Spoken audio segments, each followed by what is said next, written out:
immediately jiggling onto the corner, a bit of a pre-fire. Okay, Phantom at work. The ace. He's on for the ace, yeah.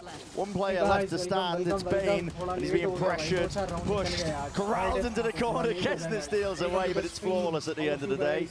That's a tragedy. Since joining Crew, Mel's never had an ace for them. Oh, okay. And Kesnet's just stolen it away. Brutal. That is brutal. Fair enough. It's giving texture. It is giving texture. I mean, what is...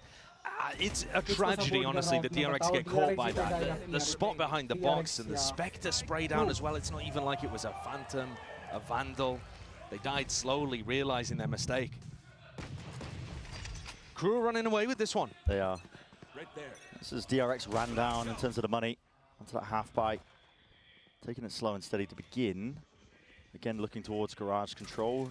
Close quarter weaponry, so it makes a lot of sense here, but not the beginning they were hoping for, not in front of this Korean crowd. Going to be making their way now over towards the seaside. Shock darts, at least to remove most of this one here inside towards the cage. Here's the footsteps. Not again. Pre-fire, no way is Shy surviving into this spot, and we will eventually be dropped. Melza, Paranoia's dished out. The rest of his team now following suit as well. They want to get themselves into the action, into the fray. It's Kesnet overdrive in his hands, and he's lighting them all up. Another 4K dropped into his lap. This time it's Kesnet's turn. And another ace stolen away as well. That's fair enough. I mean, that is karma for Kesnet, isn't it? DRX are going to take a tactical timeout here. Things are spiraling out of control. That was just an eco round. But perhaps it felt like there was an opportunity to make something happen when Shy was caught over towards Logs. These flood defense, though, Crew, they're so rapid with it. They are. Kesnet is going to be if he's not at the tip of the spear, he's going to be the first one back into the site. Trying to get these big retakes, trying to flood in and help Melza, help Shy, those players that have smokes and can stabilize their positions onto sites. Crew are genuinely good here as well. They're the 4th seed coming in from Americas, and people might write that off. I say the 4th seed, actually. 3rd seed. Yeah. Apologies for that. They were the 4th seed last year. 3rd seed coming in from Americas. And like I said, people might write that off a little bit. But Haven, in my opinion, is clearly their best map. And I think they might even be like top 5 in the world at it, which is a wild bold statement. Claim. Yeah, it is bold, but I think the results recently have been backing it up. This Neon Breach Sova composition, they've been having a lot of success with it. Yeah, and part of it is because what you already mentioned, you know, Kesnet is either the tip of the spear or followed up shortly afterwards because it's on the Neon. He can constantly follow the action. Any noise cues the DRX are making, right now they're not hiding their intent enough, I don't think, as well. They're making a lot of noise as to, you know, which site they're trying to land on, and Crew are either flood defending or getting players to anchor in incredibly quick. Usually Kesnet's able to supplement any sort of defense they're trying to get online. You look at the pings on the minimap here, Brent, and coming out of the tactical timeout, this to me looks like Mako wants to ult into spawn. Seen a few teams do this, where you send a smoke into spawn, ult in there, that draws people back towards top garage. And here it is. But awareness here, he's stuck it! And Shy, he waits around the corner, Mako's baited to stick the ult, it's perfection! And what a play to make still. Fight isn't over yet, but this man will not be denied. Rips away 2 of the lives of DRX. They're gonna give them up the site, but it's a consolation prize for DRX. And now Kesnet wants to make another go of things here. It's a fault line to set it up. Another stunner's just going to be layered all the way through. Rifle aim is on point. Movement, just a cherry on top, and Crew cannot be stopped. That was DRX's set play. That was what they took the tactical timeout for. That was supposed to send Crew spiraling. Where was the smoke for him to play inside? Why is he ulting into a position that's so close to where the C defender's going to be? Yeah. I mean, that's a really large mistake just in terms of the execution there from Mako. It's not how people are currently playing it. It's looking like something from a couple years ago rather than how teams are currently doing it. It's got to feel bad for DRX. You take your time out just for that, and it gets dismissed as easily. Get out of my way. Already a fight going to be taken once more. Oh my goodness. And listen, the weaponry's bad right now for DRX, but these guys are hurting. Able to catch another one, but Stinger in the hands of Mako, it's not good enough. Calling for that pause, but Crew going for a reclear, contacting. Mako reveals his hand. Buzz is trying to clear the corner. Blade Storm, rapid fire. Only the one before the trade comes out. Mako is worried about these players. Paranoia does land, blinded up, sprays them down. Collected into the corner, leaves it down to another 1v1. This time, the Smokes players off against each other, and that is a minute on the clock. There's time to work with. If you are Mako, you can slow this one down. What redemption this would be as well for Mako, after he got caught coming straight out of the tag timeout in the previous incredibly important round. Cover going out. It's been a jarring game so far as well, just in terms of the pace. The angle walks most of the way, but now committing to the plant, and that's hurt. Melzer, paranoia. There's a connection, drops himself down into hell. The reposition, he's out in the open. My God, almost just plays it poorly, but again, the reposition away, and the mind games are kicking into full effect in this 1v1. The smoke drop down, Melzer taps, and the issue, and hand being forced out of Mako. No stick inside, but pushes forward, Melzer catches him. A bullet to the brain, and another round one for Crew. DRX sorely needed that one. Mako did a decent job getting it down into the 1v1. The reposition over towards short, though, I think a bit of an overheat in the moment. After just being surprised by Melzer's positioning, coming out of being nearsighted, deciding not to reposition over towards somewhere where he could play the spike, like Hell, for example, maybe even Heaven in a spot like that. He could have possibly got to. And instead there, just gives up all of the space to Melzer. Spike down, smoke down, dominated. Kesnit's now going to pick up the operators as we go back into round 9, looking to take that peak short. This is where he fought before. Yeah, I'm set up for it as well. It's a fault line onto the corner alongside the dart. No one breaks it. It reveals up onto 2 players. Jump spot, damage through the wall. Mako's still alive though. Now able to at least take up that space out towards A lobby and A long. Kesnit's gone for the pre-fire play, almost catching it right through the smoke. This is how DRX had so much value against Gen G, though. They took a lot of A-long control like this, and then they just waited. Cut the noise, make a little bit of pressure over towards Garage, something like that, and then tried to go for an A re-hit. You can catch Crew if they decide to go for info re-clears towards A-long or short, and then when you exec, the defenders are going to be spread out again. Yeah. So we're now finally, at the last moments of this first half, getting to see DRX playing their attack side how they would like to see it. Barney wants to get the hell out of there. They're giving up the site entirely. Kill collected down to Bane. That was just up through mid. Now the only at least silver lining potentially is that they might be able to get this plant down. Still it's tapping away. It's forced out of Hunter's Fury, and they do have that rolling thunder in their back pocket. DRX desperate to get this plant down. Still with that player disadvantage. Here it is, sent flying. Might be used into a response. So it's just a 1-for-1. And Foxy9 does take down Shy. Still holding on to the site. Wall up and over to the top. The retake is going to be difficult. Again, Kesnit just blindly firing away and through. Let's go, in his let's hands. go. He's hoping for an easy kill. Buzz dominating the smoke, but does not win out his fight. And up through. I mean, Mako's just spraying him down. I think he's done 120 to him. And the fall damage has done the rest in that spot. God almighty. Not the greatest ending, but listen, it's 7-2. Crew will still be fairly happy with that. The post-plant breach ult ended up making the difference from Foxy9. He waited for that retake ult to come out, throws one out himself, that cancels things, and then they made sure to keep rifles out, face towards Heaven. But we're seeing another fight over A lobby again. It's non-stop.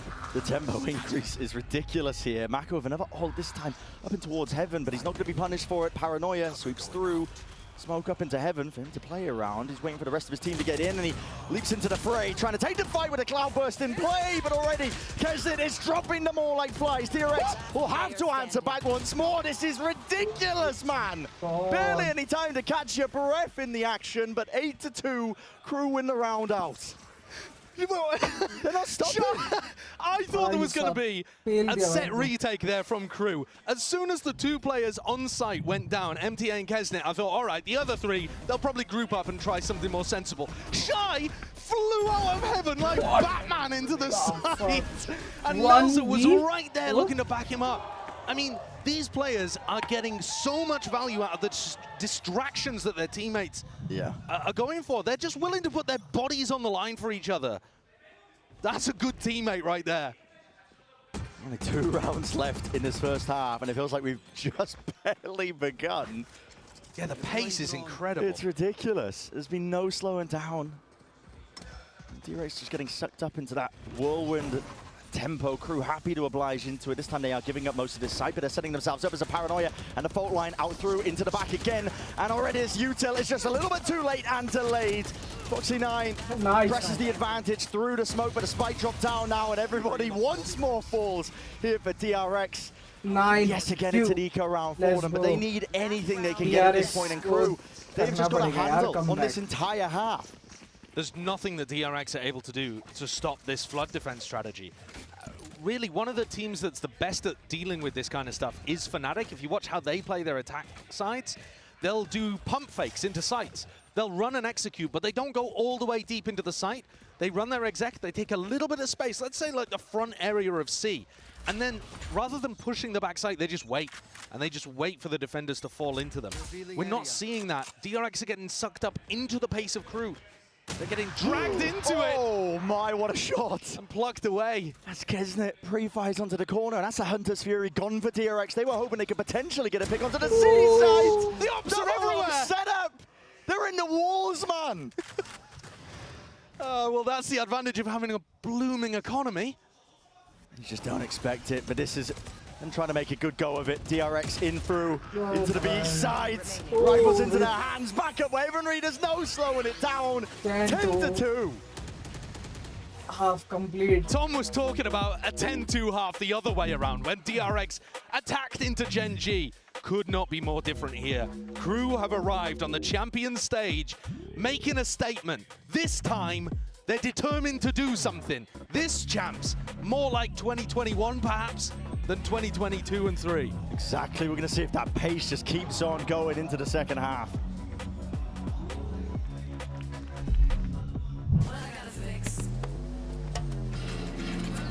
Oh, come on. Trade Oh in my any phone God. in any condition guaranteed. And get $800 off the new Galaxy Z Fold 6. Only on Verizon. Red Bull gives you wings. Red Bull give you wings. Give you wings.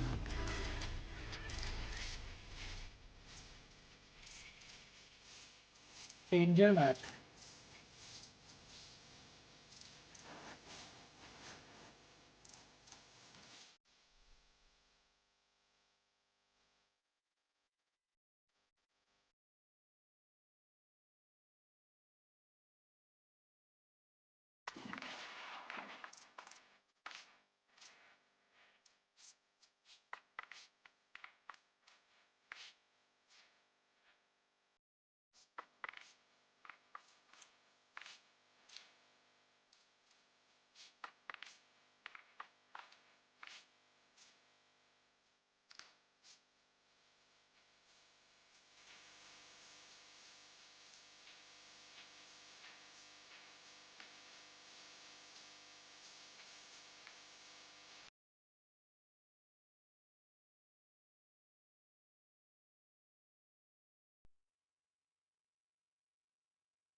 The hometown favorites, they have come out swinging.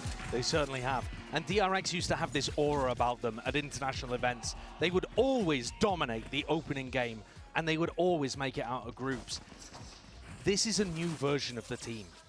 They're looking to build towards the future. At the moment, they're still behind their past. They're trying to hunt for those top 3 finishes. They'd love to get some kind of turnaround here early on. Bane's going to catch the contact of these players out through a lobby. Buzz, an attempt to flank and play himself into the angle, but Kesnet's not slowing down, and there's no util to help out. Bane is just isolated alone on an island. There's no helping him out with the same pace that Crew was showcasing. Even a flank timing a Buzz as well. It's going to come to no avail, but he does earn himself at least 1 kill, but can't land the second shot. Shy surviving, Paranoia offloaded and flashed into his face, but flashback, again he's pushed forwards. Away from the rest of his team, disconnected, and it leaves it just down to 2. Mako, it's a nice shot into the 2v2, damage done to either side. Anyone's game comes down to these angles and timings, the 1v1. Melzer versus Foxy9. Can hear the footsteps running around, but Melzer wins it out. DRX. But Huge from Crew Crew ने ये to रखी push है them DRX even की। further into the एक lead. तरफा match बना रखा है। These two organizations actually had a bit of a bet going before the game began about who could get more kills with their respective bundles. आप सोच On ही नहीं broadcast, सकते has to ऐसे be on decide broadcast. Melza match. has just done it for them. Those are the first Shot, 3 kills with the baby. Crew bundle, or Shot. the DRX bundle that the camera caught today. Dennis. 3-0 on top of the 11-2 scoreline that's already there. No, I don't know what they're playing for, Crew but are eating. They're eating yeah, today. they're eating good, man. They want to get to dinner. They're not slowing down, are they? Fast A lobby take. Dart has to be respected, so Buzz is going to be using just a dash to disengage. Yeah, maybe they've got dinner reservations and they want to. They're like, let's get rid of DRX real quick. Just But a this blip in the is- road. This is unreal. They have forced here, DRX. They've got to. And you have to. They're 11-2 down. But can they do something? You know, chunk them down with the Marshall, finish them off with the Stinger. It is a fairly even buy. Committal here by DRX. It's Bane and Buzz. Smokes in their face. Crew don't want anything to do with it though. Going to re-explore different areas and avenues. They haven't broken any of this util that's been set down, laid down by Flashback. You know, mid-trip, garage trip still active, but DRX haven't moved bodies away from those areas. And it looks like Crew might have found an open C site. I wonder how much they're going to contact up. One of the biggest things in the current meta is noticing these retake setups and contacting into them, not using too many ults or pieces of 30 util. seconds left. That was fairly light. They've still got some decent post-plant util to use here. I'm going for the plant now. DRX looking to regroup now and take this one, potentially again. Fast at their disposal. It's going to be that paranoia again to try and pave the way, but already just being chewed up straight through the choke points. I mean, Flashback makes a decent go of things as well, but they just can't get past anything right now. Crew, an absolute chokehold onto the C site, and this is them inevitability that they're going to be reaching that 12th round. Trying to speedrun 112 the entire event at this point. And I am worried about what this is going to do to DRX.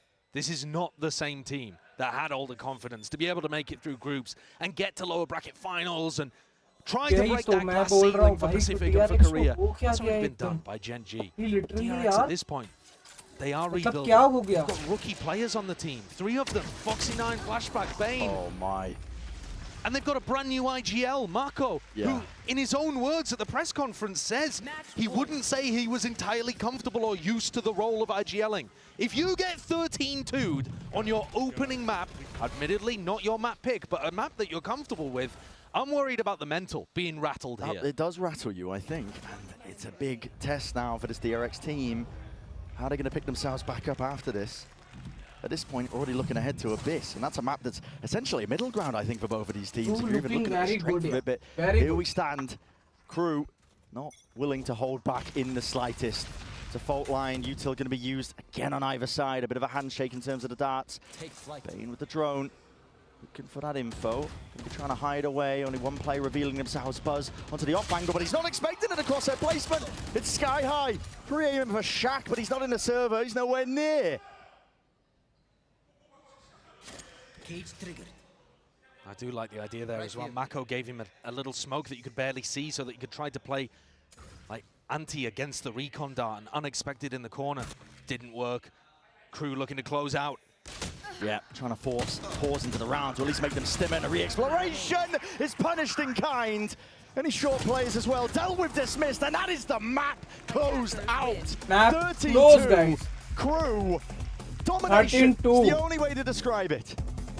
भाई There's crew gonna ने be ले one ली भाई team that spots a Full weakness dominate and करा है drives it home with supreme confidence. Oh my It's God, going to Crew. be a Kesnit-led Crew. well played bro well Not played willing to take a step back, not willing to make the same mistakes as prior events. This is a Crew that guys is जल्दी stream के साथ जुड़ो पहला match and now complete हो Abyss coming चुका है up. Crew As Jeet we चुकी already है said, a पहला middle ground map for match both of second these match होगा teams. न्यू Who the वाला hell knows which direction it's going to be going in. जो भी नाम है उसका तो बने रहो गाइस मजा आने वाला let's go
with me on stage. Now, that was a very dominant showing against DRX. The energy was so high on the team. So tell us what the buildup of momentum was like, especially in those first few rounds. At what point did you realize that Haven was yours?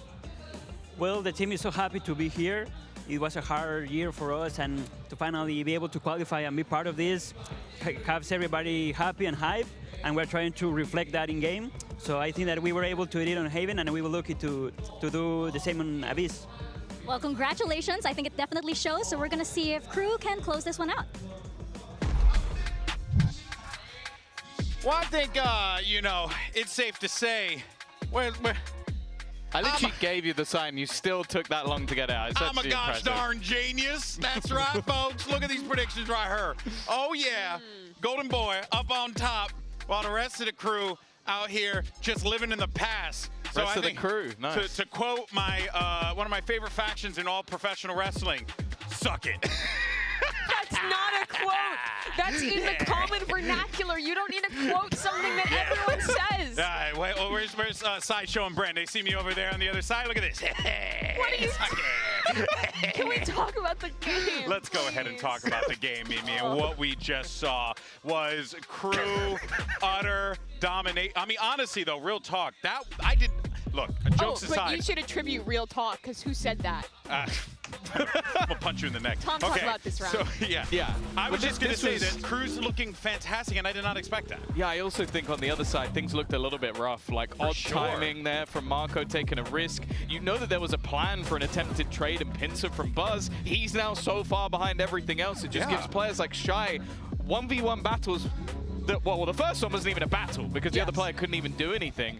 And you see on the other side for Crew, while all that was going on, they've instantly taken a lobby control uncontested, and because of how quick this Xeon is, they've rotated through to have a fast retake coming through from this flank and absolutely rinsed them. I think that was a super telegraphed play from DRX, but also credit to Crew. They were taking advantage, but really, this was a massive underperformance, I think, compared to what DRX was showing regionally. A lot of individual mistakes. I think a lot of kind of failure to adapt, right? Crew was playing the same flood defend with the same site smoke on A, round after round, and DRX kept not disrupting it, not getting proactive enough to shut that down, not taking the pause once they tapped the spike to refight in. So many mistakes. Time to put the suit on.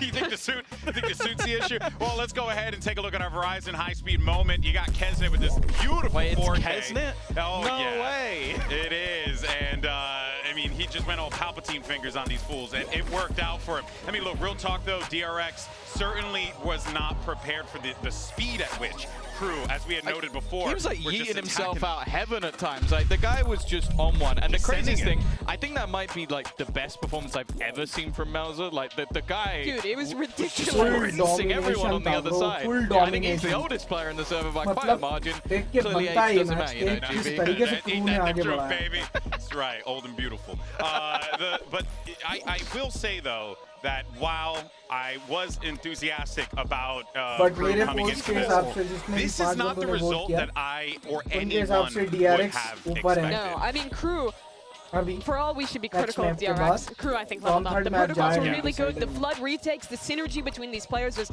absolutely on point. I think Heat's utility combined with MTA to set Kesnet up was always on point. I mean, both of them were kind of the passenger princess mode with Melzer and Kesnet having the games they were. But it was still excellent stuff from this squad. Now, maybe the foresight of Lionel Messi. He might have seen that one coming.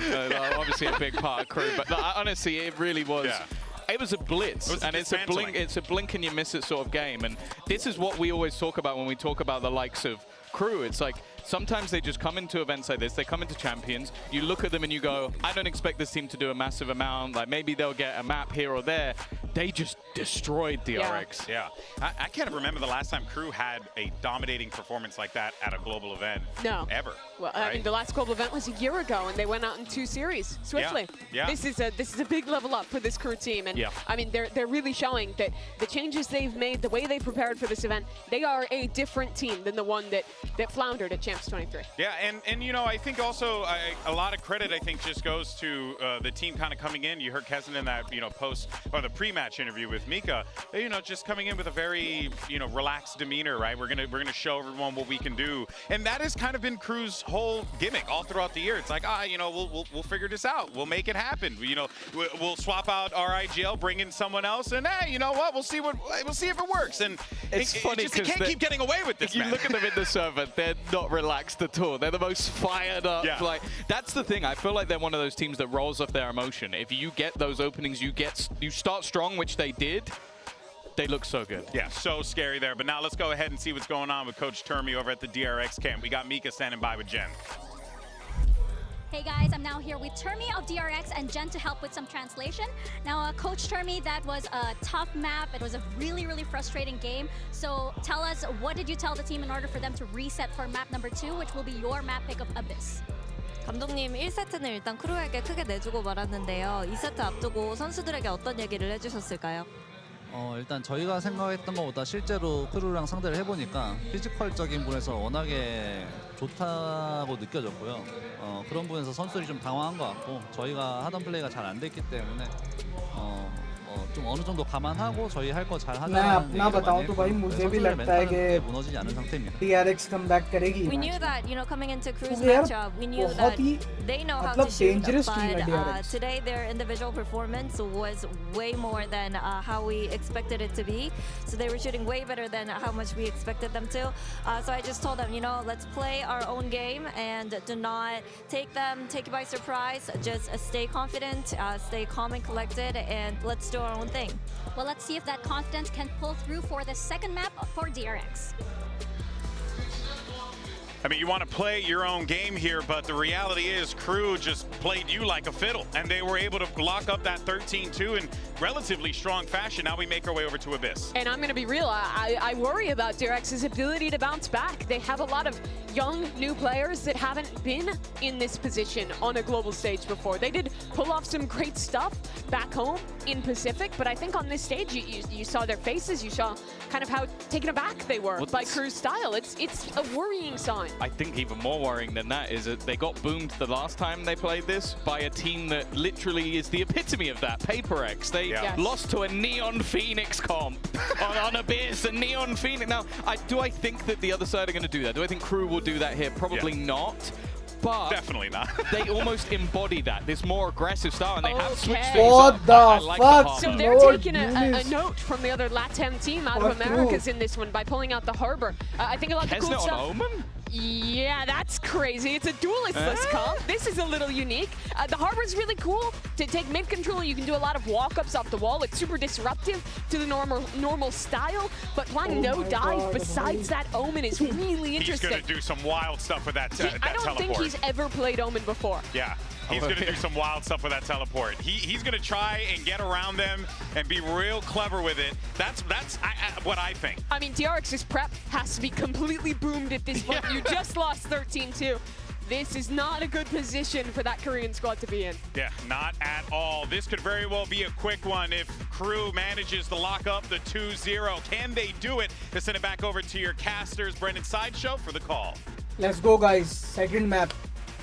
We're about to find out as well just how cooked it is, chat. I mean, this is crazy stuff. I mean, a no duel has come from Crew. They are clearly feeling like they are in fully the driving seat right now. And I think the question remains that we were asking on that first map, the DRX have that gusto, you know, to really pick themselves back up after just getting slapped around, dismissed on home soil. Listen, this is a team that's been looking for that redemption, but when you're getting battered like that, it's a hard ask. Termi thought it came down to firepower, and DRX are coming into the pistol with 3 sheriffs. Let's so go, that's let's not go, enough to shore up the Gandhi. firepower gap. Stream, I don't know what will be. It's off angle. It's a common one. You see a lot of Jet players on Abyss playing. Just to try and catch that contact early on, and he sees it, signs of life, but he can't escape.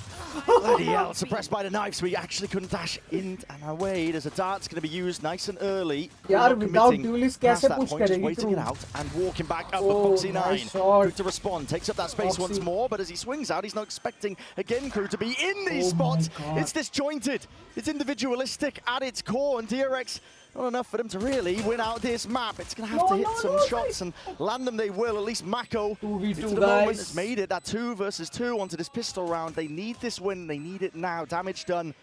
Almost single digits to a lot of them. Mako. Nice. Distraction Nice necessary and enough for Flashback to just respond from the side. Crew did a decent job at getting into position, and they read the fact that DRX wanted to go for a flood. But once they planted safe back here, there was no exit. They were just stuck. It was nice patience from Flashback and Mako there to just keep them trapped in the back of sight and then collect the kills. The Sheriff's doing a lot of work as well. So that's a good start to the map. They've already got half as many rounds as they did on nice Haven. shots, And they're expected to be able to get the second, so nice try. maybe at least that'll settle the nerves for these DRX players. At least a better beginning for them. Large part of DRX when they're on the defensive side of their abyss is setting up Buzz with either the operator, the outlaw, long sight lines, trying to defend down B. Launching down towards mid. That is a classic way that DRX have been playing this map. They've been trying to get massive value out of the op. But why no they don't duelist have it, kill, they'll set up some kind of like flash and dash play, aggressive out of B or aggressive through mid. So watch out for those at the start of rounds. Watch out for Kesnin! Oh, goodness me. Yeah. If you're not awake after that, you will be. This guy is ridiculous, isn't it? That he's playing the Omen as well. A lot to make out from this crew comp. So he has actually played Omen once before, weirdly. Don't ask me when, I've no idea. I was just looking at the stats and, all right, okay, apparently he's played it once. So, very experienced Kesnit on the Omen. Of course. Yep. To be expected. He knows all the tech, like buy a Sheriff and kill them in round 2. Yeah. Tens loves that one. With the mid player taken out, though, Buzz gone. It's a big gap in through. You can already see the pings on the minimap from DRX. They're worried in case there are those lurking players. And the Harbour Wall, Melzer holding it down at least. He will be able to separate out most of this site. Foxy9 wants to play close now, avoiding letting them even get into the site here in front of the Cove. It's very heads up, but he's going to be overwhelmed anyway. Outlaw into the hands, flashback into the secondary, but not able to land the Sheriff's shot. Still, Mako's here, waiting to receive. They're all going down to the classic right clicks. It's a disaster right now for DRX.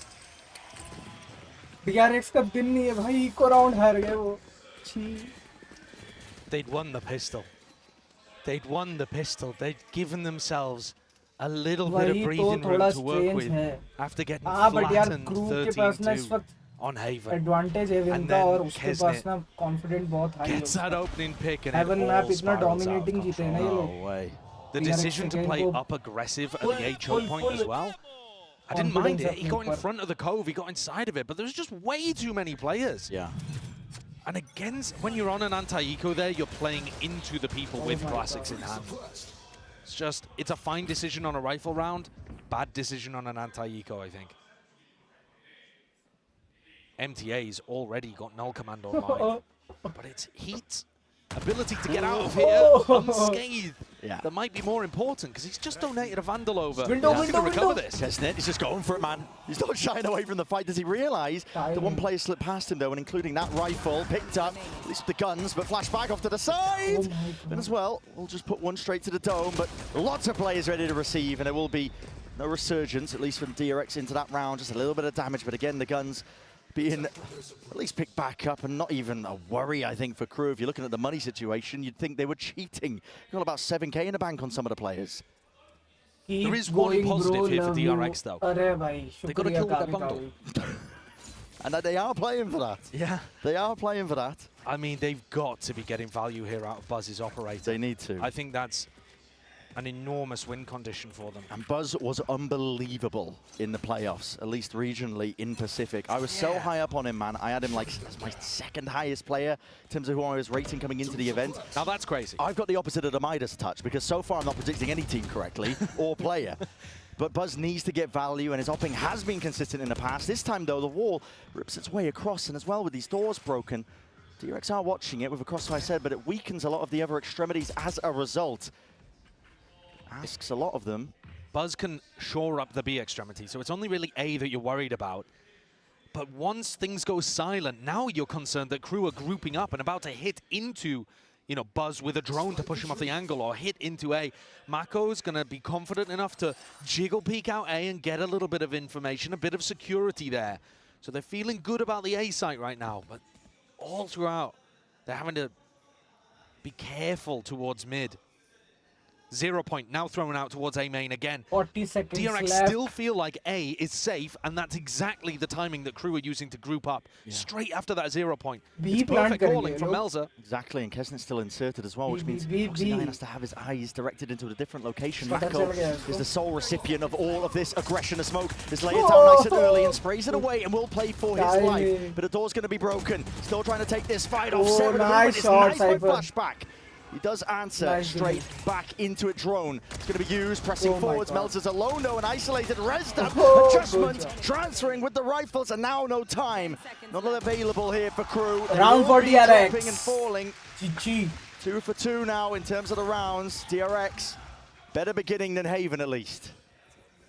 DRX continue to have that awareness of the mid insert, knowing that somebody could still be there, could be using that earlier map control to slink through. Right, DRX बहुत ज़्यादा मजबूत team है. The same play inside the smoke towards A main that we'd seen on that fateful anti-eco that looked like it was going to send Abyss spiraling in the same direction as Haven.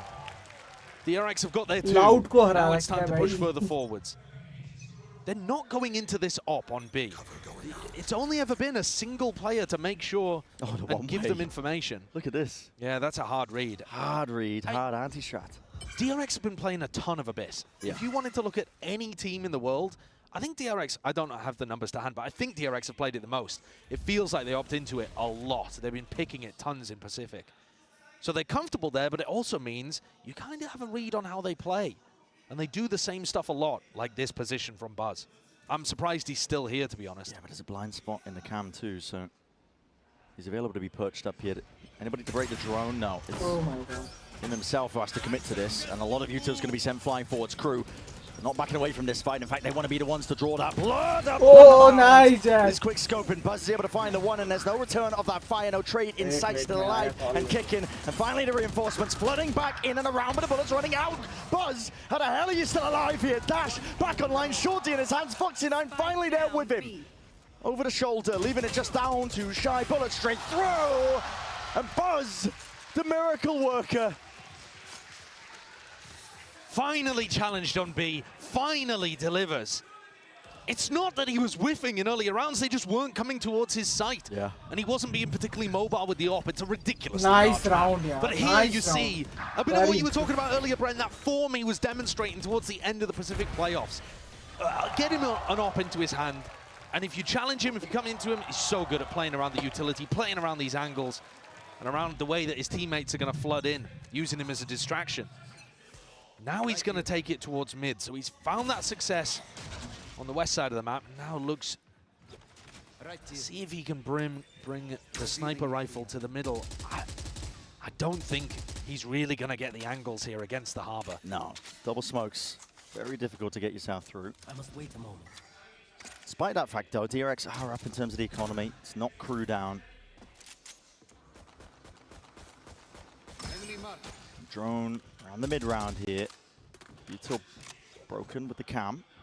Taken care of. Nice and bold from Buzz, getting himself back onto these angles. So much better re-clear of mid this round. But look, it's still going to be a split. Yeah, Buzz could definitely ruin this. It's all about whether or not Buzz can even spot this one out. But again, High Tide works its way across.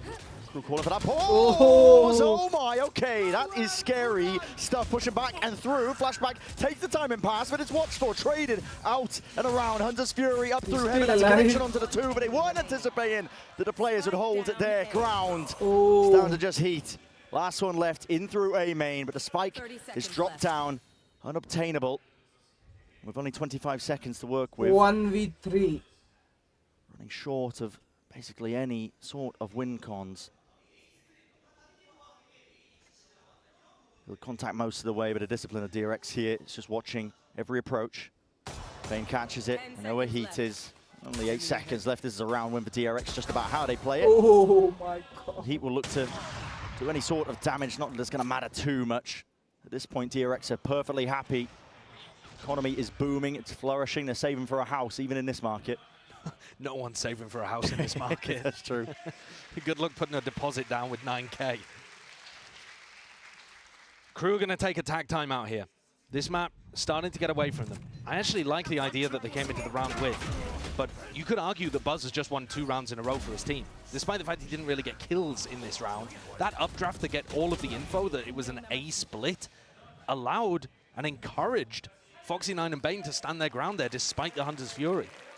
If they didn't realize that that play was happening, they'd probably think that's part of a big A exec. All about the info. And Buzz's confidence ended up paying dividends there. Yeah. So there is a reason that DRX have been selecting Abyss, but it's so difficult to know how good teams genuinely are on this map. It's a wildcard map heading into Champs. It really is. Even if you've played a lot of it, there just isn't that much data, and the regions haven't played against each other, so even if you're confident on it yourself, it does feel risky for a team like DRX to pick it actively here. And one of the interesting things about the map Veto today is that Crew floated their permaban bind, ended up going all the way to the end.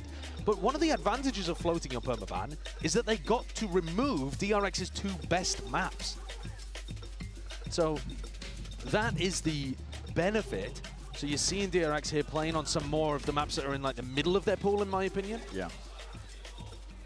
Punish Front and Haven, but actually working out quite nicely here on Abyss so far. It's not like DRX are slouches, I think, on bind as मुझे well. लगता है DRX तेज आ गए हैं On that one, but it is scary when you see a team that normally has their permapan and they floated it all the way towards the end. It basically screams, we've set up a bit of a trap play, or an anti-strat. Yeah.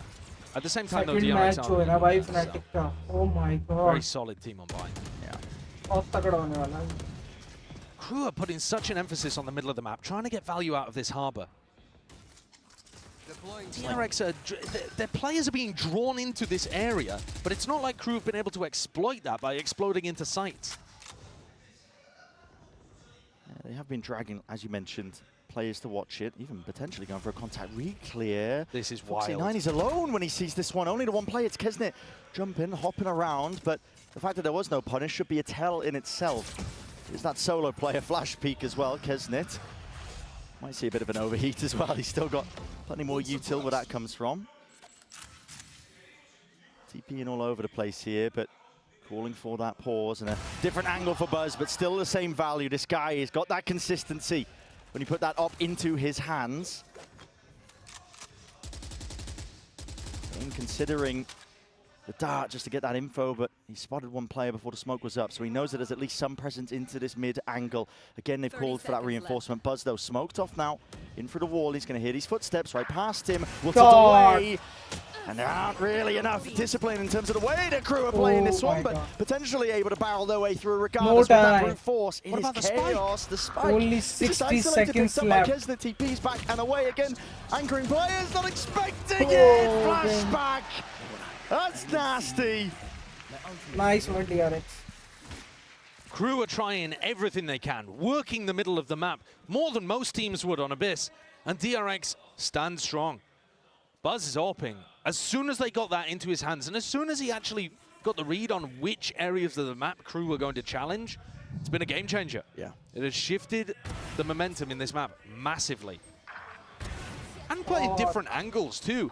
He was just trying to post up on that classic high ground on B. Now he's playing all the way back in heaven, then maneuvering his way over towards mid. Mixing up a decent amount. Crew going for that 1-1-3. This is really risky, but Bane comes out on top anyway. He was in no man's land and in no position to get a kill either, yet still comes up with it. A nasty adjustment. Termi was worried about the firepower diff, but I think with the performances we've seen in these last few rounds from the DRX players, not something to be concerned about.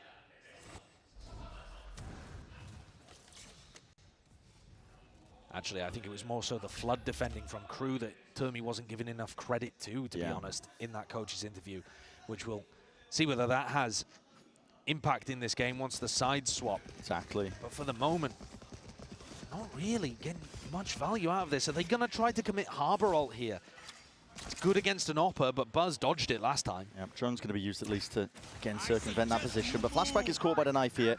And as well, that golden beam of light up and over. Flashback is forced to make that play. Pushing forwards is traded. Hunter's Fury used to try and help them out. Buzz as well. He tried to get back into the action.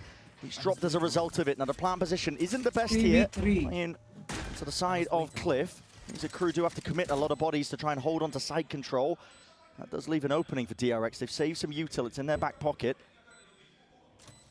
The dart and a paranoia. MTA in the off angle. Needs to be that trade. Shy. He joins up, links it all the way through. Bane spotted up onto that high ground. Has to know what his last two players are. 1v2 guys. Now, wrap it around once more.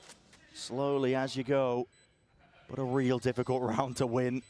Set up here. Shy taking that first one. Knows there's a player tucked. Again, the off angle will not save you, but again, time is of the essence, and it's starting to tick away out of the grasp of Bane.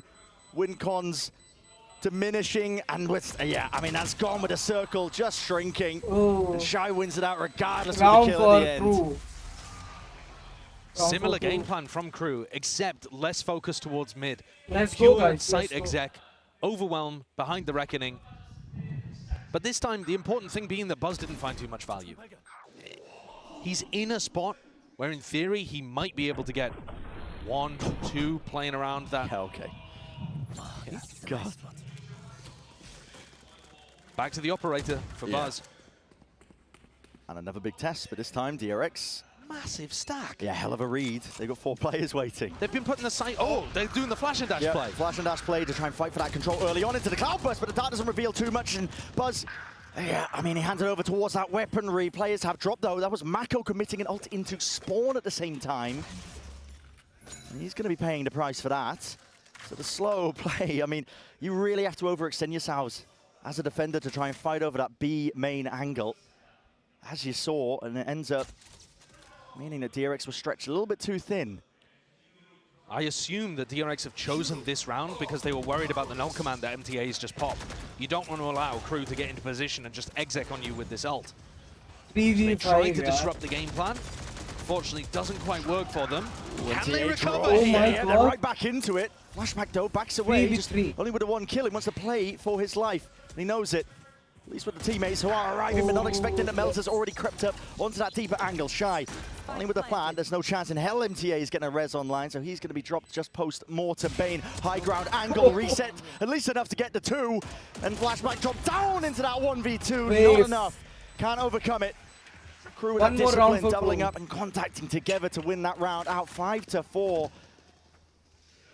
Good reaction at the end there with the double swing. 1 wide, 1 shallow. Make it very difficult for DRX to win the round. How did Mako end up dying in spawn? That is such a bizarre one. He's just trying to make use of the distraction as the fast push came out B. Like you said, to Omen ult into spawn.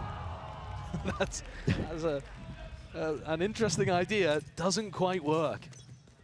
So far, the success from DRX has come from trying to hard anchor sites. Has to get broken here. Glide its way forwards. Knife does not get broken, so Buzz wanted away from the angle. He'd love to be back up on top of him. But and Crew walk away from Buzz. Yeah. Ah, the player with the op who's been ruining our chances of getting into sight. So I think we'll go the other way, actually. Completely different angle. Heat looking to maybe invest the drone here to fake as if it could be over towards B. But the team's grouping up on A. Look how weak the A site is right now. Only Mako home. DRX aware of that, though. The drone clears most of the way through B main. 55 seconds onto the mark. Crew could call a cancel, but with how big the map is, Knife tagging just onto the 1.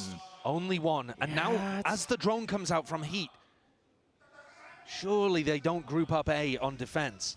It could be false confidence for DRX. They do have the crossfire. Mako, paranoia. They know he's isolated onto that corner, spam away into the 1-way. MTA, he can't respond and he can't back his teammate up. They are trying to fight this one. Bound for power. Mako, he's just swinging into this one with really barely any util. Left 4 and Buzz happy to oblige and take part into the action and fight. And up through mid as well. Everyone dealt with, everyone accounted for. A flawless round for DRX. Flawless. Good read from Mako there.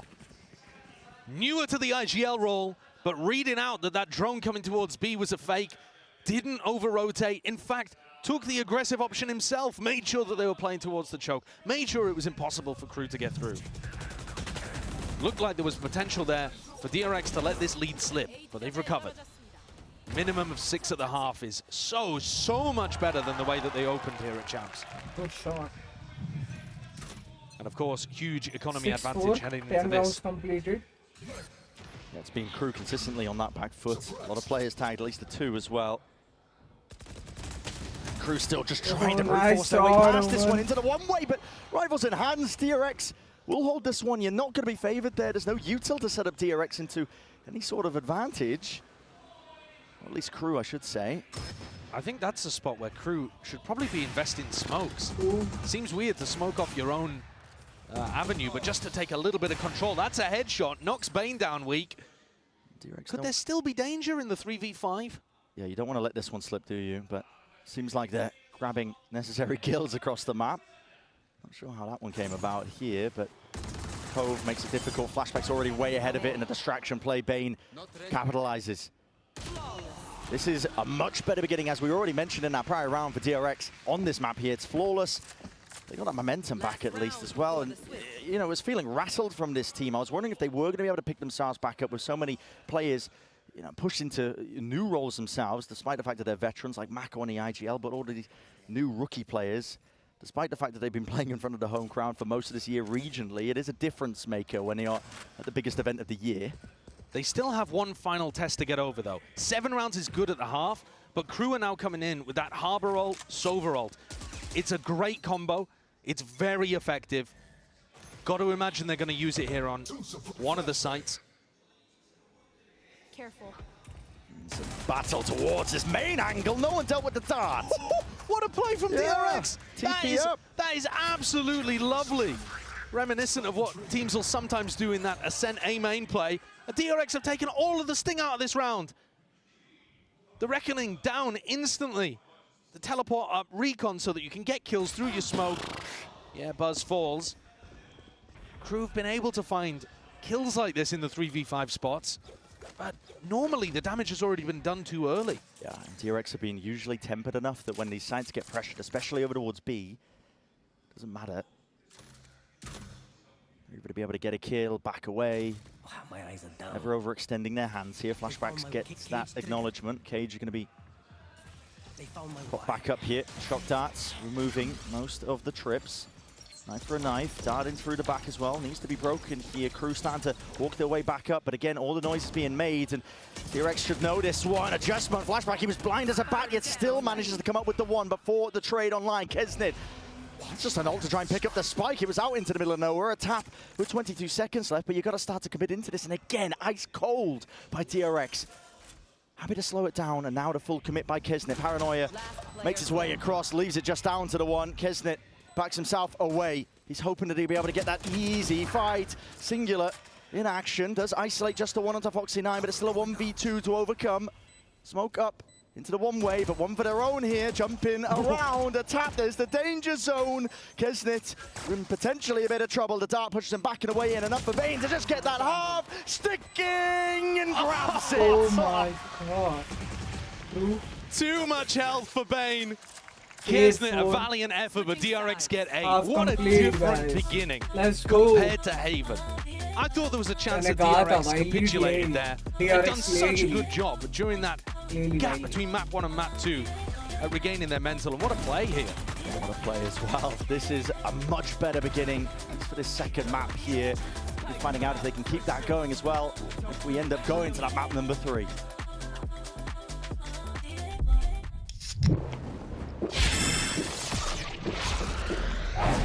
Red Bull gives you wings.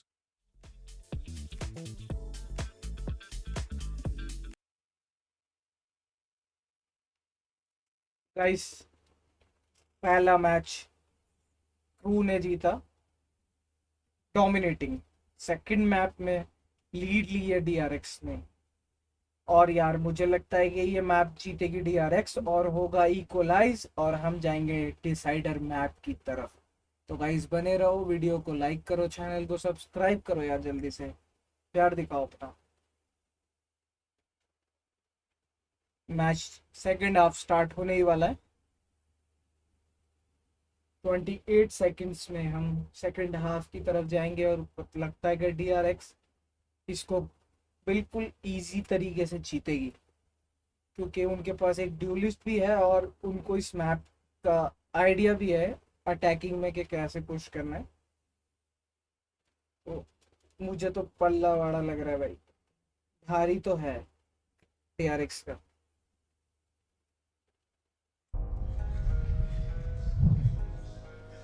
We'll be getting back into the second half here shortly, as the teams have their mandatory half time. They can discuss, they can talk about it. But for now, DRX are going to be feeling real good about this. Crew, you know, Mimi kind of mentioned onto the desk of their composition. We haven't really taught Crew that much because honestly the full focus has been on DRX, rightfully so, with how they've been able to bounce back. But you know, this Harbor pick, you might start to see a bit more value from it this time around. They were getting brutalized when Crew ended up playing against Leviathan. Mazzino taking all sorts of liberties, just using the high tide to walk himself down mid. Yeah. I wonder if they're going to be taking a page out of that book. They can definitely take mid control, but we saw them take mid control on their attack side and it not find very much value. Here on the pistol, Crew have got 4 players stacked on A. They're not going to be able to do any aggressive flash and dash combo stuff. Feels more like a read that DRX would be heading in this direction on the pistol. It leaves B extremely weak. And what we saw from Crew was success with flood retaking. You can't flood defend if you're not close to the site that's being hit. This map is enormous. If DRX went for a B exec right now, Crew would still be migrating. Yeah. The Great Western Push. It is, it's massive. Rotation timings are a big problem for a lot of teams. There's a kill trip that's laid down, even though there's a heaven smoke, but by walking all the way up, DRX are able to navigate it easily enough. Going for the plant down. It's a good plant spot too, committed into the boxes. It's very strong into the post plant. You can allow most of DRX now to retreat into the main angle. Crew are trying to retake here with no flashes. And they're just trying to make a go of it. They've already made their way in through the side. Watching that one, flashback gets taken care of. In through mid, and the peek by Foxy9 is not set up at all. Buzz trying to at least even out the odds of the fight to be taken. Again, doesn't adjust in time up through that heaven spot. And now Melzer sticking at the fuse, spamming into the angle, but a Cove defending against most of these bullets. Half is earned. Another smoke. Blooms and blossoms. Kesner with the kill, and a judgment again. Flick of the wrist, tapping away with the guns, and it has to be reclaiming it. Bane back it up and running into it. Oh my goodness! That's 4 from it. And a pistol round, once more garnered for this DRX team. Bane, a divine blessing for DRX towards the end. How's he managed to pull that one away? Crew looked like they had that under wraps. They're still trying to play this retake style. I don't think they should have been using as much util early in the round. It would have been nice to see them still have a paranoia or a breach flash. A KO flash to be able to retake there on B. But the way that they just play around each other, it's solid. It took everything from DRX to be able to repel that. A 4K from Bane.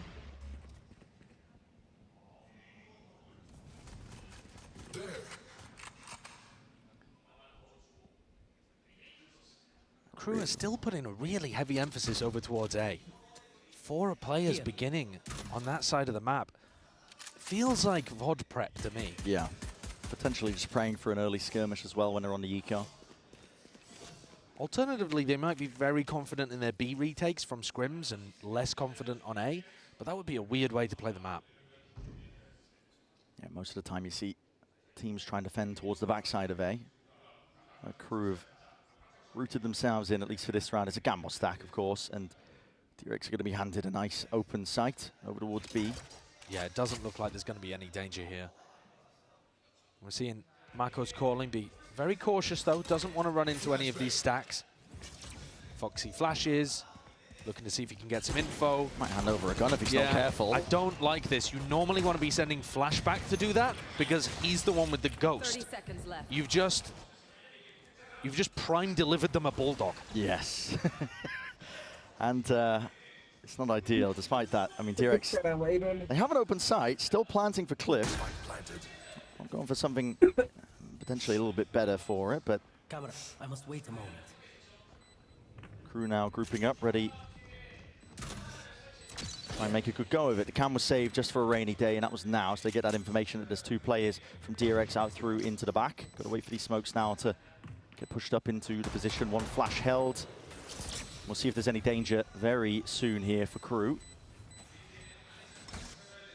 Drone used, time already running short here, but that Bulldog finding value. It's up to these site anchoring players. Mako trying to reposition up and around, and again, Kisnet a tap onto it. No way, you can't let this. You squandered an opportunity, not again. Kisnet sticking, half everybody's fallen, but the time is on their side. Crew with a thrifty win. Now, I don't want to point to the fact that there was a Bulldog for the retaking team, but it did find a bit of value there. Oh yeah, it found the opening kill, man. And again, another post plant over towards B that looked very difficult, this time impossible for DRX to hold on to. If they're going to be planting safe like this every time, their post plants need to be better. They need to be able to stop Crew from getting back in. It's only been pistols in their hand and a donated Bulldog. The rifle rounds might be very worrying here. Kisnet is not one to back away from a fight and a challenge. He's trying to get that back up again by MTA, overextending and overcommitting. He pulled his knife out like he was the most confident player in the world. There was only 3 there. Could not be more surprised to see extra players. He was like, what, I haven't aced already? He's damaged up, worse for wear, but still surviving here. Drone spotting the last 2. See if it bites them, handing over to Guardian. Flashback's already dropped though, so very little chances of this now as well. Foxy9 will be shortly following suit. Denying another one of the Kisnet aces.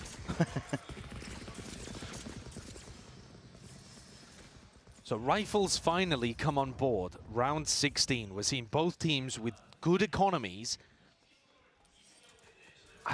I'm concerned if DRX go into another B exec. That is where they're grouping up on the minimap. But these post plants have been... They've been rough. Yeah, they haven't even been pressuring the Crew retake. They just give them all the space in the world to run back into the site, and then they're like, oh, whoopsie daisy, now we have to stop them from defusing. And yeah, just looks like a lot of exec util. Everything being combined. Concatenated Shido. Just takes a bullet to the side there. Thought he was safe, at least into his cage. And now Crew have much less options in terms of trying to deal with this one. They won't be able to push back the plant. Better That's going to go down, and it is a better plant at that. So DRX holding their positions now. The flank from Kisnet will have to find value, and he does have options to at least get past the initial trip. Drone in and through, spotted. Buzz out, tagged up, pushing them back and away. There's still no 2 of these players here, but that's being heard by Flashback, and he deals with the flank. Pesky problem with Kisnet, dealt with now. Flash in through the back as well, and bullets to follow through off the back of it. Hunter's Fury forced to be used here, but the knife is going to be cancelling that one out, so no, oh no, just out of range. I stand corrected, and a tap of the spike will force them out wide. MTA now got to do the most, but with the rifle in his hand, just not enough to get over that barrier. Still heat, adjustment, Snappy, tapping away, can't quite get it, the easy kill! Time was never on his side. What the fuck? Tragedy or a comedy, depending on which side of the table you want to sit on there, who you're rooting for, DRX or Crew. What this time, though, that different plant position, in my opinion, makes all the difference. And yeah, they still had Hunter's Fury to work with in the post too. But the fact that you're planting in that better spot, more open, that you can play both sides of the pillar, people on site can play around as well, it's super helpful to have it in that kind of position. Crew are going to take a tactical timeout. They're down 4 rounds. The score 6-10. It's not like they've even really been able to make a recovery in this half. This half, the score is still 2-2. Another rifle round. Another opportunity to knock DRX's economy as well. If Crew can really come out here and get a big result on their defense side, they've got a null command to work with. Maybe that will make the difference for them on a retake. Then they can start chipping away at this lead. It's certainly not over yet. Yeah. But I think this next round effectively decides the map. Oh yeah, it's very important. You consider DRX full investment with the economy. You know, losing here, they don't have the loser's bonus earned up at this point because they just won the prior round. So the economy will be knocked. They'll be able to string together those rounds if they win it. Has to be all in from Crew. Now, I'm cheating a little bit. I can see the player positions of Crew in through this timeout. They have stacked most of their team over towards A at this point. Same thing again. Yeah. I mean, it's the problem. The reason I said earlier that it would be a weird way to play the map the whole time, stacking 4A, playing retake B, is because it's just so readable. In the end, DRX, yes, Mako's new to the IGL role. Yes, they have 3 rookies. They're not stupid. They're a really competent team. They're here at Champs.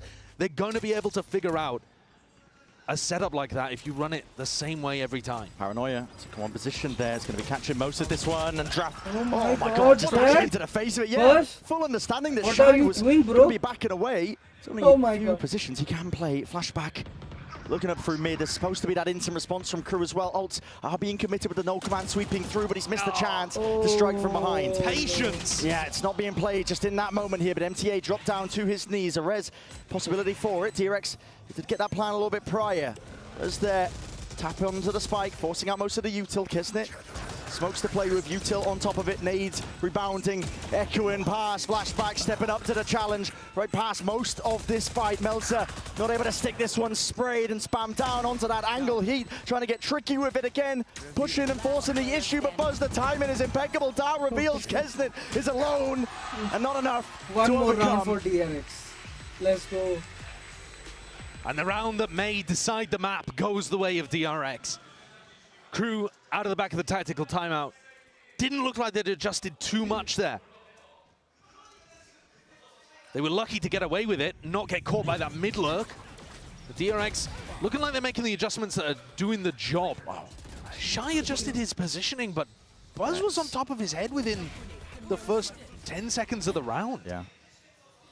It's because of the knife they've been conditioning with. They've been using it against the box, so Shy hasn't been able to anchor the back of the side position. I think Shy should be playing essentially off-site at this point. Yeah, retake, maybe up heaven. And I think he should have been doing that in the previous round as well. They're just running very, very similar defensive setups over and again. I'm seeing the timer not ticking towards the top there. Timer pause, and I start to get worried. Yeah, and here's because of that. And here's the tech pause. Where's the game? Well, we seem to have identified the problem. Yes, that's a problem. You do need the game open to play. Yeah, some of my ranked teammates haven't figured that out yet. Yeah. Game on, monitor on. Checklist. Got to run through before you jump into ranked. Keyboard plugged in. Yes. Brain working. Mouth working. Yes, all that too. important. Yep, all yep. important. All important. Well, this does give a little bit of time then for Crew to, take themselves out of the game and all ponder. They're not allowed to speak to each other, but all ponder in their own way how they might try to adjust this and get back in. Their buy is rough. They've got 2 Guardians, and they don't really have that same opportunity to break DRX's economy. They can do some real damage to it if they win here, but they have to win here. They have to stop DRX from getting up to 12. Otherwise, it's curtains. And I'm not convinced the Crew have come out with the correct adaptations out of their tac timeouts. I don't think their read on it, on their defense side, is that fleshed. Yeah. Over time, over the course of the tournament, maybe it'll get there. But right now, it's looking like they're a step behind DRX. It starts at the basics to a large degree, I think, as well, because DRX, they've earned up these big ults. At least the no command is a massive one. Trying to pay attention at least to the setup. Obviously, the players not able to talk to each other during a tech pause. Not sure if they're even allowed to move. What, like they're physical? No, not physically. I mean, they can bodies. listen. They can maneuver. No, well, actually, is that a strat that teams need to employ? Sign language in the future? Communication during tech pause. Am I putting ideas into their heads? The Atreides battle language. I am a nightmare for compops. I think I'm an absolute nightmare. Right. Well, now Riot's going to have to hire somebody who's fluent in sign language to make sure that Kesnet and he aren't discussing strategy in the middle of these games. What have you done? Okay. To me, man. I don't know. Getting back into it then. This is do or die for Crew. This really is the last chance for them to adjust the setups. And they have made a bit of a swap. Shy is now playing off-site towards B. They've got 2 players there on the B side of the map ready to support. This is finally them threatening mid-control. Yeah, which we thought they were going to do. We thought they were going to do tons of this. This is the first round where we've really seen it. Is it too little too late? Bullets flying past, melts it. It's his teammates trying to make it feel like there is still obviously presence to the top of the site. There's nobody that's lurked up. Trust me, guys, Melz is not pushed up in this spot. Difficult one. Ult committed. It's an interesting one, yeah. I mean, Maka's right through this, and the timing taken right past them here.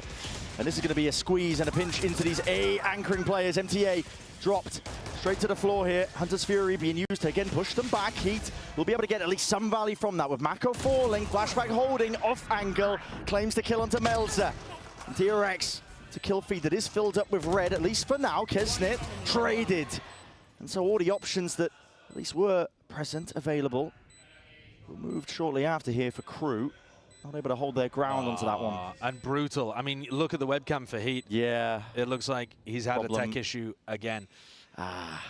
That is a brutal one. A tilter, too, because damage already done in the round. Listen, I don't work for Compops, but the rules, as I understand them, are that you're not going to replay a round like this. Not if there's been damage done. He was also in a 1v3, so from our outside perspective, very unlikely for that to be a winning scenario for him. It looked like DRX were massively in control of the round.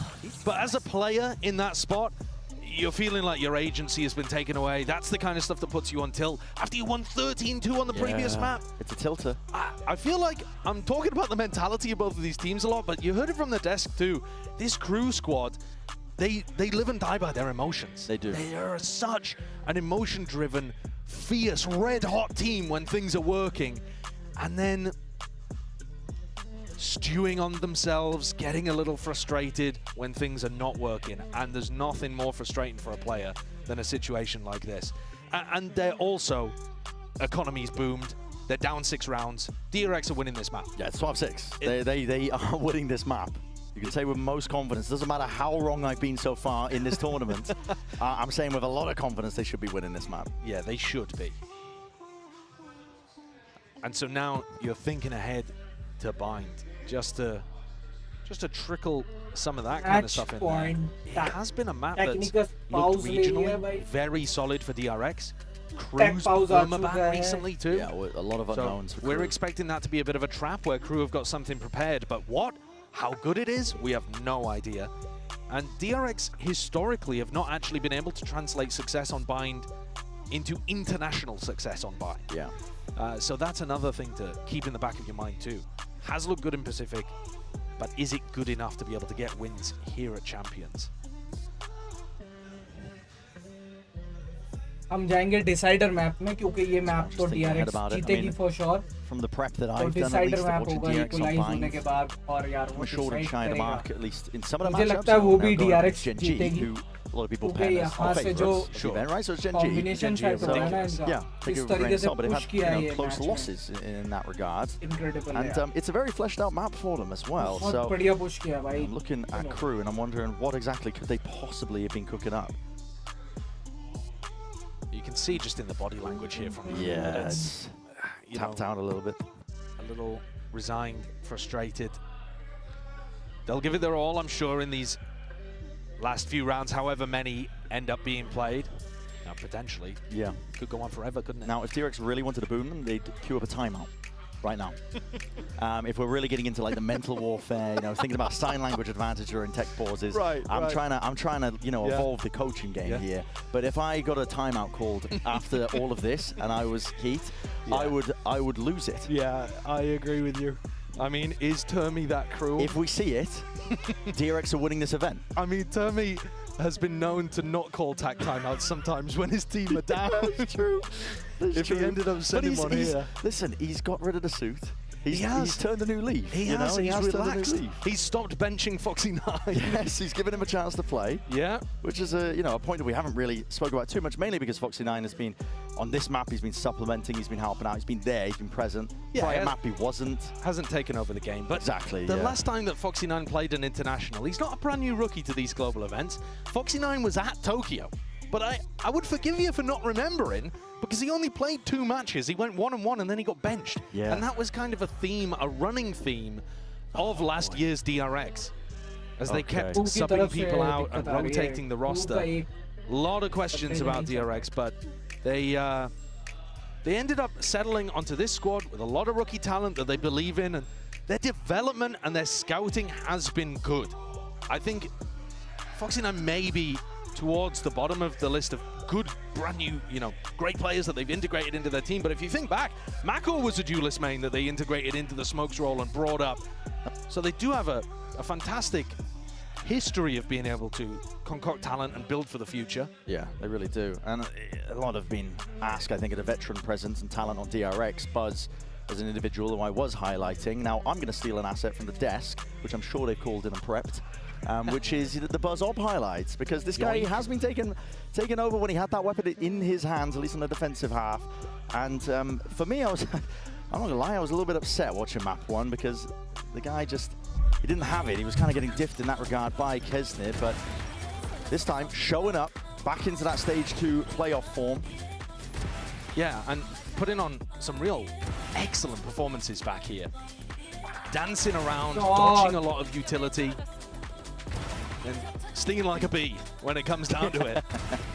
Exactly, but if Buzz is putting up numbers like this as well, it helps the whole team, because you got to think with the amount of just turbulence that his team has had throughout this year. Hello, we're back on camera. Hello. Wasn't expecting that, but that's okay. It's okay. Always ready for it. But yeah, with the amount of turbulence that this team has had over the course of the year, it's up to the veterans to pick up the pieces sometimes when morale gets low, when things aren't together. It's interesting you say that, because DRX internally have talked quite a lot about people like Bane being uplifting for the team and being that breath of fresh air that they needed to be able to turn the ship around and focus on a new identity and bring that positive energy. It would be, I'd love to be a fly on the wall and a fly that spoke Korean on the wall in the back end between map 1 and map 2, because, you know, who is it that's there helping DRX maintain their mental with all of these players that have had some experience regionally, but, you know, when you're looking at Flashback and Bane, there we go. To be honest, Foxy9, not as much experience. Yeah. We're back. We are back. We are back. And yeah, at this point, staring down the inevitable, which is DRX most likely walking away with this map. They are grouped up. They are ready to go, raring to go over towards A. It's a slow wait, seeing if the knife gets used, but the timing of it is awkward, so it is going to catch most of them here, pushing them back and away. And they want nothing to do with A now, not that they showed at least presence towards that area of the map. Maybe that was always part of the game plan. Shy is pushing up. So this is the first time we've seen Shy go aggressive on defense over here. Yeah, might be able to at least get a kill. There's a fight about to be taken while mid is being pushed. Flashback's going to miss that. Yeah. Backing around. It's a real awkward one. Jump spots abound. Up for the ropes. There it is. Flashback strikes. And with Shy down, so goes the setup over towards B. So no command not even necessary. And he's really just done enough. GG, guys. It's 2 removed. Heat. He was running his wee little legs there as fast as humanly possible. But at this point, it's weakening out the defenders. Player spotted out over towards the A side. There is time still available, and with all this space gained and pushed up, vacuumed up here. Flashback even with that third. It's cracked open a side and essentially won them the map with that. Yeah, I think if it wasn't curtains already for Crew, that lurk play and those kills have certainly driven the dagger into the heart. Yeah. Kesnit and MTA looking to pick up the pieces. Ooh. And it's a 4K, possibly on for the ace here as well. Can MTA shut it down, or are DRX going to be thrown into bind? MTA survives, Flashback's on 5L, running his way around. No ace today. But it is inevitable. MTA just making us all wait for a little bit. He's going to give it a good go, but already, look at the angles to account for here. I mean, Buzz has already just taken up this position into Spawn Bladestorm right behind him. Let's nice out. He's behind him. He's toying with him. He's walking up right behind him. Oh, no, no, no, no, no, no, no. It's like a horror movie. But 13 to 6 for the finish. Map 3 bind. Equalized waiting. Time. It is equalized time. And if there was ever a final kill in a map that showed you a team has recovered from being battered in map 1, reset their mental and are feeling perfectly confident, literally toying with the final player. Yeah, this is it. I mean, DRX have definitely pulled themselves back up. The momentum now firmly behind them. The morale turned around. We're going to be sending it to a break on the other side the rest of the series.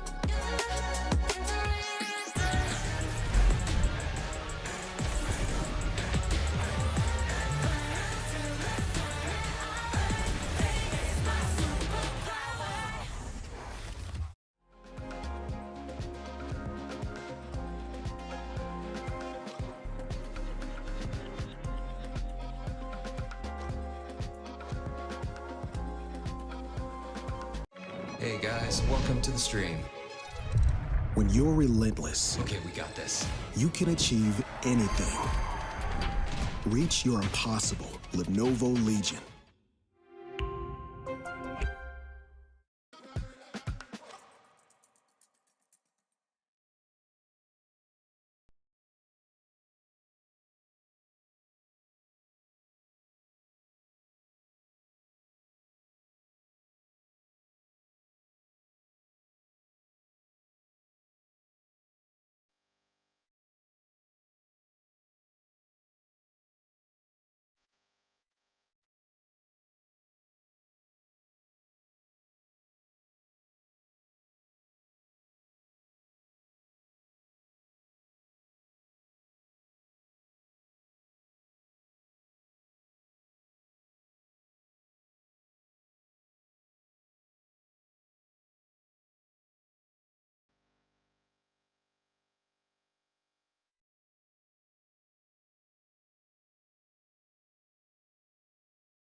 Welcome back, everyone, and DRX forces that Mat 3, and we got ourselves a game, and Tom is gloating with, you know, okay, we get it. Do we have the clip of GB celebrating off the last map? I don't remember that. What was it that you were like, honestly, that really doesn't sound like anything I would ever do. It sounds like something you would say. I also remember you saying something like, oh, it's going to be a quick day. No, I don't think I would ever say, I don't think I'd ever jinx us. And then it's map 3, and it's tech pause. Hey, it's still 6:30, okay? So we're only an hour and a half into this thing, all right? Because map 1 was like 35 minutes long. I'm just saying, DRX fans, he's your hero. Yeah, I guess so. But hey, you know who's actually the bigger hero in that one? The young players who stepped up big time for DRX. You got Fox9 Flashback, who popped off. Flashback especially was so instrumental in this one. The lurks he was getting, the way that he was really getting those first bloods, not really allowing Shy any opportunities to be able to lurk himself. And we got to say, Flashback was impressive. Yeah, it was actually one of the best performances I've seen from him. A youngster on the stage, you're always going to question pressure. Yeah. We spoke about it after that first map, like, were they going to crumble? Were these youngsters not going to be up to the standard? That's ridiculous. He was kind of good. Yeah, those numbers are pretty high, I would say. An excellent game from Flashback, and from DRX as a whole. I think that, I mean, the casters were talking about it. They had some really good ideas on their defense, the way that they were building around Buzz's operator. I think they gave him a lot of opportunities to A, have individual impact, and B, the way they were calling their macro around him was really good. Yeah. Setting him up on these early lines with the heavy side early, sometimes even showing that with utility, and then stacking the other side, showing a lot of variety in that. I thought it was really good from it, from DRX and from Mako as their IGL, especially there. Yeah, but then on the opposite side for Crew, they went with a different composition. Leviathan had rolled the composition before. No duelists in this comp as well. So you're thinking, okay, this could be an opportunity here. Maybe they've learned a little bit from what Leviathan did with that composition, but instead, I think this is the case of like, hey, it's a good idea, it's a good comp, but they didn't quite feel comfortable with it. The thing is, I think, wasn't it, the difference with the Lev one is they do have a duelist. Yes. Other than That's that, true. Yeah, it has sorry, similarities. Right. So it's that Omen coming in. I actually don't think that, like, Kesnit will always play well on his agent. It's whether the team works well with him on that agent. Sure. I think that was the problem. Like, he was setting up paranoias. It's like,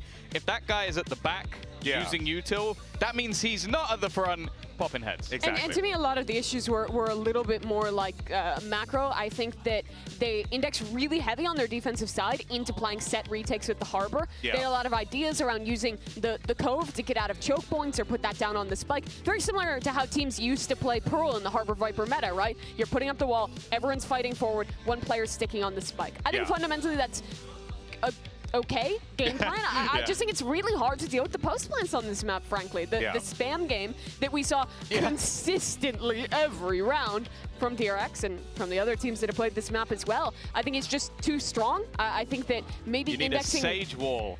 I don't know about that. Sage is good on this map, but I don't know if she's the play in Pro. Well, let's go ahead and look forward, though, to map 3 because we're going over to Bind. And, you know, this has been a solid one for DRX. So if you are a DRX fan, you're feeling pretty good about the team going into this one. But I do want to see what we talked about before about Kesnet being on the Omen, being behind everyone, not being in front of the pack. Sure. This time around, Kesnet's going to be in front of the pack this time around. But we don't even know what they're going to play. Yeah. This is They've Crew's never played it. ban.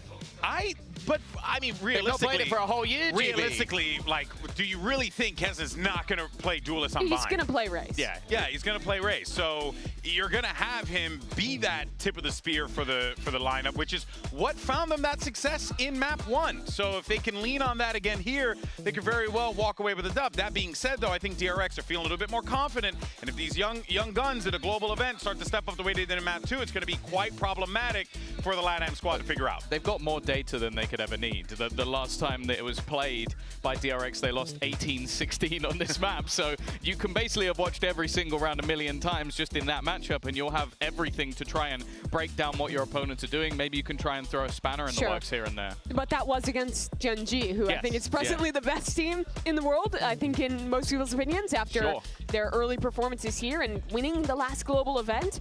They play the 100 Thieves comp with the Fade and the Gecko, and I think they play it really well. Their defensive protocols looked on point. I think the coordination between the initiators was really nice on the timings they were using to pull out those util combos, and well, it's not as much opping as we saw on Abyss. Buzz is still going to be a menace on the defensive side in this comp when he's playing the Raze.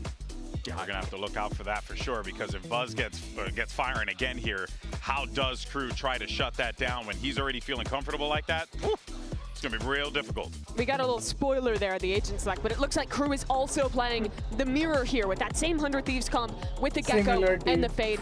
I think it's the best comp on this map right now, and Crew have played, or at least watched, other teams in Americas play this a lot, and I imagine scrimmed against it as well. The only thing is, I feel like if you're going to come in as the team who's never played a map, I feel like you need to go a little bit bold. Because if you come in, you haven't had the reps on LAN, you haven't had the reps in the server, it's only been in the practice, which sure, you're going to learn a lot from. I still think it's a little bit of a worrying sign to go in against a team who've already had plenty of reps on this comp and then try and beat them on it. I disagree. I think this is just a good comp to play. I don't think you need to overcomplicate it. You have a lot of odds you can watch of how to implement this one, and I think that Crew have played similar ideas before with the Gecko combo comps. I'm not worried about the comp, I'm worried about the team and how they can bounce back into this third map. That's right. Well, here we go, folks. Map 3. Which squad is going to be starting champs with a big dub? Let's send it back over to your casters. You got Brendan Sideshow yet again for the call. Bind is going to be an interesting one because of all the setup that the desk has been talking about. You know, it's been Cruz, Let's go, guys. Permaban, and for DRX, they are a good team on this map. Their setups are well thought out, especially on the defensive sides. And already, I'm getting an early glimpse in terms of how they want to play this one. It looks different again. Normally, they're playing double initiators over towards B, trying to crunch areas. This looks like a fight towards short A. Well, it actually might end up being a crunch just through the other teleporter. Yeah. If we see Shy take a little bit of space and have that Viper contact battle. Bane hears all the noise, including the stimmy. Doesn't choose to use the C's nice and early here. It's a big tool to try and delay this one as well. He actually gets it a little bit too early, but there are, Crunch online now. Triggering that play. It's a nade into the corner, and Shy isolated. Pushed back TPs on TPs. Crew want nothing to do with it. But the Molly is preemptive. Drops them down, including a smoke in their face. Mako has locked them well out of that site. Oh my God, perfect play so far from DRX. But now, as Crew reset, running around the world. They're not going to know exactly where people like Flashback are.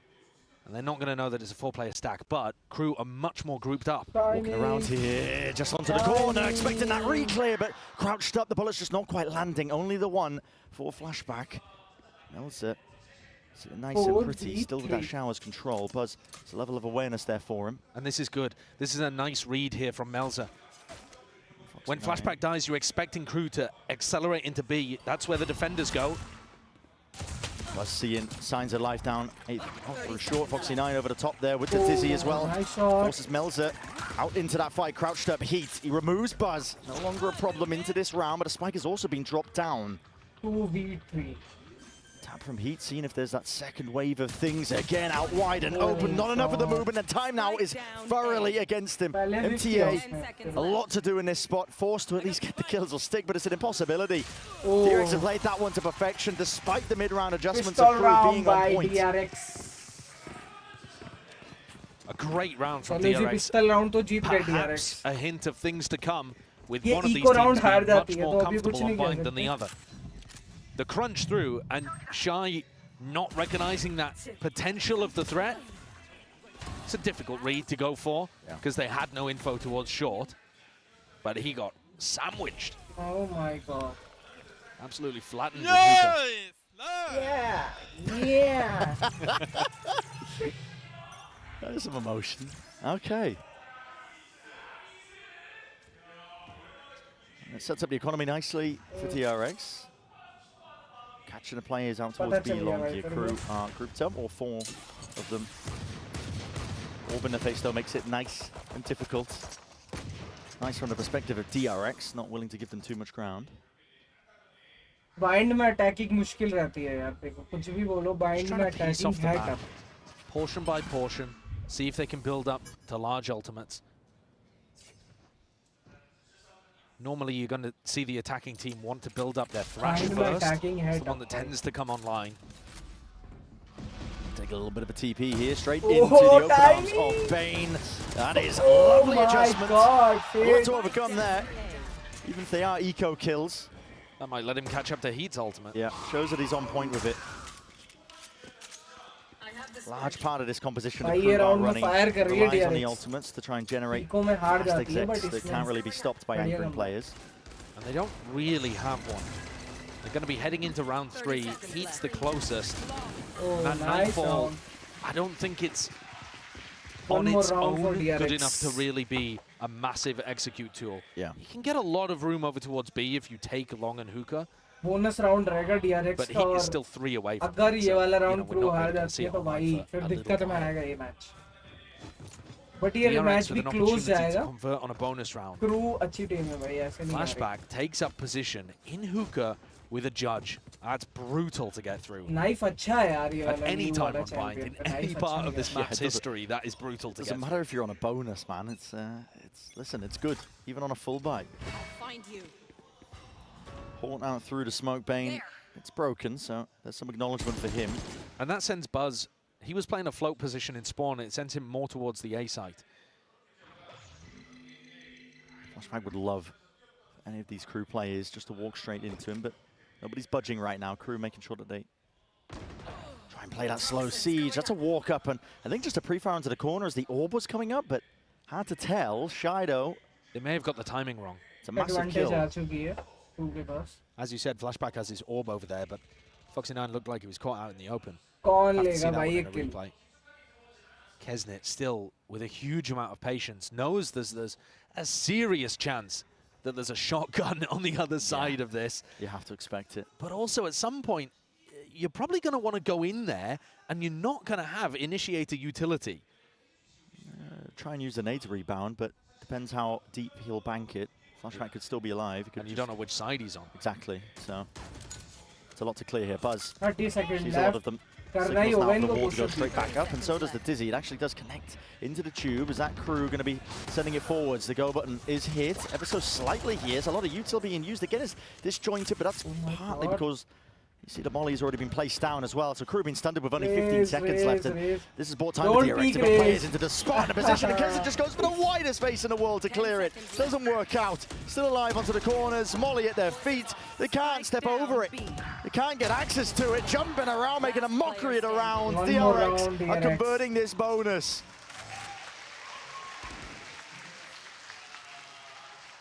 From what we've seen on Bind so far, and from what we saw in Abyss, it's like a totally different team. They haven't even been pushing DRX that much. Rounds like that, they fall apart so easily. Kesnet just walks into a judge, and the others are stopped by small pieces of defensive utility. Nothing earth-shattering that DRX are doing. A jump spot, a nade, smokes down, and then Crew are forced to push through the smokes without their entry player, and it all falls apart. Yeah. I think there's pieces to the puzzle that are missing here for Crew. I agree. If you're playing the attack side, you have to pull out the Molly, Snakebite, Mosh Pit, whatever it might be, but any sort of that stall util in every capacity as well, because it's going to deny the plant, it's going to deny you even being able to go into the exits. You're going to be tested in that space. We've been talking a lot about kind of mentality with these teams, especially because DRX got slapped around, dismissed on map 1, immediately was answered back on Abyss with a rather tilting tech pause for Crew. And right now it seems like DRX haven't slowed down from that map 2 here. This is a very committed off angle. Kesnet is quick to respond there, and he's good with the movement on top of it still. With Shy dropped, they'll get themselves into the site. So Nightfall scatters his way across, does connect onto a multitude of targets, but Bane is not to be pushed back and away here. Tries to at least offset his movement enough to survive, but he's going to be dropped in the process. Now through onto the side, MTA planting, Moshpit and Snakebite rebounding, but it's a little bit too late there. Just missing the mark, so still getting into that plant. He's for the post of it. Crew. Rivals in the hands. Melzer spotted out, and spam through the box will do the job. It's methodical here by DRX. Take their time with most of this here. MTA only with the Sheriff to work with. He would have to hit a miracle shot, including the Sheriff in the hands of MTA, but it's just not happening. Peeking around. The wingman taps that first point of the fuse. They know exactly where Heat is. He's going to be not long for this world. And the fuse is completed.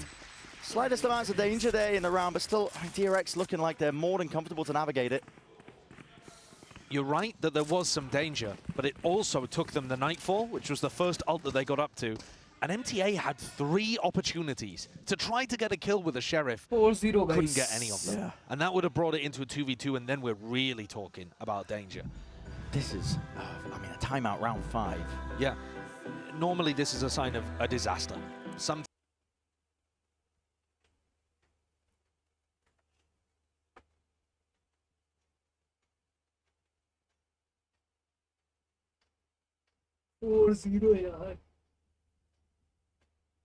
in theory, you shouldn't even have too much to discuss.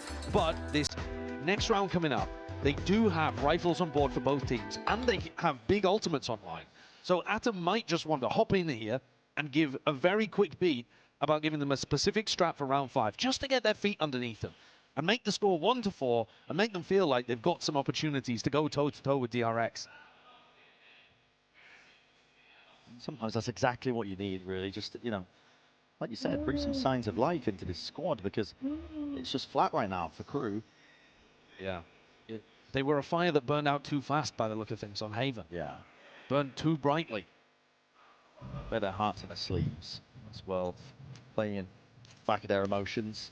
On top of the world, really. Map 1, you know, we were talking about potentially turning around the dire straits this team has always been in since 2021. When they attend these champs, they never really make a deep run, and it, you know, still early days in map 3, but for now, in terms of what we're seeing, rather dejected Crew, they're gonna have to turn it around if they want to see if they can dispel that narrative. Deep orb is used here by Crew. Shy zone. Feels like they could be walking all the way up here past that orb. Trying to control the B-orb as well and make sure that that's not something that a player like Kesnet could take away and get his showstopper online. You see that DRX are trying to control both of the alt orbs. Stop Crew from getting those active. Orb's gonna have to be dropped as well. Crew looking like they want to try and lurk potentially up through A short. Got to save some fuel in the tank for that one, for the wall to be up and abound. And this is a classic from Crew. They love to contact into these plays, but again, might be to their own demise. Buzz is getting called back to the A site. He's the player with a showstopper and nade and blast packs. It should be very difficult to get plant down, even if Crew exec short. Wall up. We're waiting for that timing. Now the util is going to be following up past it. Up and over. Doesn't clear out Mako, though. There's nothing for a showstopper in the hands. It's returned there and a swing off from the side. Bane still alive and kicking, but will fall in the end. That's heat to drop him. Shower's control is going to be given up and lost. A flank timing here by Flashback. Out and around. And a full avoidance of lamps. Crew wanted nothing to do with it, so they didn't give up their lives to the judge here. A lot is going to be resting on the shoulders of Flashback, who we're watching right now, but slipping past. Here's the footsteps.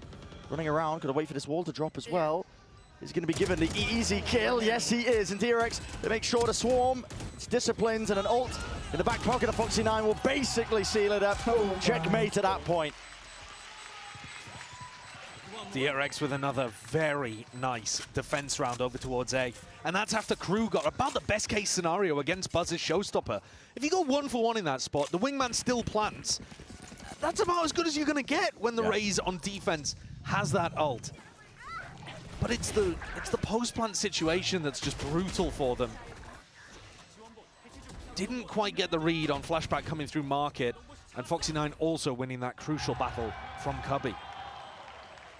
If you just look at the duels and who's winning them, and the pace of the game, the pace has slowed down, and DRX have started winning a lot more of the rifle fights. Yeah, and that's an important point to make out, I think, as well, just how much DRX are controlling the tempo. They're not getting sucked into these fights. Map 1 was them honestly losing their cool. They looked frantic. Yeah. I think they were getting sucked in constantly to try and take duels. DRX really going to be tested, I think, in this instance. This is a lot of players up into their face, but again, to judge and hearing it, nobody wants to step past it. Mako spam down heat. He has answered back, finally. Onto the board there with those 2 kills. A peek from Kesnit, lucky to be alive. They still haven't used Thrash or Showstopper. Here comes the Thrash. Now going to be used to not even take much space, just in case it peaks most of it, but they already had control of lamps. MTA will pick it back up for another go of things. Shy still sitting. Tucked himself away into showers, one of the best chances they've had in a long time. Wait a second, util is used, combined attempt. Kesnit, Showstopper has to use, at least to offset that one. Bane, he's sticking it, and it's not spammable for Shy into the spot. Off onto the angle again, he knows it, there's a chance, and it's one nice out. One, Crew. Shy finally puts one on the board of a Red Bull clutch. He was good with them on Haven. He won 2 incredibly important clutches for his team. Finally, and now he's put the first round on the board on Bind. The fact it ever got to a clutch situation, though, I think is a bit worrying. I really like the util dump, though, that DRX had over towards lamps. Yeah, they had a good way to clear lamps there. Lovely clear in that spot. But for Crew to be sat in a post plan, everybody in a nice position, and still have to use Thrash and Showstopper, and it comes down to a 1v2, squeaky bum time. Yeah, it doesn't bode well. Probably getting that connection as well, just from the trail, the haunt up and over. That was used a little bit earlier. Yeah, the haunt over the top there's a nice one. It's one that DRX uses as well. Often can set somebody up to take B-long control, but DRX are trying to lock that spot down. Yeah. Never a lot of control over the map right now as well. Doubled up onto B-long and up in the hands of Buzz so he can watch this shower's position and angle. Both teams running their Viper Orb on B-long there, contesting for space, but it's a fake from Crew. The group up, called from Melzer. He has Orbital Strike for post plant. If they can just get this plant down, again, they should be in a nice spot. Oh, util here might even be choosing to use this one. No, cancels the call here. It's a Nightfall now that's going to be used by DRX. This is the respawn that catches on to absolutely everybody. And all sound cues are deafened. Crew are working partially in the dark. The tap, MTA is looking for that response out. Orbital Strike is used, but into the wrong spot. There's absolutely nobody waiting there. Dizzy around and about. It's Crew trying to fight tooth and nail over the spot into lamps, but they still don't have this plant down. There's 22 seconds left. Time escaping them. The hourglass running dry. MTA fully committing and tapping onto, finally committing into the spike, and there is that reinforcement. Side by side, Kesnit joining into the fight. Putting down any sort of position. Trying to take it. We do have that showers control still. Snakebite to clear lamps. It's going to be the important elements here. Buzz has already picked up one, but it's already equalized. Nade into the hands, Kesnit, Util out and away. Movement by Bane, almost enough to isolate. Still, players are dropping Crew. Another chance, and it's Grasp firmly here to put that second on the board. More solid in the post plant there, Crew. After a very bizarre ultimate from Melzer, it must be said.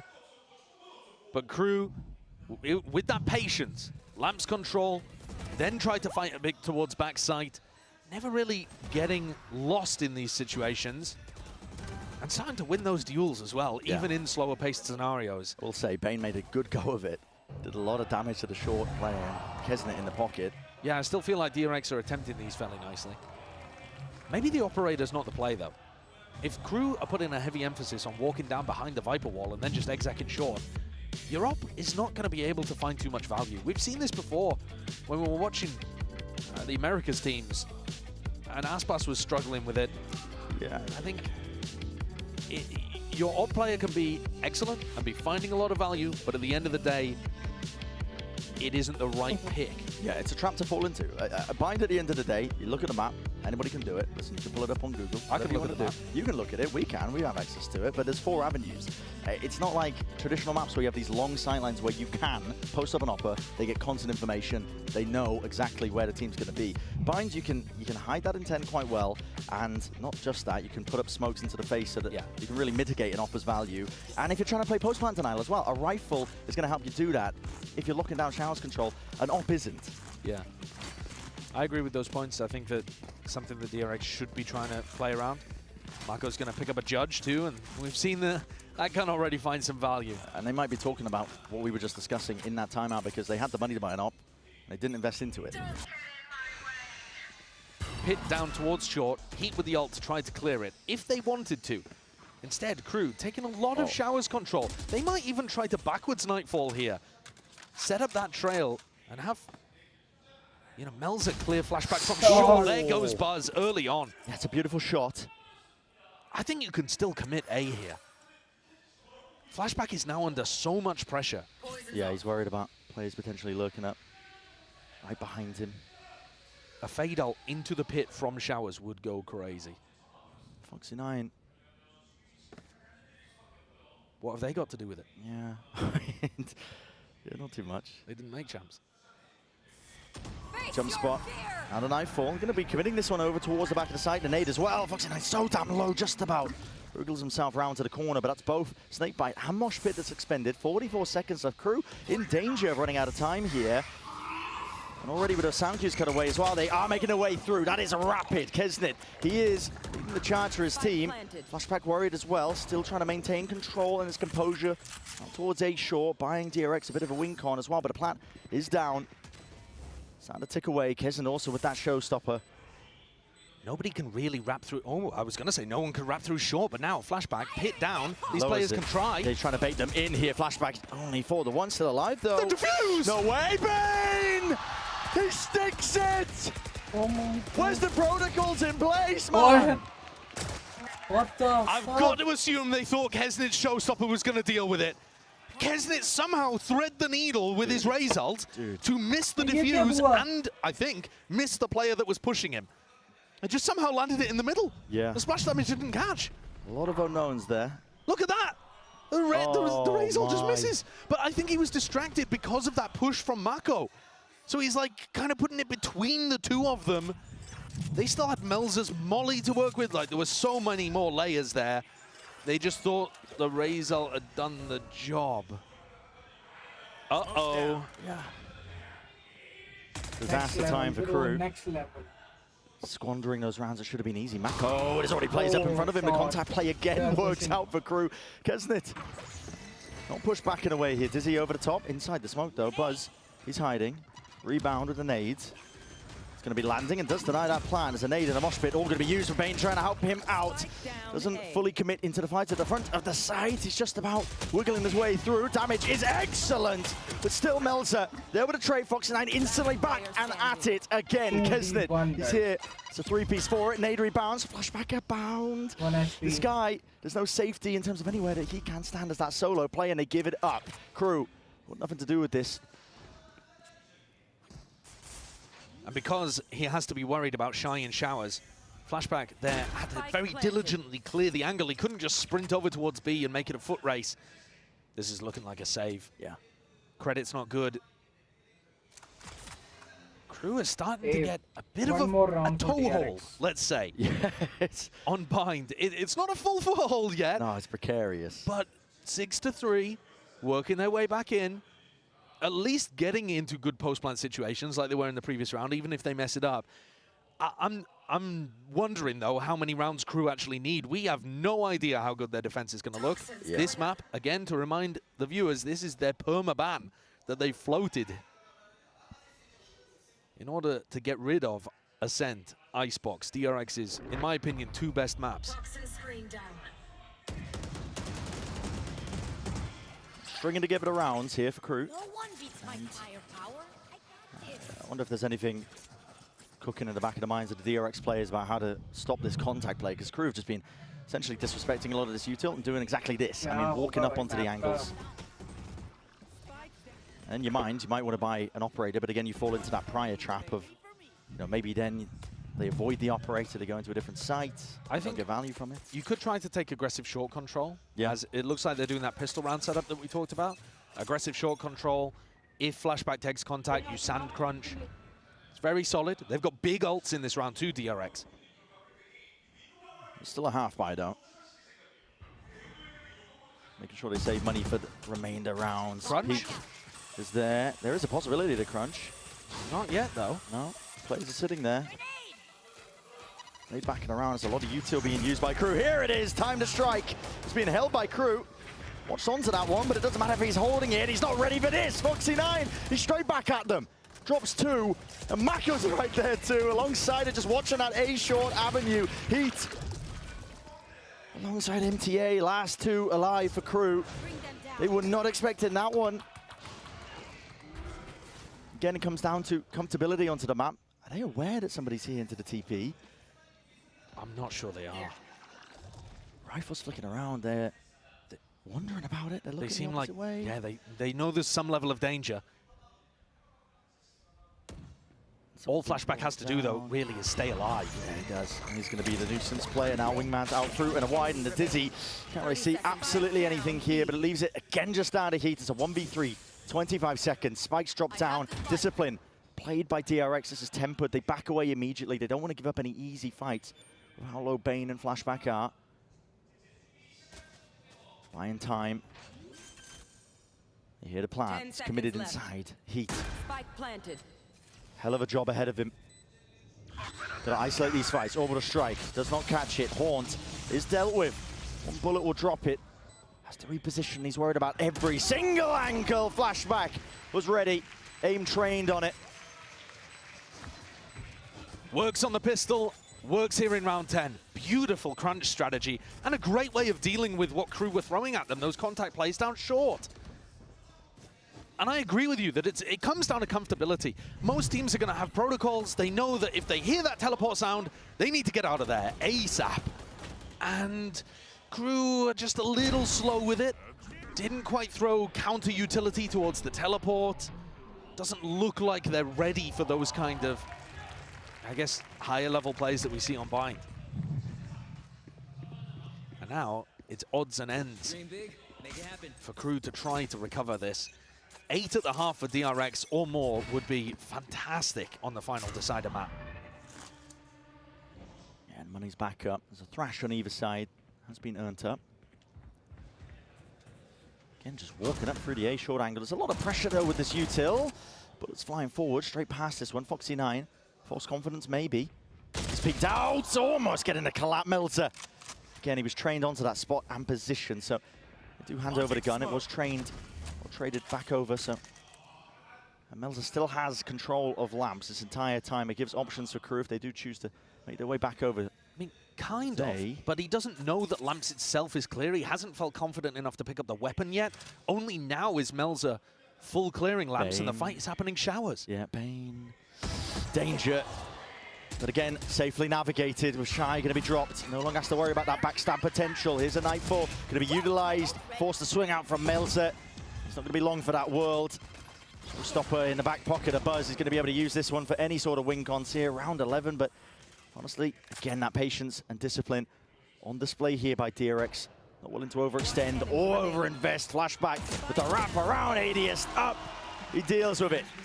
8-3. Looking like a marvelous half so far from DRX. Crew clearly felt like they had done enough prep work on this map to float it all the way to the end as a decider. But thus far, getting outclassed. Looking quite similar to map 2, I think, where there's competency. They're not getting flattened in the same way that DRX did on Haven. But at the end of the day, each round seems like there's a mistake or an extra play coming out from DRX. भाई क्या dominating the पहला match और अब देखो यार dominating का D भी नहीं है. Floating this map against the DRX. Situation कैसे change हुई है competent even at some of the worst times on this map regionally. Yeah, hasn't quite paid off. Huge ultimates here for Crew.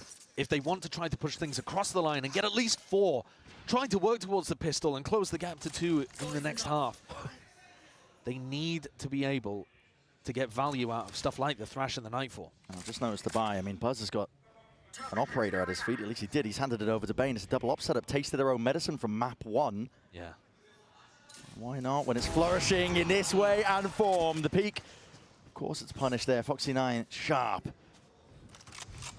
Rifles ready to be picked right back up again. Thrash out and through to Seize and a Mosh. All going to be used. 50 seconds down. Wait this one out, but there's a gap. I think Bane not actually going to be caught by that one. Showstopper used up and over the top here. Dizzy has to be used to respond, and now Buzz right back at it. Ult of his own, revealed up. Spamming and praying and spraying away. Bane, he's losing track, but still wrangles the kill. Rifles are there, and they put down these Crew players. Even with Crew trying to set up a 2-phase push there, the Thrash to bait out defensive utility and then go forwards. Even with them learning as the map went on how they wanted to approach their attack side, DRX 1 step ahead. The power of experience coming from a team with 3 rookies. Fully turned this one around and now looking primed to take this series. What a turnaround from that first map. They are in that driving seat.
Second half of Bind. Anything up their sleeves, it has to be on Showcase. Here and now. Starting with that pistol round again, I feel like a broken record sometimes, I think, when we're talking about this, because often the team is down, it has to begin there. At the same time, even if they do get a pistol, this is going to be an enormous uphill battle for Crew. They don't have the experience on this map. They don't know how their defense is going to work. If they try to play heavy flood defending, which was the only thing that's really worked for them in this entire series, we didn't particularly get to see even them play the attack side on Haven. They were just flood defending over and over again to get a 10-2 half up, which carried them to a massive victory there. Even if they wanted to play that kind of style, Bind is such a post-plant map. Let's see how they set themselves up here. Let's get into it. Round 13. Our final map in the series. DRX fully committed. All the bodies over towards B. Tiptoeing their way around most of this one here. They're going to go for a bit of a B split. Most of their players out and through this. It's a tried strategy. They do this one quite a lot. Up and through, and Shy just didn't know which way to look. The flood attempt met and shut down. Heat He was caught between a rock and a hard place there. There's no chance of him being able to escape. Spike dropped down, a bit of time earned. Buzz layers down that nade just to give him the safety net to be able to get that plant down. Now into a solid post. Yes, they don't have any util. 3 versus 2. Buzz does not have a teammate to play off. No, he's very much alone here. If he goes down, there's chances. Here for Crew, doubled up. This is what they do best, trying to take these fights, but again, just tapping away with the damage done. The game IQ just winning that one out for Buzz. It's 3 in a round for him before he's eventually dropped. Kisnet has to do so much here. Tap. And just walking, trying to bait out that peak, not giving anything whatsoever, tapping away. It's no easy fight. Nades re-earned, but expecting that reflank, and right from behind, it's a dagger to the back. DRX now up to 10. A lovely execute from DRX. They've got great ideas on their attack side of Bind, and they might be able to keep them fairly hidden. The lead at the moment, looking like it's going to go to 11-3. They're within touching distance of the finish line. And again, a remarkable recovery from what we saw in map 1. Yeah. Where they just got destroyed. It's a DRX team that they've been through a lot of shifts and changes in terms of their roster. They had to watch on the sidelines another Pacific team make history. Getting close to it before here. Kesner getting punished with the yaw pickup, but this squad are looking to make their own mark, even though all the spotlights are on this Gen G squad for good reason. Playing in front of the home crowd, here at Champions in Seoul, and they were the Korean darling team, and I think that has been overtaken somewhat by Gen G. Can they fight their way out of this one? Yeah, I think they can. I think they're fine. That's brutal, man. But you're exactly right. They were the darling team of not just, you know, Pacific in some capacity, Korea, and they've had to watch that get overshadowed as Gen G have stepped up into that spotlight, have made history before anybody else. And again, you can see it in the body language coming out from the guys over towards Crew. Ever since kind of like halfway through Abyss, maybe even early on in Abyss, they've seen that. Crew are going to take a tactical timeout. DRX had that legacy with the old roster of always making it to playoffs, almost always. I mean, a couple slip-ups here and there, but yeah, they basically dominated groups, and then they couldn't quite get over the finish line to be able to pick up a title. We always thought it was maybe possible for that old DRX roster, but at some point, just got a bit long in the tooth, and they decided to make changes and pick up fresh faces. This roster, I don't think many people are expecting them to go on a very deep run, lift a title. I know that Sliggy had him as his dark horse for the tournament to go deep. Yeah, I think that's respectful. A top 4, something like that. I think that is possible for this roster. Yeah. I was very high up on DRX going into this event. I'm not just saying that to toot my own horn, trust me. I think that they look very good in the finals performance, even though they lost versus Gen G. That's Gen G we're talking about. Yeah. A team that has just been dominating ever since our finals of Madrid to be going from strength to strength. Yeah. And DRX's map pool is very strong too. Yeah. The fact, though, we thought they would be good on Haven and they got slapped here is going to, you know, it's going to affect people's assessment of it. But other than that, they've looked very solid today. And this bind performance Where are you? goes from strength to strength. Really no stopping it.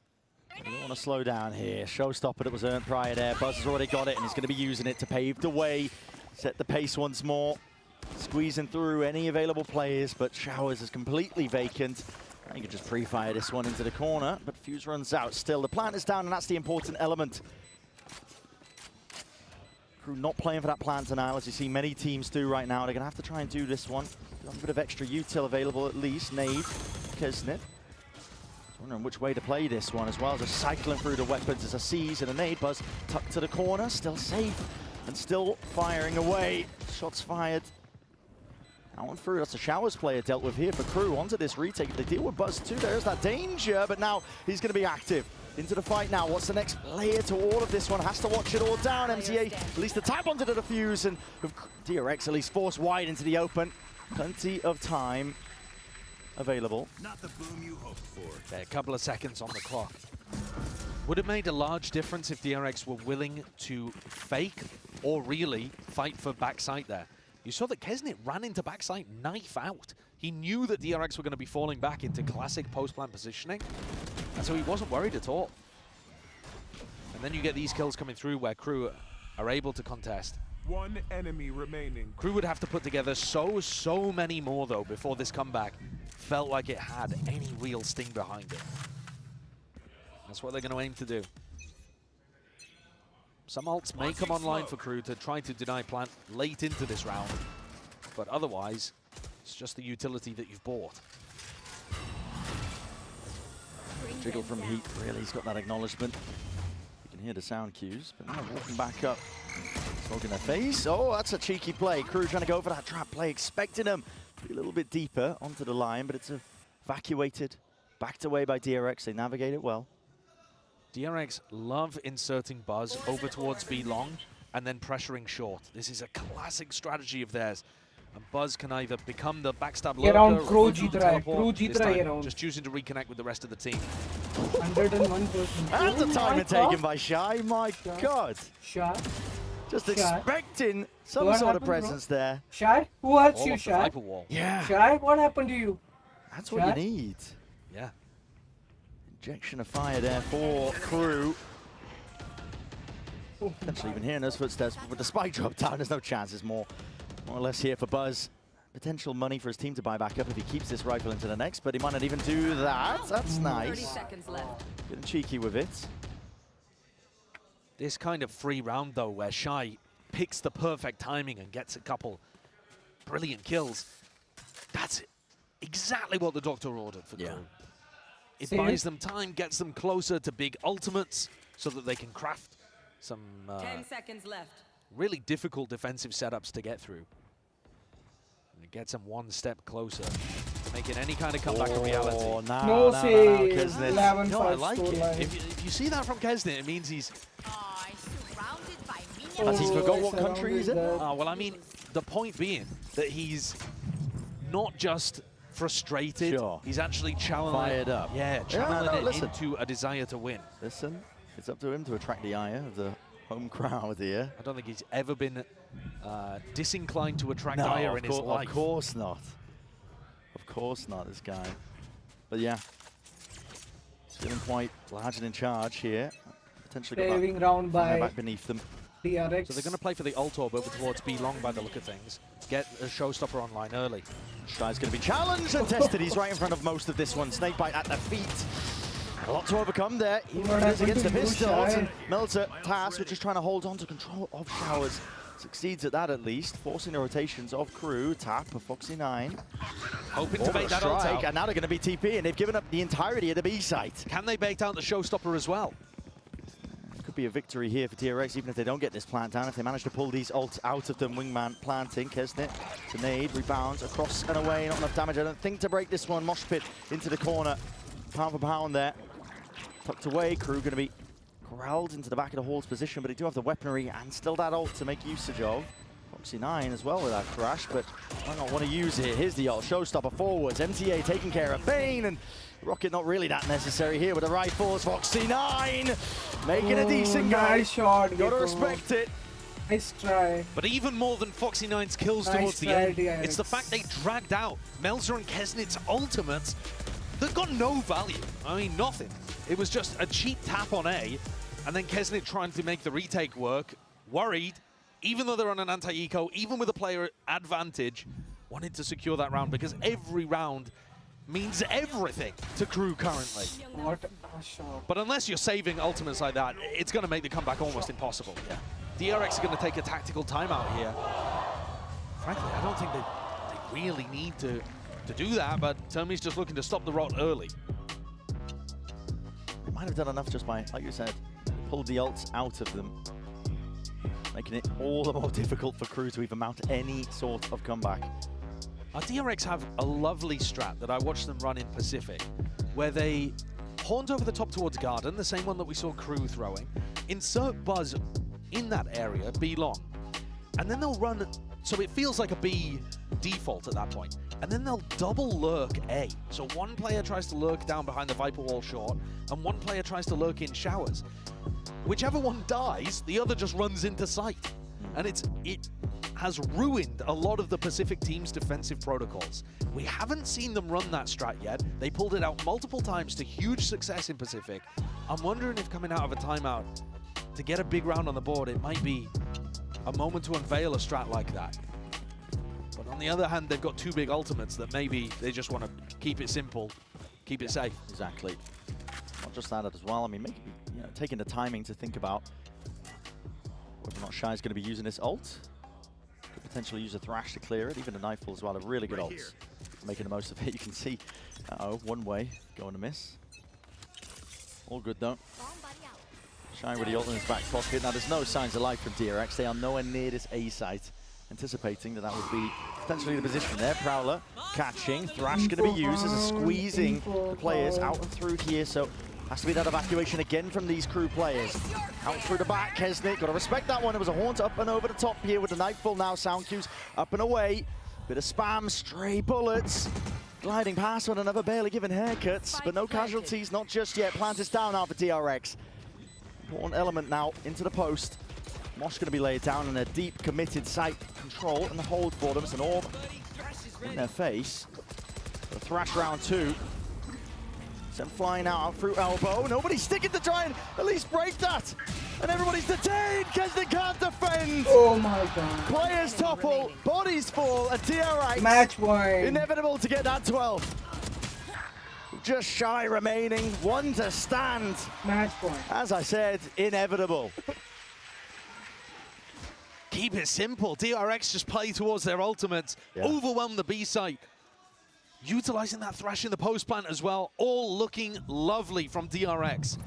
A 6-round lead, 6 chances to be able to put Crew away and move on as the first team in this group looking to face whoever comes out of Fnatic Billy. Buzz with a showstopper.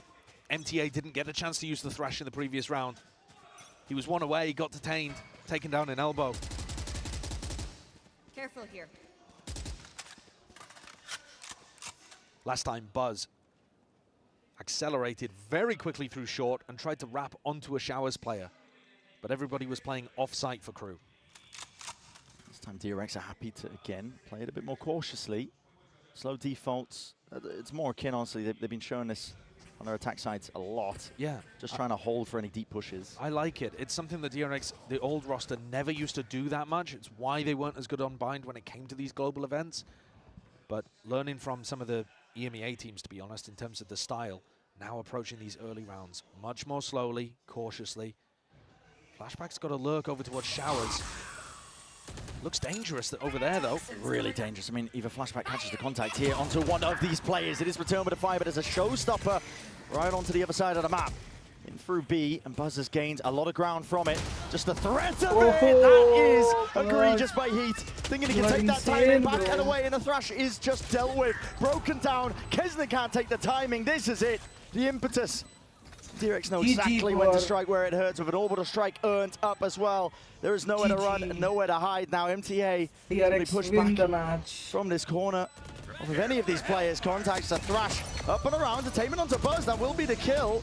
And the angle just not afforded to at least answer back, but finally double down. And Shy has to do it all. So much to overcome. GG. DRX win the series. DRX win the match. With that 3rd map win, overwhelming. What a series. Huge opener for this newer squad for DRX. Guys, series पूरी हो चुकी है. They've never lost an opening match at a global event, and this team is not going to start now. I think we were all very worried that it was going to be a different tale after map 1. Stream लगी हुई है.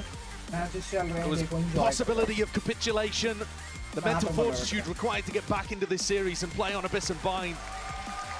Deserves a lot of credit for this Korean squad playing in front of their home crowd. And Buzz, you were talking him up earlier, what a performance from him towards, you know, the 2nd quarter onwards of Abyss and all of Bind. He was on fire. Took over, he was top of the scoreboard in that last match, 23 kills, 4 first bloods, on point. The crowd going to be happy with that one as well. Roaring applause for this squad that, as you mentioned, hasn't dropped an opening game Champs not really looking to start anytime soon here. They've managed to battle their way back. And honestly, I think there's going to be a discussion to be had about, that shakiness. But to be honest, dissuading that, I think, with how good they looked on map 2, map 3, it was really well put together. They weren't falling into the trap of trying to, fight at the tempo that Crew were doing. They were really just, honestly, kind of just controlling the entire state of the game. Yeah, they slowed the game down a lot, map 2, map 3. A great decision for them, and the maps played into it as well. Yeah. Much more difficult to play those maps at a higher tempo. Crew did win one thing today. They won the classic kill versus classic kill battle. Don't know what that was playing for. Are they going to feel good about that? Yeah. I don't think so. Letting slip a 13-2 lead is brutal. Crew have got difficult opponents coming up as well. Whoever loses the Fnatic Billy game, do not doubt. Yeah, do not doubt. Do not disrespect that Billy team. What, why are you even saying them? You're disrespecting them by assuming they'll lose against Fnatic. Listen, I'm sorry. We'll be finding out after this match, I'm sure. But we're going to send it down to the floor. I believe we have the Gentle Giant waiting for the interview.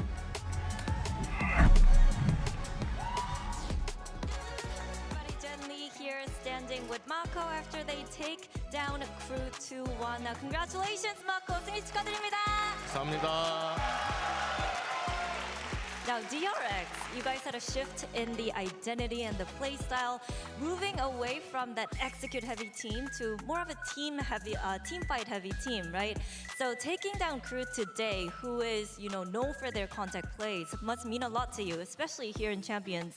마코 선수 승리 축하드리고요. 뭔가 DRX가 올해부터 조금 교전 위주로 경기를 풀어가는 스타일을 선택해가고 있잖아요. 이런 좀 스타일의 변화를 주고 있는 가운데 크루라는 대표적인 컨택 팀을 상대로 승리를 거뒀다는 게 참 의미 있을 것 같거든요. 오늘의 승리 어떻게 보시나요?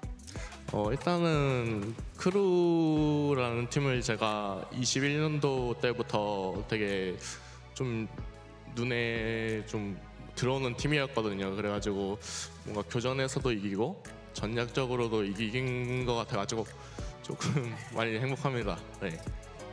Well, I always have my eyes on Crew since 2021, and to be able to match their firepower level and also, out-aim them, but also beat them with our executes and strategies, it definitely means a lot, and I'm really, really happy with how today played out. Now, speaking of DRX, though, in the past global events, post plans were something that you guys had so much success with, but the meta has kind of shifted away from that, and ever since you taking on that IGLing role, we see DRX relying less on post plants as well. So do you think this is because of how the current meta is kind of, folding, or do you feel like it's just changes that DRX are trying to implement with your new play styles? DRX가 그동안 국제 무대에서 가장 잘했던 게, 세계적으로 가장 잘했던 게 바로 포스트 플랜이잖아요. 몰리로 한번 맞고 하는 거. 근데 그동안에 메타의 변화도 있었고, 또 마쿠 선수가 이렇게 IGL을 잡으면서 좀 이 포스트 플랜트에 의존하는 빈도수가 많이 줄어든 것 같거든요. 이게 좀 현존하는 메타의 한계인 것 같은지, 몰리도 버프가 됐고 아스트라도 현재 나오지 않고 있으니까, 아니면 그냥 DRX가 조금 더 변화를 주고 있는 것의 일부인지도 궁금합니다. 이 부분에 대해서는 솔직히 말하면 발로란트가 요즘 들어 교전 위주로 좀 많이 흘러가는 것 같아가지고 사실 메타상 이렇게 된 것 같아요. 그래서 포스트 플랜트는 22년도 이후부터는 뭔가 좀 잘 안 되는 것 같고, 그냥 요즘 교전으로 모든 팀들이 다 그렇게 흘러가는 것 같아요. 그래서 어쩔 수 없이 이제 그렇게 되는 건가 싶기도 해요. 네. 알겠습니다. Now, I feel like the meta these days kind of don't allow a lot of post plans. It's really harsh on making those post plans kind of successful, and a lot of it comes down to winning those skirmishes and those aim duels. So that's definitely being more aggressive is what you need in the current meta to win out the games. And I believe that the era of post plans are kind of dying away. Now, I'm gonna ask you a quick question, Mako. Fnatic or Billy? Fnatic. Okay, then you are going up against one of the best IGLs in the world, Bolster. Do you feel like you're prepared for that? How are you feeling? 그러면 푸나틱이 이길 것 같다고 예상을 해주셨는데, 세계에서 가장 유능한 IGL로 꼽히는 보스터 선수를 상대해야 되잖아요. 자신 있으신가요? 자신 있죠, 당연히. 100% confident against facing Bolster. Now, congratulations, Mako, once again, and good luck against whoever you get to face. Thank you. 이렇게 마코 선수 만나봤습니다. Bolster versus Mako. Is that the matchup we're gonna get? We'll have to wait and see with the next matchup coming up because we have Billy taking on Fnatic coming up after the break.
It's not defeat that defines you. It's how you bounce back. Reach your impossible. Lenovo Legion.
Welcome back to day 2 of ChampionsTour and our second opening match of Group A. I'm Golden Boy, once again joined at the desk here with Mimi and the birthday boy, Tom. I had to do it again just to give you some embarrassment. Didn't say that in the script. It didn't say that in the script, but I added it because I'm my own man and I can do what I want. But up next, did say that in the script. We have a great potential. Well, hopefully, I want to be hyped about this. But of course, it is going to be a 23 rematch between Fnatic and Billy Billy Gaming. Now, if you hadn't been watching the Chinese region for a little while, you might remember Billy from their incredible run that we saw at Champs. Everyone's so enthusiastic about this team.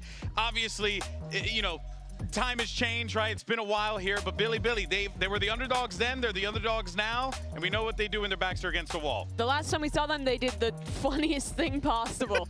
2 wins in a row against NRG to make playoffs at their first ever global event. But Fnatic was the team who queued them up for the second match of that bout, right? Beating them in the group stage. It was a very, very dominant game. Fnatic rolled them in a quick 2-0 and made their own way into the playoffs. Yeah, I also think last time around I kind of looked at that team and there were a lot more positives. I'm nervous about them here. I think they're going to have to have come in with quite a few changes from what we saw in the regular season, because they got through in a very tight margin.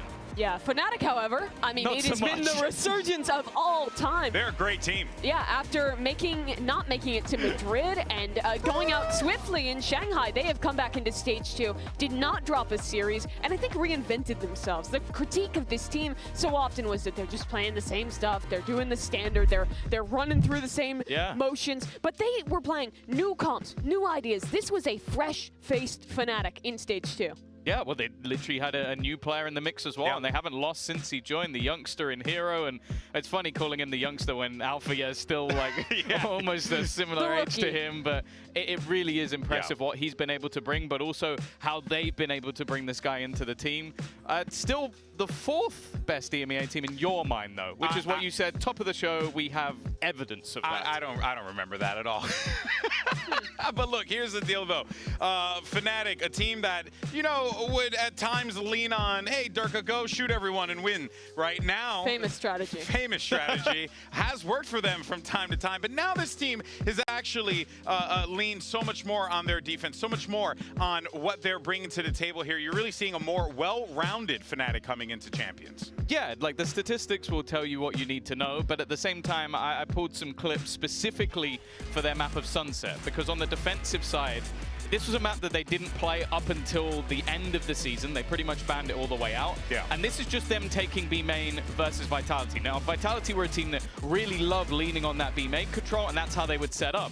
So you had different utility setups every single time, using the stuns, the stars, switching the personnel that were there. In some cases, they were very aggressive, taking deep control. Other times, they were combining it with the ultimates that they had online. It was ultimately just a beautiful counter to a very, very good team on Sunset, and they ended up obliterating them. I was so impressed with how Boaster and the coaching staff showed so much variety in all these new compositions. I think a lot of the times when teams try and innovate, right, not a lot of other squads are playing as much Yoru, as much ISO, as much unique stuff as Fnatic is. That was Althea on Breach. Yeah, I mean, it's crazy. But the depth they've shown, they have multiple looks in all of those. They have a couple different looks on the default. They have a lot of set plays, and that's across their map pool that is proven to be incredibly deep. This is no longer the fraud-natic that was struggling, that wasn't making it to the globals. This is back to the Fnatic that is going to be contending for trophies at global events. But the thing is, they've never done it at Champions before, and this would be the perfect place for them to find their redemption. Exactly, and with Leo out, Hero has been brought in as the sub, and they have been dynamic, unreal this the previous stage. And now you're going to have Hero at a global event here. It's a different type of environment for him. But honestly, I can't think of 4 better people to share the stage with for your first match. The other thing as well is you have to think of the stakes even when he came into EMEA. Yeah. It was a team that, okay, they made it to one of the internationals, they failed the first and didn't look particularly good. So it was basically a story of, okay, we have to get to Champions, we have to do well at Champions, otherwise this is a failed year for this squad. And this kid hasn't broken a sweat. He's looked fantastic all the way through. And he's filling into the shoes of Leo, the guy who we've always lauded as one of, if Leo not the and best. Sentinels. That's he's playing multiple roles for this team, not just the Leo's Exactly, right? And on top of that, the team has had to flex around that. Chronicle is playing more Initiator. I think he's looked incredible, especially getting to see more of his Sova these days. But yeah, Hero, I think it's just remarkable how well this guy has stepped into this roster, stepped into this system on a completely new level of play. For a guy that was a completely unknown name, it's really remarkable. Yeah, well, of course, you know, when you have a player like Hero, you need a leader that's going to guide him, and who better than Boaster? Good thing we caught up with him, courtesy of Mika. What you got for us? Hey, Boaster, it's good to see you again. It's good to see you again, especially since this is going to be your 4th champs in a row with Fnatic. But what do you think is Fnatic's biggest obstacle to lifting that trophy?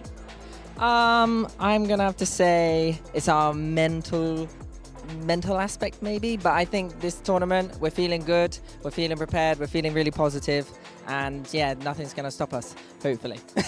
Hopefully. Well, let's see it on stage. Good luck to you guys. Of course, this Fnatic team, they're such a talented squad, but they have been known at times to kind of, you know, get within that mental prison and kind of struggle to be able to climb their way out of it. I think, though, that this time around, this team's coming in feeling quite refreshed, quite enthusiastic. I actually passed by them in a hallway. They were bumping some music. They were vibing. I think this is going to be a Fnatic that's feeling quite good. And Billy Gaming, their opponents on the other side of the stage, need to be careful because this is a team that not a lot of people are given the time of day. In fact, all of Fnatic was predicted by the entirety of the talent team, which goes to show you how favored Fnatic is in this matchup, Mimi. I don't think there's an opening match that is more heavily favored, at least on paper, than this one. Billy coming out of China, I think it's very different if you're not watching this region than the teams you're more familiar with. FPX, EDG. This Billy squad doesn't play as many crazy comps, like one map where they're off kilter. For the most part, it's standard meta stuff, or what was meta like a year ago. But I think where they falter is really in the execution. There are moments when you see them playing really well together, having solid trading, really seeing the improvement in fundamentals from the last time we saw this team, but there are still a lot of moments regionally where that is slipping, where people are overheating, individual mistakes are cropping up, and the team isn't able to adapt and stay in these games, and that's why they're coming in as the 4th seed from this region. They scraped it as well. It was a joint 6 points. Like they were literally the bottom team to make it through, just about got here, which I think is always an achievement in itself. Of course. But this is now where it's like the level that they need has to go up a significant amount to get close to Fnatic. Yeah. It absolutely does. And I think also they're going to be playing against a Fnatic who doesn't play like the Chinese teams they're playing regionally. They're really structured. They're going to punish those individual mistakes. And honestly, I think the biggest fear for Billy is that once those risks start to be taken, when a player like YZ's going for these swings, if it stops working, if Fnatic is punishing it, can they come back into this game? Because they haven't had a lot of experience internationally, no matter how great Champions was for them last year. Yeah, great point on that one. A lot of pressure here for Billy. Some added pressure as well, courtesy of our friend Artis over in Navi. Well, you know what? He's never said anything silly about Billy before, so what would be a problem with him saying something here? I also want to point out, I'm going to mainly direct this to GB, why is going ball to punishment? That's the real question. Like, you know what I mean? What's going on here, Artis? Bald is beautiful, baby. Okay? Lean into it. Maybe it's a reward. You get That's right. I'm going to look at it as a reward. That's the best way to see it. I think there's like some internalized bald phobia within both of you to assume it was a punishment. Maybe. I don't think that's a thing. Well, here's the thing. This is going to be Neff over on BLG's first global event. And earlier, Paperthin had an opportunity to sit down with Billy's IGL to talk about this whirlwind of a year for this roster. Hey, what's up, everybody? It's Paperthin here, and I am joined by Billy Gaming's Neff. Now, Neff, I have so many questions for you, but we don't have a lot of time. You have had a crazy journey the last couple of years, right? Last year, you win Ascension with Bleed. They qualify for Pacific. You can't move on with them. You have a bunch of time in between to play some games, play with some other teams and things like that. Then in Stage 2, you join Billy. What's this year been like for you, going from winning to Ascension to now qualifying for Champions? I mean, following last year, right, after our Ascension win back in Thailand, I mean, I was pretty ecstatic. And then after that, knowing that I had some complications about the following year, like I was obviously like pretty down and pretty like sort of depressed about it. Like I couldn't compete. Then I had a bunch of time. I sorted out everything, and then I was able to compete again, right? And then I was actually about to join a team called DSG, if you know, Disguise. And then I was ready to sign a contract, pen and paper, everything down. And suddenly Bilibili approached me. I was like, do I really want to take this risk? Because it's like moving to an entirely new region and such. And yeah, I took the choice and now I'm here. Awesome, man. So speaking of that, you moved to a new region. What it's been like for you playing in VCT China? You know, you've got a Korean coach, Chinese players. How has that transition been for you? I mean, at first, before I took the decision to move to VCT CN, right, Bilibili, I mean, it's kind of like a very new experience. Like throughout my whole playing career, I've been speaking in the English language and then having to switch over to Mandarin. And, I mean, obviously, at first it was pretty tough. Like, I did not know anyone on the team. We only had a couple of scrims before I made the decision to join, right? And then after that, I moved over and then we interacted more between the teammates, the coaches, and the staff as well. And then everyone got along pretty well, and then now we're here. And I think right now I'm pretty comfortable right now. Awesome, great to hear. What about for this event? Are there any teams or players you'd really like to go up against or that you're looking forward to playing? I mean, before the draws happened, right? Like, we are the 4th seed, not the best. And then we knew we had to play the 1st seed for our first game, right? And I told myself I really want to play against Fnatic. I want to play against Boaster and Alpha in particular, and we got it. You got it. Yeah. Yeah. Well, they're a tough opponent for sure. So looking forward to that. And then finally, what is the expectations and the mindset for you and your team coming into Champions 2024? I mean, like I said, we were the 4th seed, right? So obviously we didn't do particularly well in our own region for the playoffs. But I think we are still not a team to be underestimated by the rest of the teams. And I think that throughout this tournament, we're just going to take each game one step at a time. We're going to take every round, every game as a learning experience for us in order to better us for the future. Yeah. Awesome. Great, man. Well, thank you so much. And congratulations again on making it. And we're looking forward to seeing you play. Thank you. Thank you. Yeah, great to hear there from Neff, and quite fascinating, right, that, you know, this team, like, they know they don't want to be underestimated here, but they know that the work that they have to do is going to be quite substantial. But what he's saying there about taking this as a learning opportunity, I think it's definitely the right move. You know, the CN region is still, I think, behind, clearly. They haven't had as much time as a partnership league. The game hasn't been out for as long. But Bilibili is trying to play a lot of the style of some of these other teams from other regions. And I think taking that learning opportunity, growing as a squad is so important, especially when they do have some great talents on their team, like YZ. Yeah, I think, I'll be honest, if they played against early in the year Fnatic, who ultimately stuck with a lot of stuff from the year before, I think they would have had a good opportunity to face off against them. The problem is they've come up against a Fnatic who are now in their innovation era. That was always the thing with the OG Fnatics going back even a few years. It was the scariest prospect when Boaster had those chances to really go wild with the comps. So now they're going to have to learn to play against a whole different style that they won't have faced before. And they still have to get over some of these blocks. You were seeing there some of the best highlights, the highs for this team. But they have still never beaten EDG or FPX, the two best teams from their region in the partnership era. And they've never beaten EDG as a squad whatsoever. So there is still a pretty big gap, I think, between those top two CN teams and the teams like Bilibili, like Trace, like DRG, who we saw earlier in the year. So any opportunity to come here, scrim against so many different teams from around the world, and also to have a chance to showcase and make an upset happen like they did last year is huge. Real quick, though, before we get ready for the match, I want to ask you guys differences between, you know, what we saw the 23 Bilibili versus the 24 Bilibili, right? Because we were kind of saying the same thing last year, and then look what happened. They managed to pull off some pretty incredible things. I think YZ just isn't, I don't think he's hitting as much as he was before. Like, he was truly in his, like, superstar era last year and managed to sort of almost diff some of the players on NRG. I don't know if he's quite there right now. But I do wonder if there's something about champions, about these global events, about wanting to prove yourself so bad to level you up. But it's against Fnatic, and that's, I think, one of the toughest two opponents you could get for your first round draw. Yeah, of course, of course. Well, I think it's about to be time to send it down to the stage, bring out our two teams so we can get this show on the road. You got Bilibili going up against Fnatic. and we are going to be bringing them out in just a moment here because teams are getting set up, ready to go, and then we'll be all copacetic. It's going to be interesting, though, considering that Billy, again, they are coming in with this underdog mentality. Fnatic cannot sleep on them whatsoever, regardless. They absolutely can't, but this is a Fnatic that is so confident right now. Didn't drop a series in EMEA, only lost 3 maps across their run. This is, in my opinion, the best form we have seen Fnatic in heading into an international event since maybe Masters Tokyo? Yeah. I would also say definitely heading into Champions. I don't even think that's arguable. I think that because of the lows, there's been a work ethic. I think bringing in Hero had that additional boost of just him almost energizing the team and having that desire to win. And I'm hoping maybe on the other side, Neff can be that as the leader of this squad as well. I think there's a good opportunity there.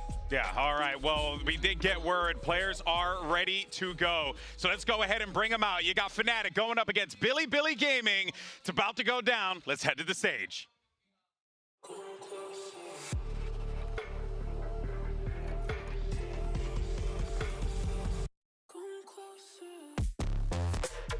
Billy.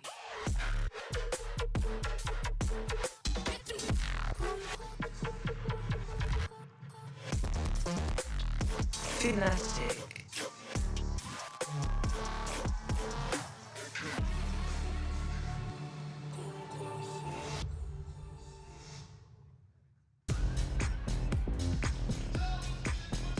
Fnatic is coming into this event in their best form pretty much in any champions in the history of the game. They're feeling really, really good. But on the other side, you have a Billy lineup that doesn't have many expectations for this competition, so that could be scary for their opponents. But let's go ahead and look at the series layout. You got Bind, Lotus, and Ascent if necessary. Let's see where this goes. I don't mind the Bind coming up, just as their own choice, because even though it's very good for Fnatic, I'm looking at Billy and going, play to your strengths, don't try and look for a weakness on the opponent. Yeah, it's true. I am not the biggest fan, though, of their Bind. They've won it regionally, but they're still playing this solo Sky composition that I think can be really limiting. They have a lot of ideas that I think are somewhat one-dimensional, which is like pop flash plays, setting up their star duels. It's not bad by any means, but they're going up against a Fnatic who is innovating on this map. The last time we saw them play, they pulled out Alpha Yaron Clove, and it looked sick. Yeah, they just look nasty in general. I also think that this first map is going to be critical because going to Lotus, I believe it's now a 6 streak. They haven't changed their comp pretty much the whole year on Fnatic because they are so comfortable at how they play it. Yeah. But they've still been able to innovate the way they actually play the map, and they have been dominant in pretty much every first half they've played. Yes, they built the meta comp on this map. Yeah. Everyone has been playing it. Everyone emulated them. There's a reason why they continue to go back to this map. Curious to see what we end up getting here. Does Billy try and pull an FPX, throw a spanner into the works, try something new? I would be really surprised. I would be surprised too, because it's not their style. They've also won it 4 times in a row, so it would be coming into an event going, okay, this is something that we've actually been relatively comfortable on, and then changing it just for now because of the opponent they're up against. And on the other side of things, it already looks like that back again, guys. We're actually going to get the match start from Alpha, guys. I'm quite excited to see that because, Fnatic again, it seems like his role just changes all over the shop. This is a comp we have seen, not with the Astra, but with the Brimstone normally from a lot of other teams. It's kind of become one of the standards on this map. But as you know, Brimstone is super comfortable on that Astra. They'll lean into it on a lot of these maps. But to your point, GB, I think that Billy is really focused on trying to play good, proper Valorant. That's why you see them play classic comps. That's why you see them try and lean into fixing their fundamentals. Their coach, Bile, is a legend in Korean esports from the very beginning, who I think has brought the right ideas into this roster. Yeah, they're certainly going to need to work out how to, crack the egg of Fnatic. It's going to be really tough, though, especially when you got them doing stretches like that. But now it is time to jump into the server. Our teams are set, and so is our casting duo. Two guys who are very familiar with the building that we are in right now, the hometown casters. It's Achilleos and Paper Thin.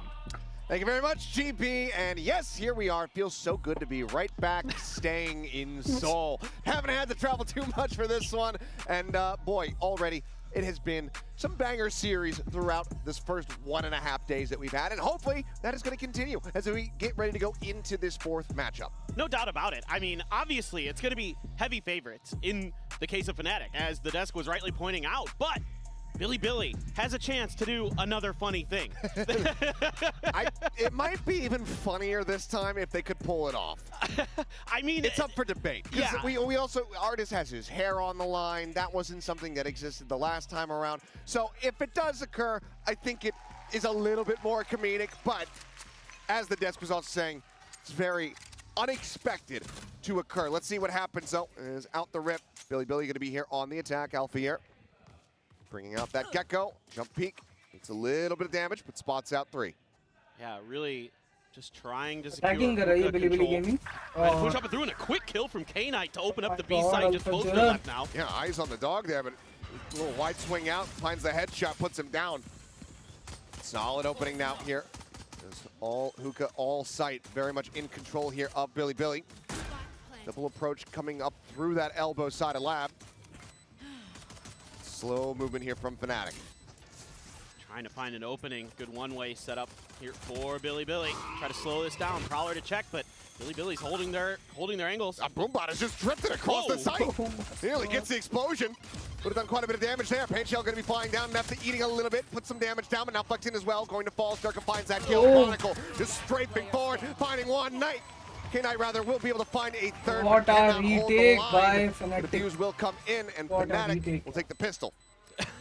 Somebody called Vin Diesel because that Boombot was fast and furious. It was just zooming out there. By but Fnatic, Fnatic just great protocols. As always, just taking their time, being really disciplined. BLG has all the time in the world to do their setups. And something else that the desk was talking about, Coach Bile has generally gotten teams into really good fundamental positions where they can hold those angles, but Fnatic just so snappy on these shots. Durka, Chronicle, Hero, all getting involved there.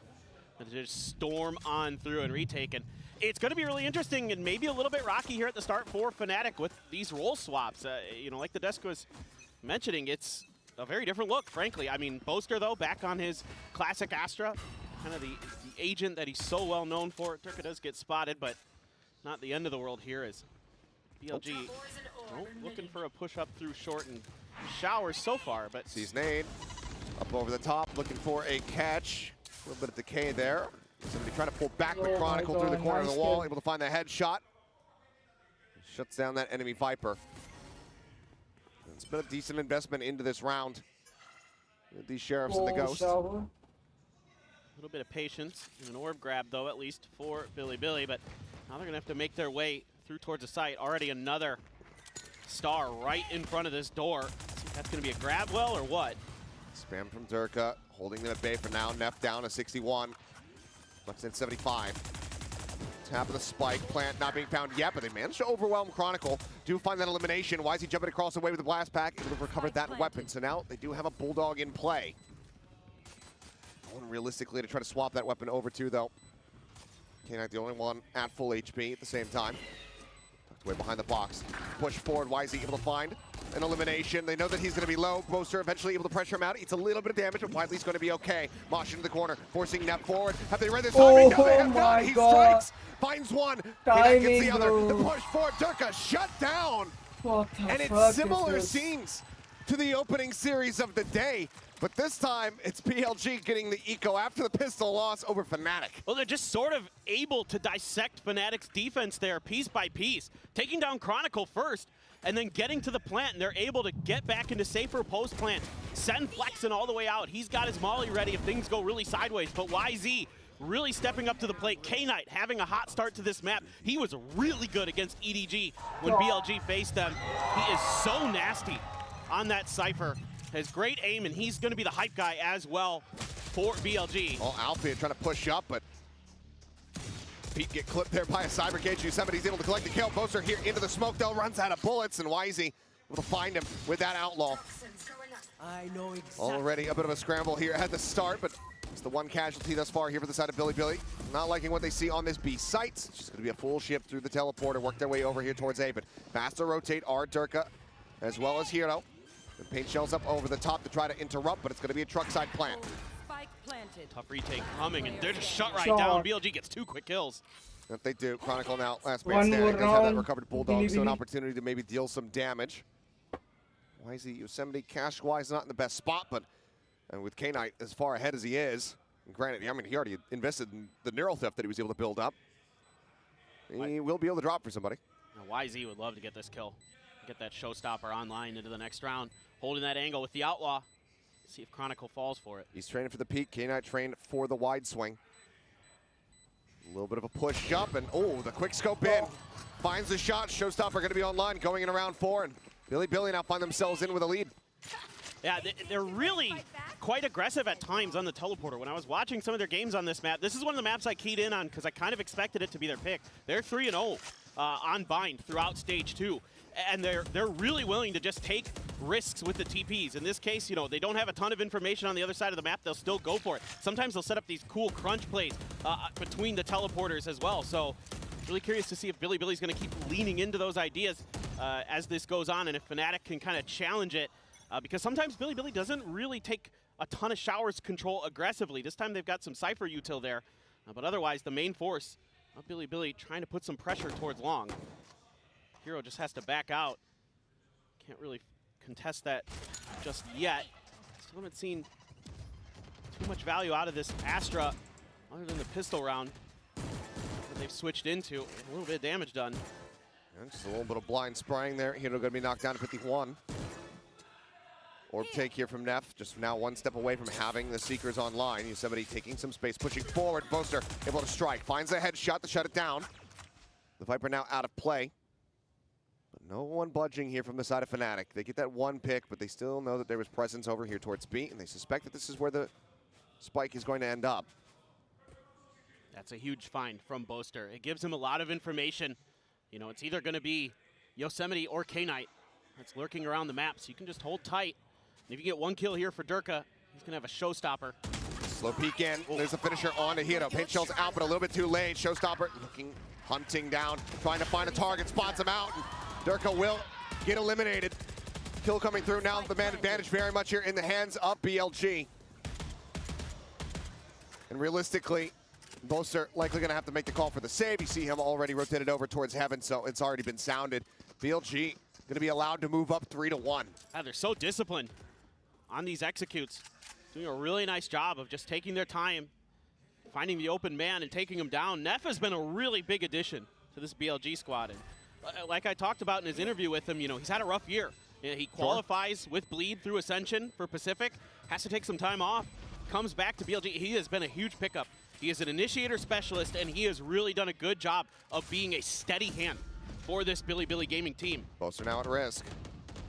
Do any of them peek out of the shower? Looks like the answer is going to be no. They know that they're, you know, these players decently close. You don't want to be giving the pit over. Posters want away from that. Cosmic Divide. Let's just leave him alone. Let's not over pursue. Back to back जीत लिए 3 round यार.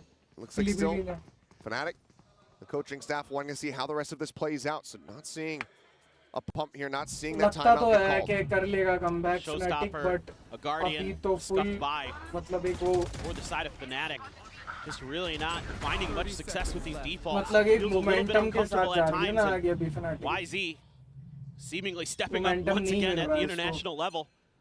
He's had, at times, a bit of a rough go of it in VCT China, but the international events, he always seems to come through big for them. And they're expecting some kind of aggressive play here, so they're going to pump the brakes a bit as BLG and just watch every angle they can. They've got the camera to watch Hookah, they've got Neff to watch Long B, 3 short, and the Cypher to watch Showers. So every base covered, just seeing if maybe this was going to be the round that Boaster might call up a bit more aggressively. Wow, Chronicle. Chronicle again. Chronicle भाई बहुत ही बढ़िया player है. Hold down short. इसके clutches देख के ना मजा आ जाता. Just getting a sense of things off that Viper wall raise. Gives them the advantage. That showstopper still in the back pocket now. Everybody from Fnatic. Oh my God. Quite a many few getting ready to rotate over towards this side of the map. Right now, just going to be Alpier left as YZ spotted and dead by his own paint shell. Got vulnerable and gets taken down. Well, we might have just sung some praises for him. Chronicle is the one who deserves the praise right now in this round.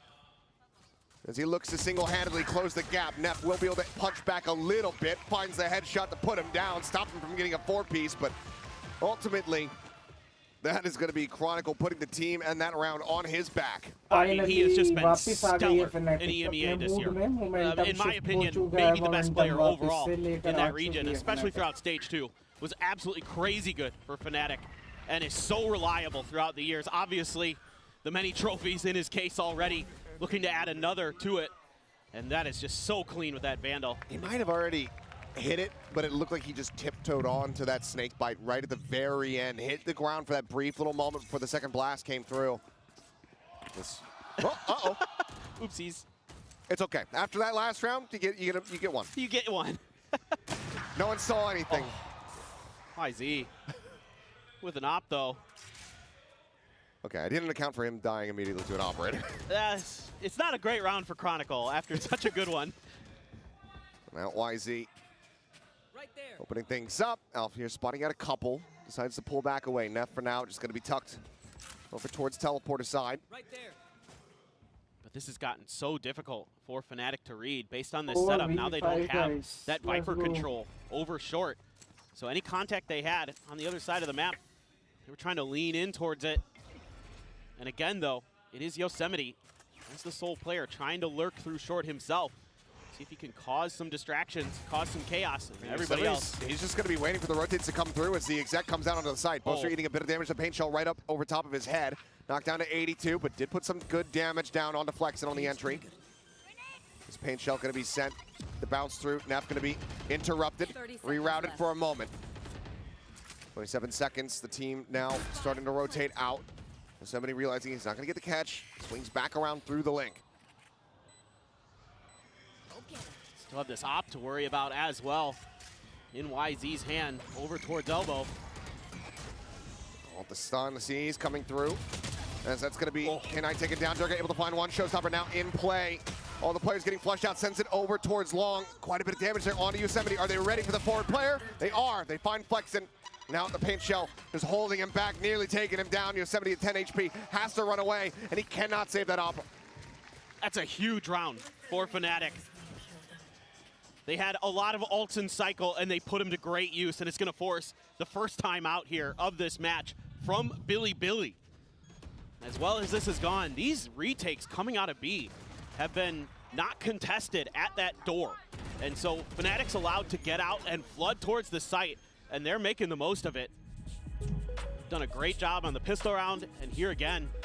And seemingly, Bio wants to talk about these. I think the ideas just need to be a little bit deeper in that post plan on those B sites. Just really just shut down that angle, maybe try to push elbow a little bit more, see if you can create that off angle towards the alley. Things like that, maybe in consideration. We saw the oopsie moment from the side of Fnatic, you know, Chronicle messing up the poison orb, getting picked off, but then we also saw it from Billy. And while it wasn't in the moment the most impactful thing, it certainly is something that I think he's going to bring up, try to make sure that they're reinforcing and not making the same mistake twice, because we had that corner peek moving over in towards elbow. This is a full team flash into the face of YZ with that operator. And if there's a player on the opposite side who's able to just turn away from that flash fast enough, YZ is going to be dead to rights. So, you know, I think there's plenty to point out here for Bile to go ahead and get involved, but now we find ourselves tied up at 3-3. For sure. There's definitely a lot to consider here for Billy, and I think Fnatic, you've got to worry about handing that over to him. Another op going to be grabbed by YZ. Durka's going to hang on to his, so the Razes going to be dueling with the sniper rifles, potentially. Still, though, you're getting close to another Seekers for Neff. And Alfier very, very close to a Thrash for his own. First time out on Gecko here on Bind. And it's been a little bit rough, but it's Alpha. You can never count him out. Once that rifle gets hot, he just starts taking over maps. Pit now invested heavy stack on B. Ultimately, though, Fnatic going to be more than happy if they kind of route people in through showers, because that's going to go right into the sights of Durka with that operator. We're going to have something in place to try to displace him here. At least smoke off the angle, but here. Well, you've got Flex in there, so likely the smoke's to cut off the middle of the site if they decide to push through towards A. See if they can kind of take the legs out of this ult. They have to be really careful. Oh, and it's just a slow peek unescorted. YZ goes for it. The grab the well. dragon, the grab well, the nade. Plenty of damage down onto Neff. A little bit of a decay. It's down to 76 zone. Of course, that is going to be unhealable. It's so annoying to have to go against the C's and the grab well in the same comp with the nades not too far behind. Now you're left scratching your head a bit as Billy, but they're going to continue this slow push towards A. And they're going to try to clear the pit as well. Yeah, double push getting ready to come through. Chronicle ready to receive. Spots on the first and gets the transfer onto the second. Doesn't even take too much damage there. As Flexen now pushing forward, trying his odds. Gets the spot and does manage to get himself that headshot. But Turka drawing down with the ghost, takes out Neff. That's a spike, stranded back sight, covered by an operator. It's just Flexen all on his lonesome. There's nothing more to be done. Gets his one, but nothing more. Durka with 3 will get Fnatic up to 4. Well, now Fnatic is really asserting their control over the choke points on this map, and this is something I kind of expected to see, you know, with an Astra in there, particularly on Bind. Normally it's a Brimstone, or, you know, previously Fnatic could run Clove, but with Astra there, you can really make life just miserable for your opponents. And we saw it with the grab wall nade combo.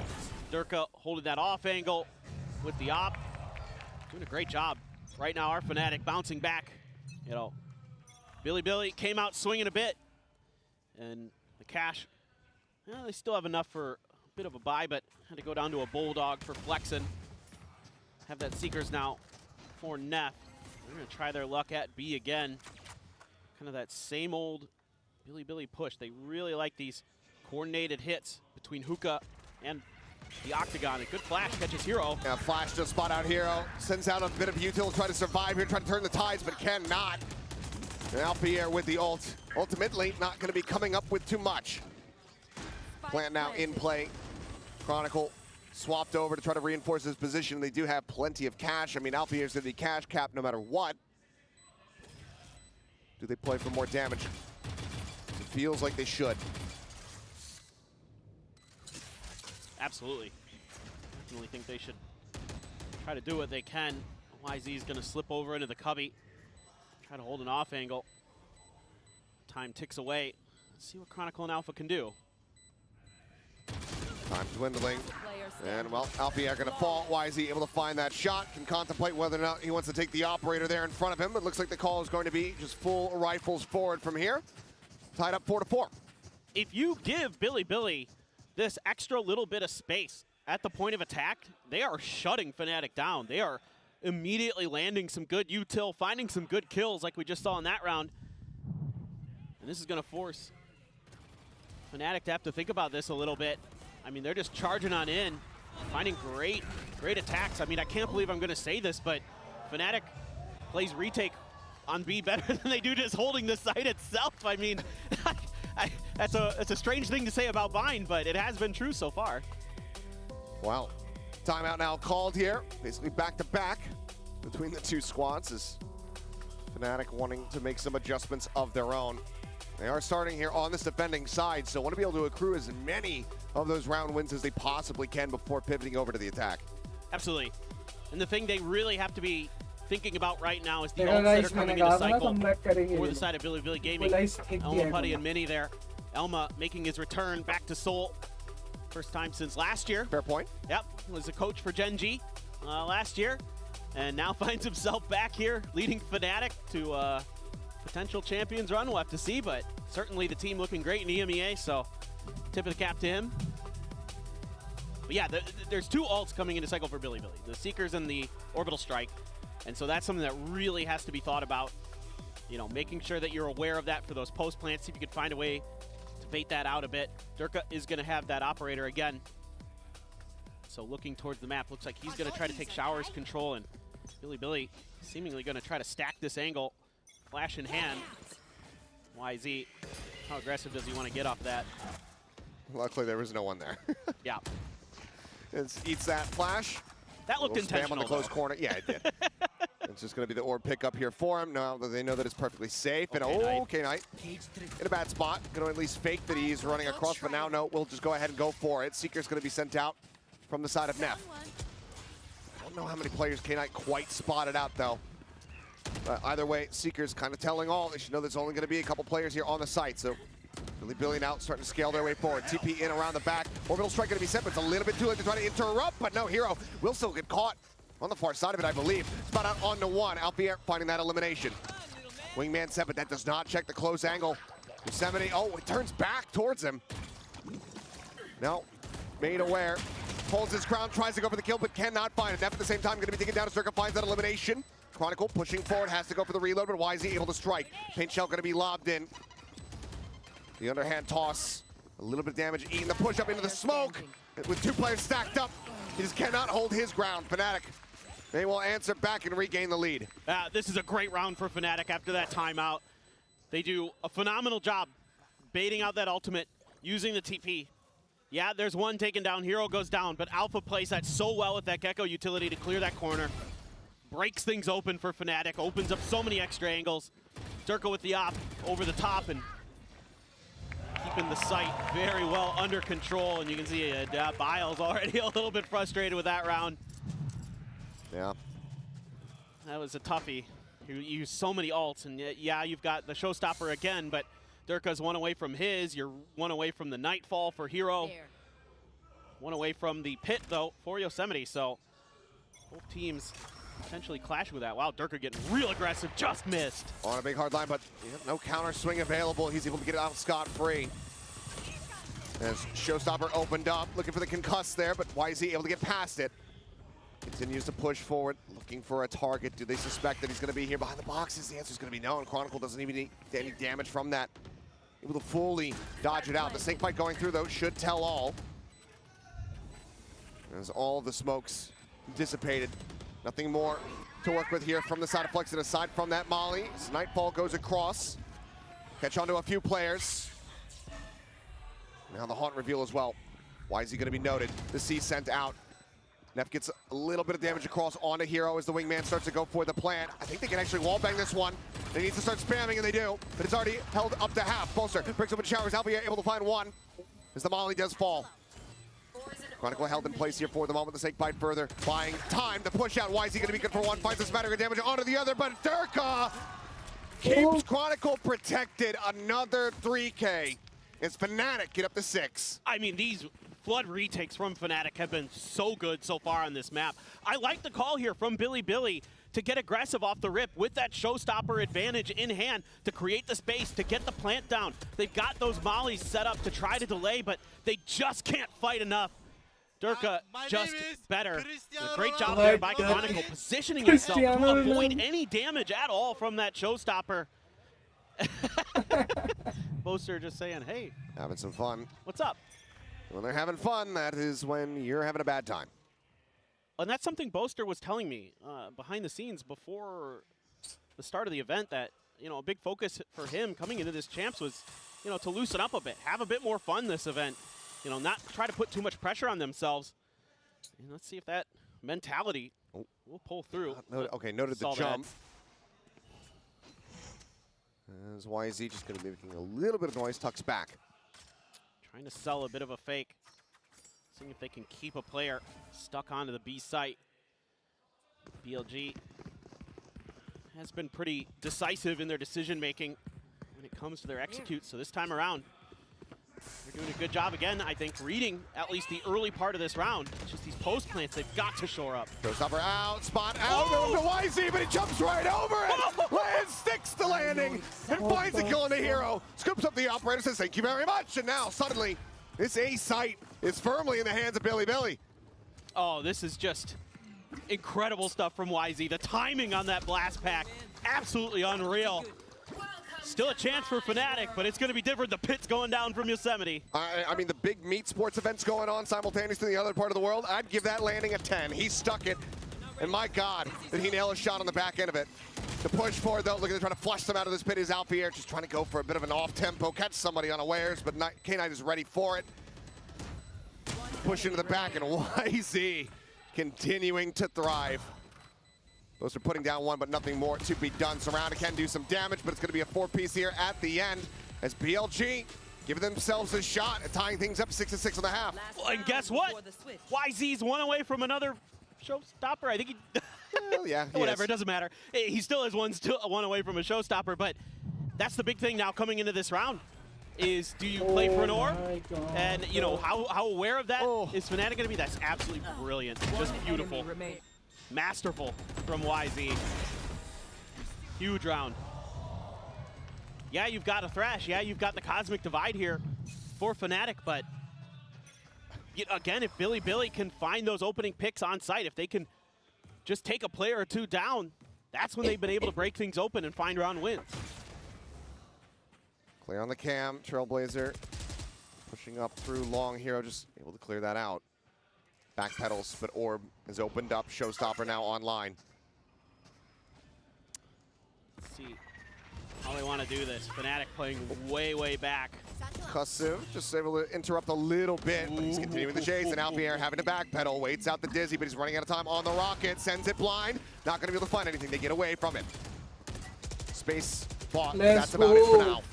Thrash at the ready, Alpier sending it. Goes through elbow. Double clear out as Bosa tries to go for the push here. Escorted by Hero, and the wide swing is enough to disrupt. He's not going to be taken down.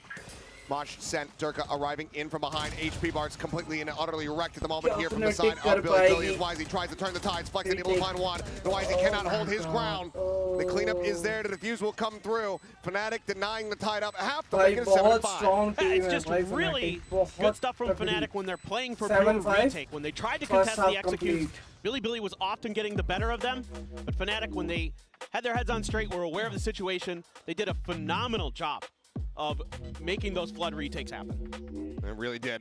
Able to keep them at an arm's length here are Fnatic, but still find themselves in the lead. We'll have to see how they fare, though, as we get ready to swap sides. Billy now going on to the defending half here on their map pick-up bind. See if they're going to be able to close it out as we come back from the break.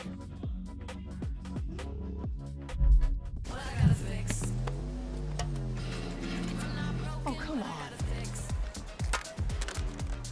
Trade in any phone in any condition, guaranteed. And get $800 off the new Galaxy Z Fold 6. Only on Verizon. Red Bull gives you wings.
Alrighty, coming back here at the half. Fnatic out in front, but only by 2 rounds. And I think coming into this, one thing Fnatic has to be really aware of, when I went back and watched Billy on this map, they're really aggressive on the flanks. Like, they are really willing to push space early, to take that first read and try to take space off of it, to try to see if they can find that open angle.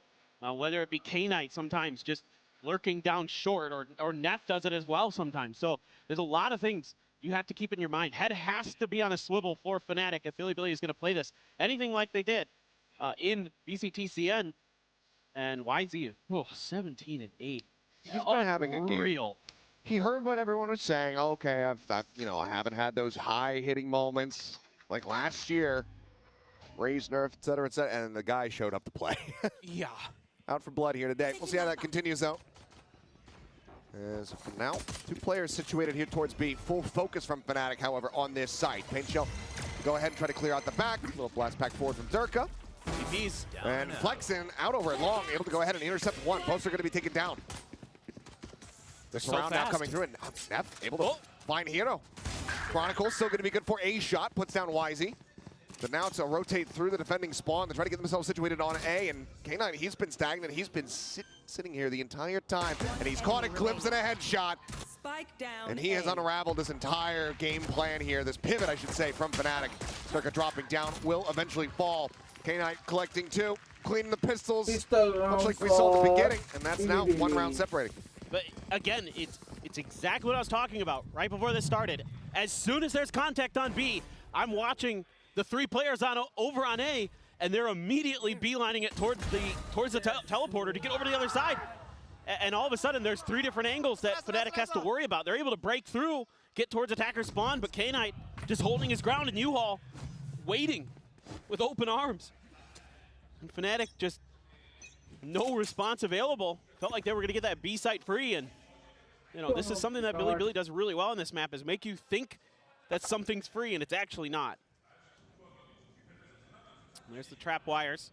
Pretty standard here. They love to have them right at the entrances of doors. Try to play off of it. Oh, Neff gonna have to backpedal quickly. Does need a little bit more damage, but ultimately he's gonna be fine. Clear out on the haunt. Strapwire gets a reveal, but cannot find a kill. Boaster forced away.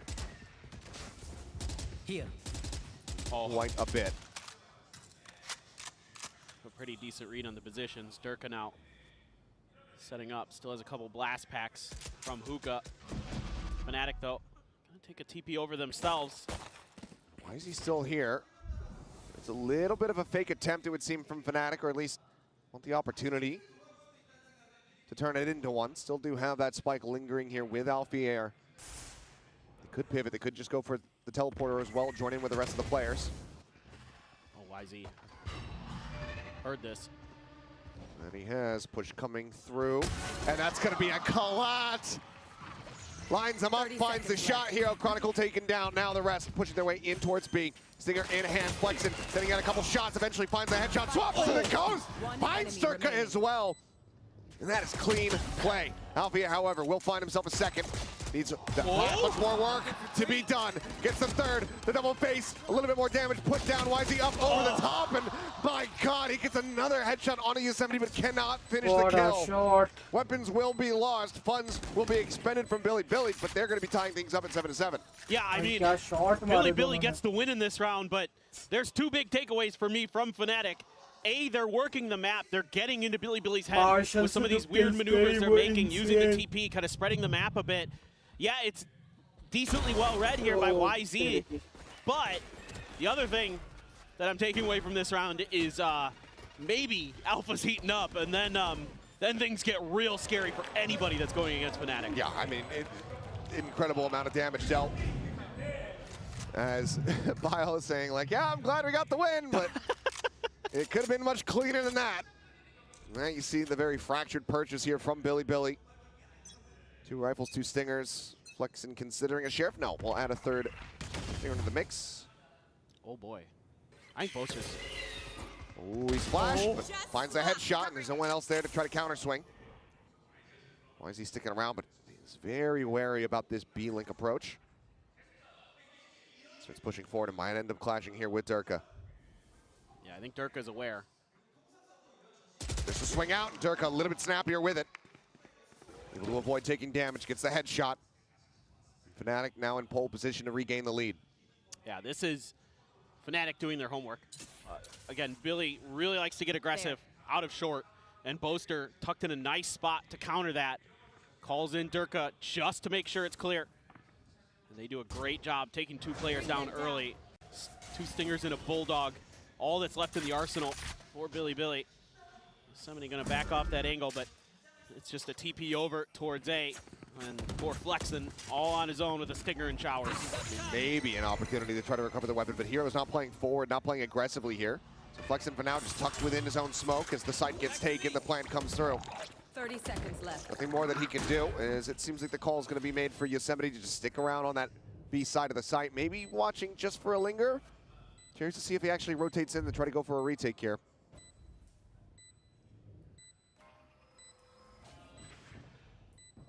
Have to go for it, but with Hero there, this is so tricky for Flexen. Just wants to do as much damage as he can. Hero. I mean, he keeps hearing the door open, stay open. He knows that he's playing close to that now. It's shut. It's widely. Players ready to just be taken down by the spike. Flexen's going to be in a bit of a rough position to make that happen. Is okay, made at his feet, goes sprinting across. He will die to Durka. K-Knight sacrificed over to the spike. And yes, the Bulldog saves here from Yosemite. Fnatic gained the lead, but just by a round. Now we go into close to an actual proper rifle round. Not going to have too many full armors here between the squads. but the weaponry should ultimately be matched. Absolutely. And this is great discipline that you're seeing from Fnatic. Just really being super patient there is Hero. Yeah, he's only 3-9 on the scoreline, but that was a nice play right there. Yeah, YZ there, 19-10, your birth year. And we'll get ready to go into this round to see if Billy can tie things up at 8-8. Wow. I didn't know I was born before World War I. Yeah. Yep. Cool. Good to know. The Roaring 20s were great, yeah. Survive Prohibition. I made it barely through that. No one knows. You're actually the guy who invented Monopoly. Anyway. And yet I'm not making any money off of it. No. 3 players situated here at A. Haunt at the ready. Let's see how fast of a strike this ends up being from Fnatic, because you still do have Alfier poking and prodding, and actually being poked back quite a bit. Look at his HP bar. He's down to 30. Yeah, they got 2 players up on boxes. One on truck, one on the box. It's all to dodge the Thrash, I think. I'm gonna let it go through to U-Haul, and it is gonna catch one on the backside there, but I think that's all just a bait. Hit onto Yosemite, but oh my God, flexing into the smoke, finds Alfier. Snappy to readjust, clears out. That Dizzy. Durka now here, but players going around, and YZ the one taken down.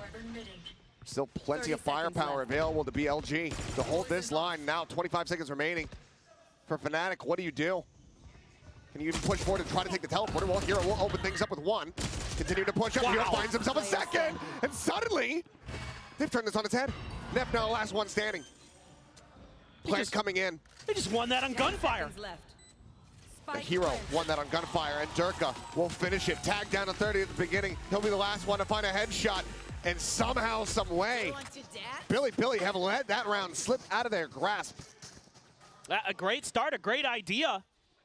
And I mean, you've got to be thrilled as Billy with how they're thinking about these rounds. And I mean, another thing to consider about this matchup, Achilleos, is Bile and Elma Putty were both on Gen G last year. These 2 coaches know each other very well. There we go. And so certainly this should be a really interesting chess match, kind of understanding each other's tendencies and trying to work through them. And, and I think Billy has at times had the better reads, but in rounds like that where Fnatic's firepower just boosts them over. Speaking of which. Yep. How many times has Chronicle killed Yosemite in this position? At least 3. Just holding things down. Plant coming out in Alfier. He reads it like a book. I got you. Knows that they're going to be looking for the interrupt. And finds the punish before the Baki shot can even ring out. In all likelihood, I mean, YZ, he's got that staple, that namesake judge in his hands. Does still have 2 blast packs, but how much can you actually do from this position? We need to go monstrous here. Durka going to be noted. Up on top, Paint Shell trying to flush him out, and YZ blinded and taken down. Neff is able to find 2. Answers back a little bit, but Fnatic now find themselves up to 10. Yeah, they're really starting to feel themselves now. The confidence is flowing for Fnatic. Showstoppers for both of our raises. And Billy opts to pause just for another moment. See if they can regroup, see if they can find some advantages here on their defender side, see if they can use these ults that they've got in a cycle to try to break this trend. 3 in a row for Fnatic. It's a tough task for anybody. And Billy doing their darndest. YZ doing his damnedest. 20 kills so far. But Durka with 17, Chronicle with 14. Alpha starting to heat up. He's up to 10. Things are starting to swing the other way with the pendulum. Yeah, I mean, YZ's been a bit of a constant here thus far in the map for the side of Billy, but the other teams, it's been really rocking. I mean, K-Knight able to find those 2 in the pistol. Nothing since then. Most of his kills in the first half were from... First 2 rounds. Yeah, the first 2 rounds. One timeout left. There's a little bit of sway here, and they need to find stability across the rest of this roster. Yosemite regularly getting punished by Chronicle is something that they very much cannot afford. Yeah, it's definitely been a diff in the Vipers, for sure. Yosemite having a really tough time being able to find those lurks, find those unusual positions that he'd like to. They're just read every time by Fnatic. And again, both teams doing a great job reading each other at times, really getting good beads on what the other team is trying to do. It's going to be Hero Swapping up to the Phantom. 3 players with full armor for Billy, and not much money on the back of this. I got the spike.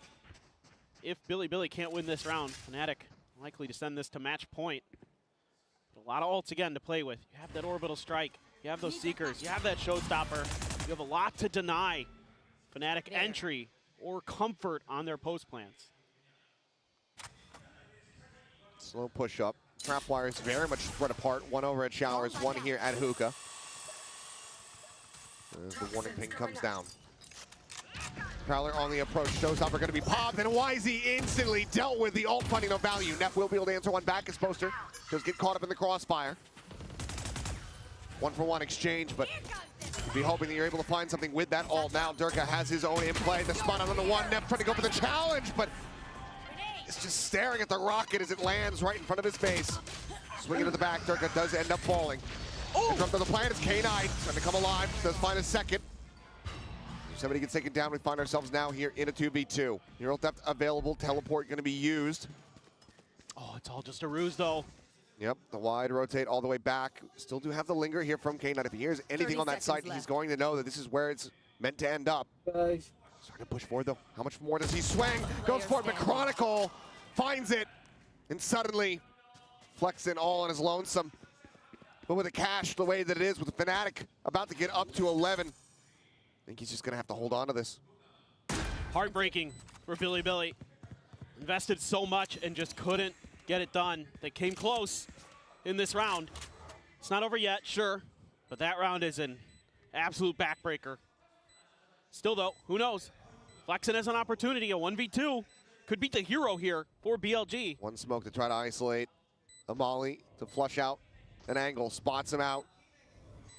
All eyes now going to be trained on this position, dodges the C's, but seems like that's going to be enough. Wary about a flank coming through. Doesn't find anything on the opening to try to isolate into a 1v1, so has to just go for the save. A tough position, no doubt, for Flexen. K-Knight there, I thought after those first 2 kills, he could really be the difference maker. Okay, yeah, you get the kill on the hero. Yeah, that's not bad. Take that as Flexen, but what really hurts is that you get the jump on Chronicle there, right outside of Tube, and Chronicle just swings and takes you down instantly. I mean, these first 2 kills, phenomenal from K-Knight. Waiting with open arms. But you can see Chronicle had just turned a little bit and then stabilizes. He's so fast, man. Unbelievable. Been quite the impeccable game from him. So now early smoke trying to dissuade the push forward here into Showers. Billy able to get too much full weaponry across here. Just creating a little bit of noise. Trying to keep that extra player planted over on A. As Billy hasn't moved a muscle off the back of that contact, just chilling. Waiting to see if maybe there's going to be that hit through short. It's definitely where they were somewhat hoping. Guiding Light doesn't spot anything. No info being given over. They're going to re-aggress here towards short, hoping that they had convinced Billy that this is a B hit now with how much time it's taken. He's in such a poor spot. The leg is going to be spotted and he's taken down. He's not understanding where he was at. That's catastrophic. YZ up close here alongside the wall. The double push out. There's the first one cleared out. YZ dealt with Chronicle. Crushing any hopes and dreams. Now, Orb going to be picked up. Match point. Back across here towards A. Neff is dead. And all K-Knight can do is stay tucked and hope that they don't come hunting. I think match point they just convinced Billy long enough that it was going to be a B hit. They got a little bit antsy. Started moving through, and like you said, a bit of a positional mistake there from Yosemite. It's been a rough map for him. Didn't quite read that the legs would be sticking out a little bit, or just thought it'd be clear and paid the price. Go up the jaws music. They found my wire. Trap wire cleared. Does he actually swing out for a challenge? pushing, finds the first. Oh, nice. Snappy to find the kill. The TP now across. Cage going to be dropped in. Chronicle swinging out, looking for the angle. Puts a couple shots there into the shoulder. The sync bite up over the top. K9 does manage to push back. Trapwire slowing things up as Alvier similarly trying to get in on top of him and will be able to do so. Headshot found. Weapons cannot be carried over. And now we get up to map point. Yeah, and they're going to have to cut funds a little bit. Couple Guardians coming into play already for Billy. Gonna be a judge for Wisey. Yep. Makes sense. That leg being shown. It's brutal. Little things like that make all the difference. Can't afford those mistakes at this level, especially against a team like Fnatic. They will punish you every time. Now Chronicle has a Viper's Pit, Alpha has a Thrash. Yeah, you've got K-Knight's ult, but you have to get a kill first. Be able to put that to good use. Boaster's one away from another Cosmic Divide. I mean, this is very, very dire for BLG. They once again set up in this 2-2-1 setup, leaving Flexen to guard Showers. Durka, see if he wants to challenge. They're pinging him out. They have a read on his position. They're going to use the Dizzy or the Prowler here to set him up. No, just quick swing in. in. Footsteps. Flexen trying to backpedal as quietly and quickly as he possibly can. Does manage to make it out towards safety. Soulblazer around the back, cannot get the stun. As the boom bot gets sent, you can see Flexen wanting to try to challenge forward, wanting to try to get a catch, but cannot. Thrash now in play. Why is he pushing forward? Judge still at the ready. Thrash finding nothing. Flexen able to tuck back, keeps himself protected, obscured for now. Spike plant coming in. Seas gets sent, catches here onto the enemy brim. Dizzy gonna be cleared out, but Flex in. They assess his position, they find that kill. Chronicle does get taken down. Wisey able to find one, but still needs to recover a different weapon. Real Death's gonna be coming through, and Wisey scoops up the Vandal, instantly finds value. Zalpier gets taken down. Man advantage now there for the side of BLG. They're trying to push them off. They line up for him, but he cannot collect the first kill. The hero cannot readjust. This map not over quite just yet. 4 players surviving. BLG, they hang in. And it's just a call to play safe, play for the retake as BLG, and it works a treat. They really just kind of give Fnatic all the space they want to get that plant down and do to Fnatic what Fnatic was doing really well to them on the other side of the map. Just play those 5v5 retakes and start taking players down. Good news is Fnatic, you only used the Thrash in that round.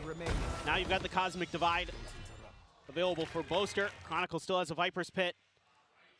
So still a lot of tools to work with to keep Billy from getting 4 more rounds to send it to OT. Already Alpha's getting ready to throw a Dizzy potentially here.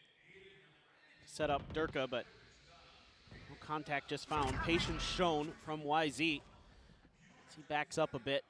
Neff doing the duty that is of the skies to just hold this angle all the time.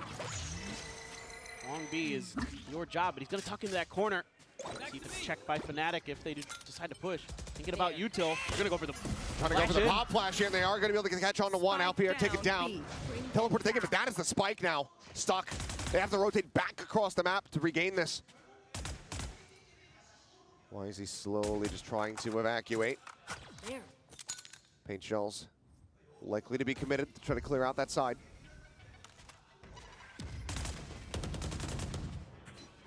भाई match ये they want to challenge easily this. win हो रहा था Up फंस close गया and match personal. He is. Momentum Flash shift back होता हुआ अभी शिफ्ट हो गया है Sees into the corner. Nothing spotted there, but they pull off the angle. Sync bite thrown to try to stop the peak. Grab well as well, going to be used. 25 seconds remaining. Time ticking. Looks like they're not going to be taking the teleporter. It is going to be the push here onto the B side. 3 players still here.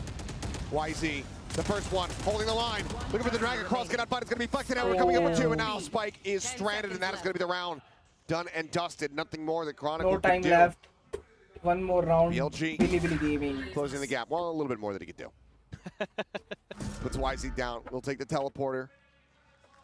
BLG continue to stay here in the map, but they need 3 more consecutive rounds to try to take this into overtime. Yeah, and it's just mostly good, kind of 3 disciplined play और now round from और Billy ये Billy. Match overtime में चल Not जाएगा really getting guys aggressive until they know they've got a decent अगर ये opportunity there. Overtime में गया तो With the pop बहुत flash ज़्यादा and the push from बेहतरीन मैच YZ. होगा ये And once that spike is down, that's such an awkward position for Fnatic to be in. Wow, that is a heck of a drawing. Moving on. Moving on. Good kick with the dizzy. YZ, 2 away from a showstopper. Same for Flexton with that orbital strike. A little bit of pressure, a little bit of damage there onto Yosemite, forces him back within lamps. And they're playing the Cypher now over towards A. All that util, anticipating that Fnatic's going to try a different approach. And now YZ and Neff also getting very aggressive towards long B. Prowler, context into showers. The push up the reveal, and Yosemite able to collect. Circa just not ready for that one, but the headshot through the box. Alfier able to put him quite low. Flexing down to 22 HP as the plant gets ready to come in. Chronicle trying to scale up, trying to take some space, ends up falling with the plant, comes in all the same, but 2x man advantage here for the side of BLG. Shorty in hand. The push forward, tries to go for it. Alfier able to find one, Boser gets the other. But advantage maintained. This Hero going to try to have some impact. Over from Showers, he's now the last man standing. Position known, finds the first, finds the second, looks for the third. Paint Shell puts him low, the Nightfall going to be committed to. The stick being held, he's spotted it, he's got it! Hero with the Red Bull clutch will bring this map to an end, 13-9. A nice moment at the end there for the new addition to this Fnatic squad. Able to come up big when they needed it. Looked like BLG might be able to get themselves up to double digit here in this round, but Hero had other thoughts. Plays this perfectly, has the Nightfall. YZ opts to just try to take it to half, but couldn't get it there. An incredible performance from him, but now they have to go into Fnatic's map pick of a Lotus. We'll see how they fare when we come back.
Hey guys, welcome to the stream.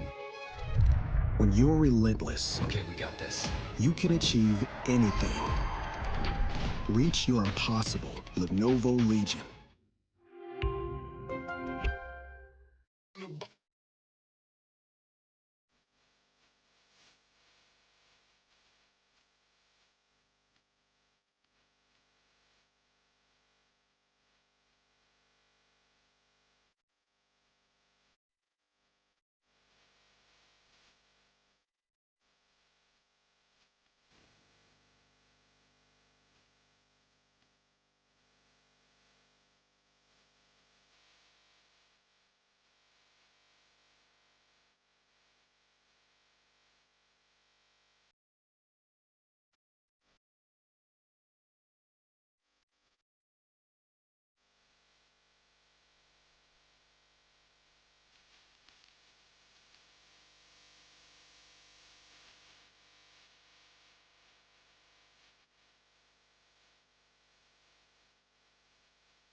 now with Elmo Putty of Fnatic.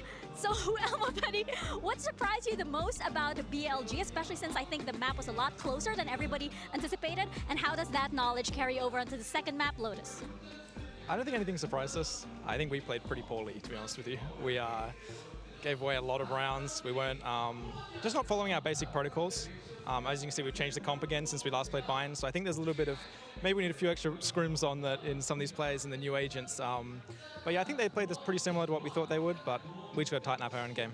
Well, it sounds like Fnatic isn't in their final form just yet, so we're going to see what they bring out on the second map.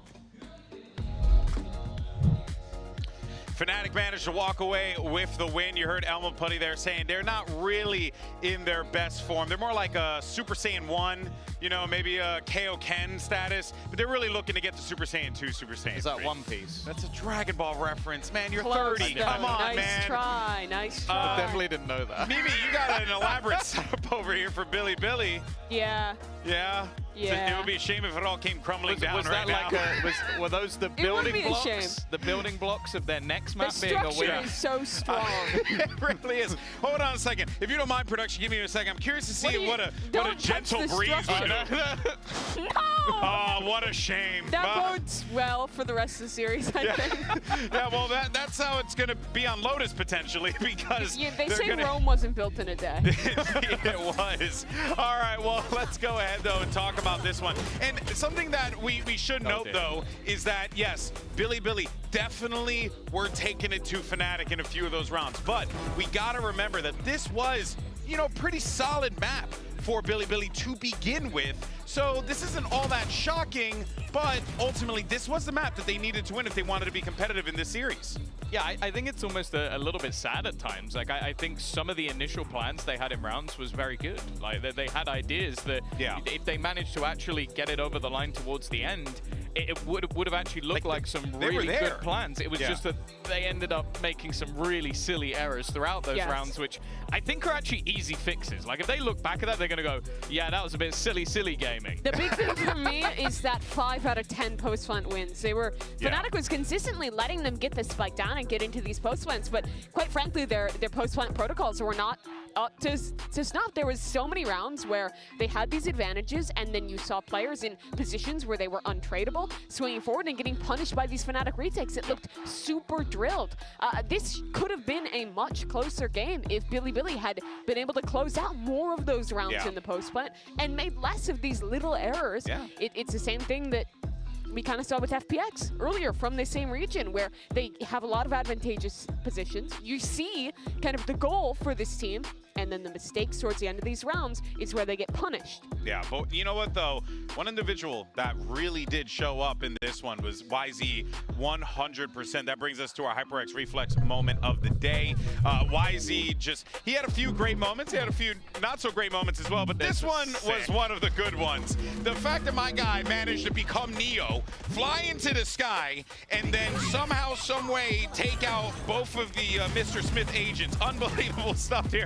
This guy. That was like some prime UK level stuff. Like, I think the guy was on one. And the thing is, I think that also helped pad a lot of the stats. It was weird. We were almost saying that it felt like when they planted, they became a little bit more disjointed when they fell back. When they were actually pushing together and like going into the site and he was the lead, they actually looked really good. They were causing a lot of issues. They just didn't have those protocols once the plant went down. Yeah, they didn't have a crazy game plan. It was just a lot of these rounds where they're slowly contacting up the extremities and going for these fast pop plays with one sky flash into the site. And honestly, it looked pretty good. They were punishing the site anchors in a lot of rounds, but again, it was Fnatic's coordination and resiliency along with individual moments to win out in the end there with that map. Yeah, for sure, for sure. Well, of course, BLG, they're currently down in the series. Let's go ahead and check out the coach, the camp of the BLG side, to see what they think going into Lotus.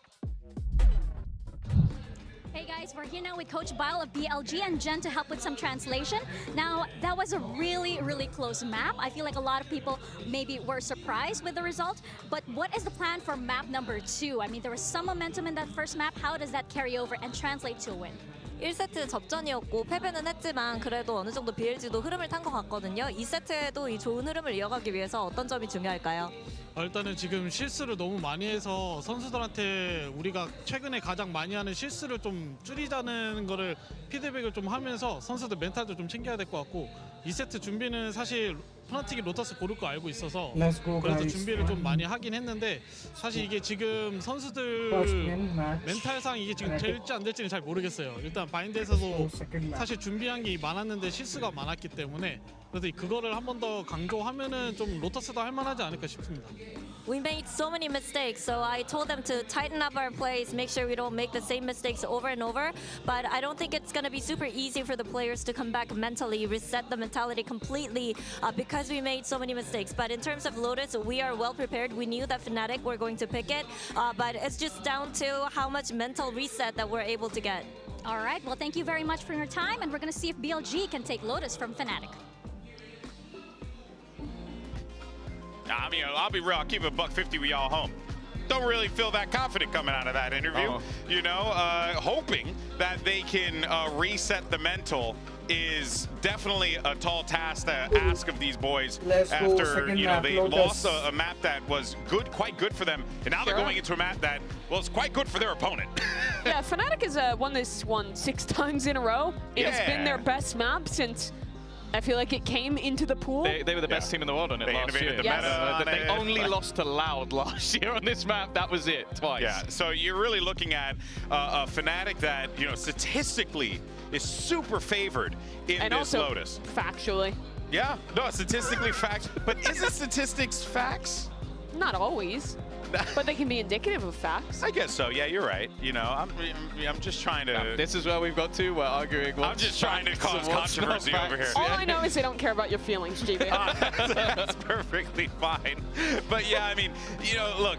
Billy are certainly going to be in a bit of a blender here if they're if they're not prepared for what Fnatic are going to bring. But there is so much material for Fnatic that surely BLG can maybe build something off of that. Oh boy, what is he doing? He's going through his match history. Oh, but I mean, Poster, you're always going to be sad if you do that, bud. I do want to talk about Fnatic though, because they did talk about some of the mistakes they were making. I think we did see it there, letting some things slip. I think not being quite ready for a lot of these executes early on that BLG was throwing. However, I think that they proved to be able to bounce back. Boaster had some really good calling in the second half, finding the right site. Individual players like Durko were really stepping up. I think this is a good match for them to kind of warm up into international competition and also to get Hero comfortable. Yeah. I also think the other thing as well is you have to bear in mind, once again, they completely changed their composition. You had Alpha going on to a Gecko. You had the switch up of getting rid of the Clove. Just a different composition of what they were running on Bind. Is that become diminishing returns, though? Where you're just but that's what I'm saying. Much. Going into Lotus, they haven't changed this map the whole year. I think there's no chance they do that again. So I think any chance that BLG has gone. This stuffed wingman on broadcast if they change their Lotus comp. Okay, just for changing the comp. I respect it. It's super unlikely. 0% chance. How do we get this to happen? What's it have to be for the big penguin? BLG wins. BLG wins. Artist shaves his head. Mimi eats Dan the stuffed penguin. You can't just make. First of all, he seems like a lovely penguin, and I would not eat him. It's also a lot of stuff. I'm not going to eat the penguin. It's a freaking sever head, Mimi. I mean, at this point, what are you going to do? He has a body. This Can particular we show penguin the penguin, doesn't. please, that GB's telling me to eat? Yeah. Because I'm not going to do it. Because that's ridiculous. Oh, yeah. You see, I think that would be expert content, personally speaking. But, But you're not an expert on content, really. I'm truly not, if any of my social media is being looked at. Oh, man. All right, well, let's go ahead and see. Mimi doesn't have to eat. They brought Neon. Okay. Why is he playing Neon? Okay, that's kind of sick. Why he was cooking on map 1. I think this is a cool role to see him play. We've seen other teams try these breach Neon comps, and I think they're solid. Yeah, the only thing is his race is fantastic, so I almost kind of wanted to see it going forward. But again, I don't think it's anything that Fnatic are going to be too surprised by. Maybe it will allow him to get past a lot of that Killjoy utility a little bit they've played against Miniboo. They're familiar with this comp. True, that's true. Yeah, and it gives also YZ an ability to disrupt some of the more typical timings and things like that. Like, especially, I think, when they get to the defense, how fast those rotations can come through. I think Neon is actually a low-key really good stall agent when you can get that stun in the right position. position, but it's going to be tough against this home territory for Fnatic. Yeah, couldn't agree more with that one, Mimi. Let's go ahead and find out if this one makes it to a third map. It's going to be a tall task, but hey, if anyone can do it, Billy has found the magic of champions before. Let's send it back over to your casters, Achilleos and Paper Thin. Thank you very much. Yeah, you can see the players, they're still having some fun, still vibing out, trying to play around with the Fnatic squad on the opposite side of the stage, but they have some work to do. We go into Lotus. The desk was talking about how dominant this map is and has been across many, many years here for the side of Fnatic. Does that continue today? Can Billy, with these big changes, somehow make them stumble? Well, we saw it yesterday with FPX. I mean, anything's possible. You know, you just kind of assumed that Heretics was going to take bind against FPX, but I mean, their change in their comp was way different than what we're seeing here. Yeah. But certainly doable, but I mean, like the desk has been talking about, this is the best Lotus team in the world. Good luck. Eyes on YZ, because not only is he coming out here with this Neon, a big change in its own right, he's playing it for the first time. He has not been playing this at all, and he's not going to be playing it much here in this round. Taking down his Chronicle, able to find two, continuing to wreak havoc as Hero joins in. Unite eliminated, Hero snappy with a second headshot. Neff eliminated, and this pistol round is done and dusted. Surely it's done and dusted. Yeah, it's done. It's dusted, and it's Fnatic taking another pistol. Just shut down to the point of attack. I mean, just no utility there to disrupt Chronicle. And as we saw on Bind, he don't miss those. Yep. He do not miss those. And he was really good on first kills. I think 4 and 2 on Bind for Fnatic. So just picking up right where he left off. Oh, the flash was just a bit late. And then Hero just swoops in. Find a couple of his own. Shut down immediately there. Billy just not even able to turn the key to get the engine started on that round or this map. Well, now Cam set up here outside of B. Chronicle again, the player that they have to try to fight against, and again he's going to be taking down YZ. Looks for a little bit more. TP forward here. Shorty in hand. Will be able to catch him off guard. So Chronicle falls. Yosemite kicking off one is Alpier going to be taken down, but now Yosemite once again, last man standing, finds the first headshot, but this time we're not going to be seeing that eco round win come through. It's going to be Fnatic up 2-0. Yeah, and there's decent damage done here. Oh, for sure. Yeah, this is not a bad eco round at all for Billy. You're taking a couple guns out of the hands of Fnatic. You know, they're still able to put together 3 Vandals and a Bulldog. And Durka, in fact, also getting a Vandal, so still enough to buy, but economic damage done for Billy, and see if they can maybe string together a little bit more success. This time around, they're going to send YZ seemingly out on a bait mission to try to convince Fnatic that this is another A hit. He's got to be ultra careful. There's 3 players waiting here. Oh, quick little jiggle out and a slide back. YZ able to get away scot-free. Get the paranoia away. Bring them down. Really big piece of util now taken out of the hands here of Fnatic as there's the Nano Swarms and going to be slowed up on the approach. Alpier pushing forward, catching him off guard. Whatnot coming in time to try to draw that attention away, so they lose that on a player now. Equalized here as the players rotate in. Matching up to face, and okay, had the lineup on him. Thought maybe we're going to be able to find that elimination, but Neff does get willed down to 16 HP. Sees dodged out. The pullback stays protected for now, but the spike no closer to being planted here. As Billy are very much just held at bay. Durka through the wall, taking down Neff. In the meanwhile, this rotation here from Boaster continues to creep closer and closer. Just great stuff there from Durka. Never giving up those angles. It's such a bad spotter, BLG. Yeah, there goes Boaster. Yep. Flexen will be able to find one. Some additional damage dealt the tap, but Boaster able to find the second headshot, and Fnatic will convert the bonus. Yeah, so Billy trying to sell a bit of a fake over towards A, trying to buy that extra little bit of space, and they do get mountain control off of it. However, Alpha is waiting on C site, and he is very, very challenging to get through, as many teams have found out the hard way. And he's so patient with his utility there. That's one of the big things that gives him a huge advantage in that round is he doesn't pop from bot to pop the nanos, gets a little bit of damage, swings down, takes out YZ, and the round just kind of snowballs out of control. Billy able to try to climb through towards the site, but eventually fall. Still grabbing whatever firepower they can. K-Knight just with a frenzy in hand. Couple stingers of Guardian there as well. And swing around the back. Alfie are able to deal with the first, and Chronicle collects two. K-Knight, Nep both going to be taken down. Hero now spamming through the wall. Gets rid of Flexin, strands the spike, and Yosemite will just get one tap there. The Guardian not able to come to fruition whatsoever. There's one player lost, but Alpha still got his. 4-0 now for Fnatic. Yep. You try to go for the fast hit, and again, you're just having a tough time getting any of your util to land on the Alpha to make him uncomfortable, and he gets another first kill. So far, every first kill going the way of Fnatic. I decided to start keeping track of them because I was like, that's going pretty well for them right now. Yep.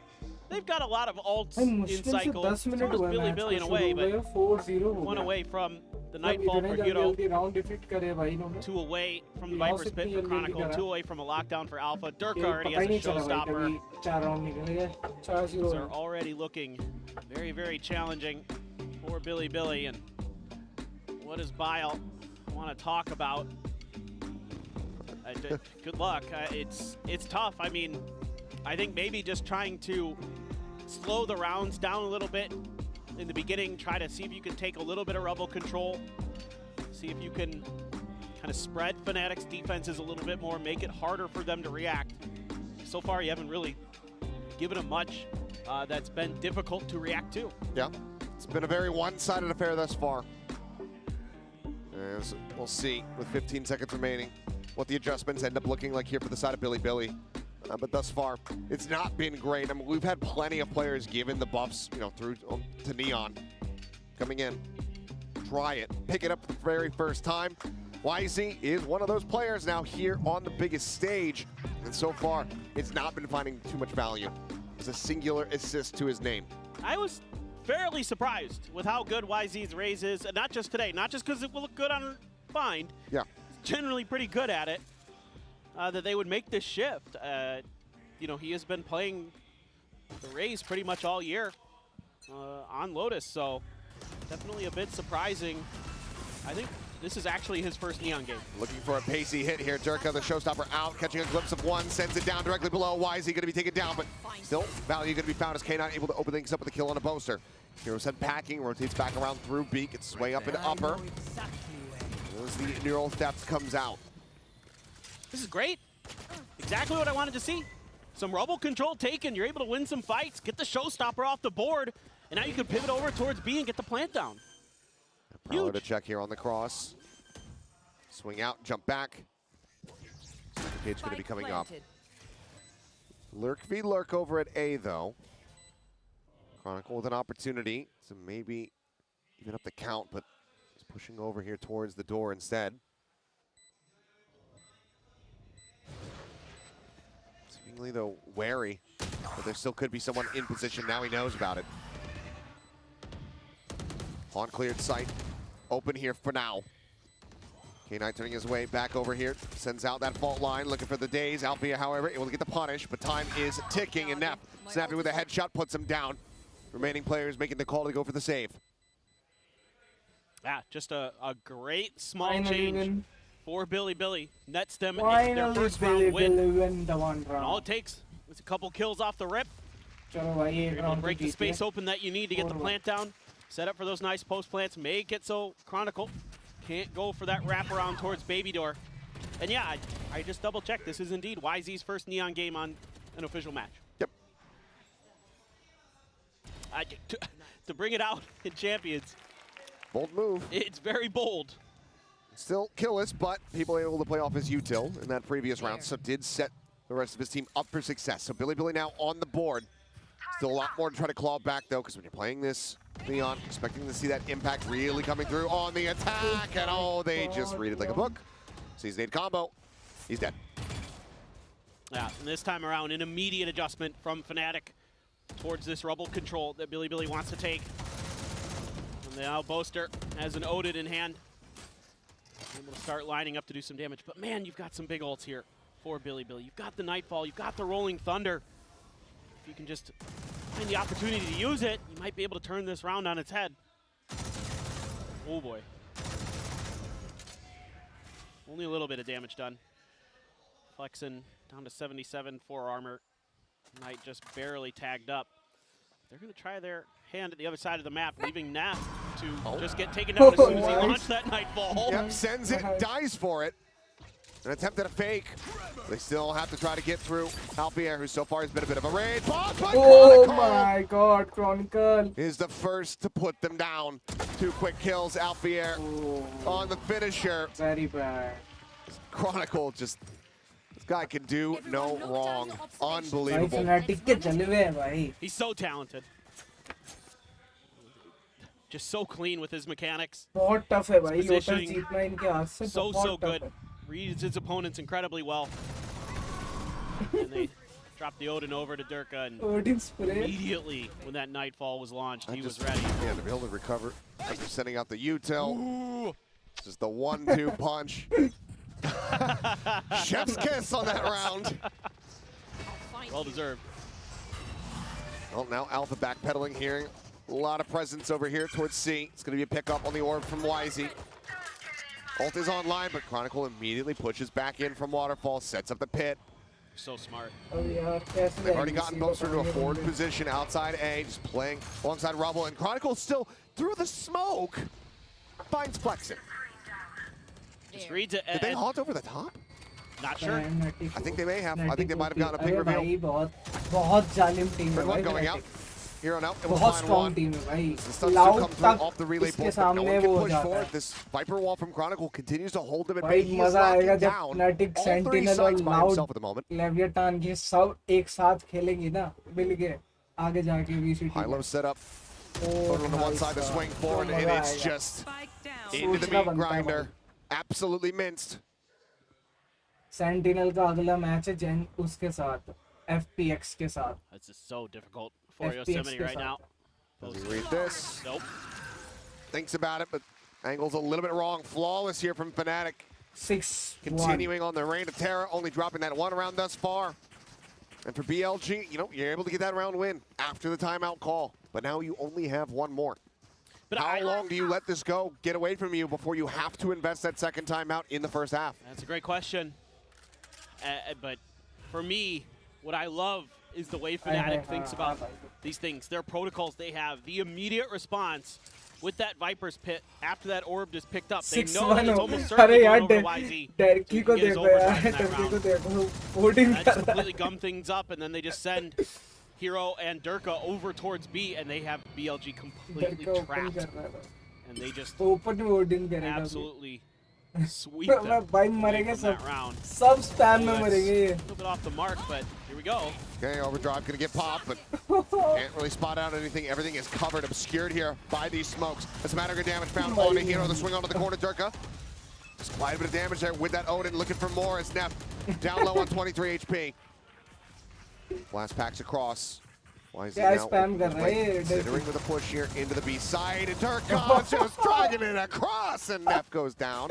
I love this. Chaos मचा दी भाई, chaos. I know you do. Prowler to search. Noting if they're Fully in the spammer connector. बना हुआ है. Oh, Alpha. So close. Just around the corner here alongside Chronicle tap. Lockdown coming in through, hand. but Lockdown is ready to go. Seemingly Billy may be aware of this, and they're going to look to try to up the tempo, perhaps. This isn't going to hit Alpha. This isn't going to hit the lockdown if they use the Rolling Thunder here. Considering what they want to do, but there's the Rolling Thunder coming across the race forward. They tuck back over towards stairs. The Odin is still there, and yep, they get locked into position. The punish cannot be found now. Nightfall to try to counteract as the plant gets ready to come through the lockdown. Layered in on top of it. They can't hear a damn thing. They have to evacuate, and Fnatic are poised to win this round. Both swinging around the back. Finds a headshot on the first, the second. Looking for the 30, he's got it. And now it is just YZ. Killless thus far. To see if he can try to take them all down. He will get that first kill. He will find Hero. The Fnatic will find themselves up by 6 round wins. And it's just like Fnatic knows what you're going to do before you do it. Fully spam The lockdown's in a perfect spot where it's not going to get hit by the Rolling Thunder. They've got the C's prepared for the quick dash from the Neon off the back of the Rolling Thunder. They've got a Nightfall for their own Flood retake. Boasters lurking and clicking heads. I mean, they're just so good at this map. This is just reminding me so much of Fnatic from last year, where I just loved watching them play because of the way that they out-utiled you, out-thought you on maps like this. Attempted a counter spray here with an Odin of their own. Zerka, once again, setting up, trying to get this damage across. Tiny amounts of it being found so far. I'll be at the same time, though. Poke down to 55. I think Yosemite maybe catching him with the Guardian. Just to rotate over. Alpha's already down to half HP, but still holding a bit of a different angle. And look at this Nano up on the site. Okay, it gets cleared, but it slows him up so much. Slide across. Oh, YZ is going so very low. Relay Bolt gets the catch. The push forward. And Albion cannot even steady him now. But Chronicle still is here. Already 2 kills. The Snake Bite for 1. The Vandal for the other. Flexen pushing forward into the smoke. Paranoid out of his mind. And Boaster will shut him down. That's what they want to do. Plant on the B once again, but Yosemite tries to take some space. There's the showstopper for the interrupt. The spike plant denied. Fnatic. Okay, no who got the snacks? Inches given over here to BLG. Giving them no recourse, no reprieve. 8 power. And Fnatic's just reading the map really well. Right there to back up Alpha on the C side. Even though he gets taken down by YZ this time, YZ able to chew through some of that nano damage to get in a place where he can use his relay bolt to pin Alpha down. And there you go. You were talking about it, Kilios. When are you going to have to use it? Well, time is now. Right ahead of another buy round here for them. Even then, spike plant denied. That little bit of extra cash they would love to have taken away. So going to be plenty of half armors here. As we can see, Dirk has got an operator in his hands for now.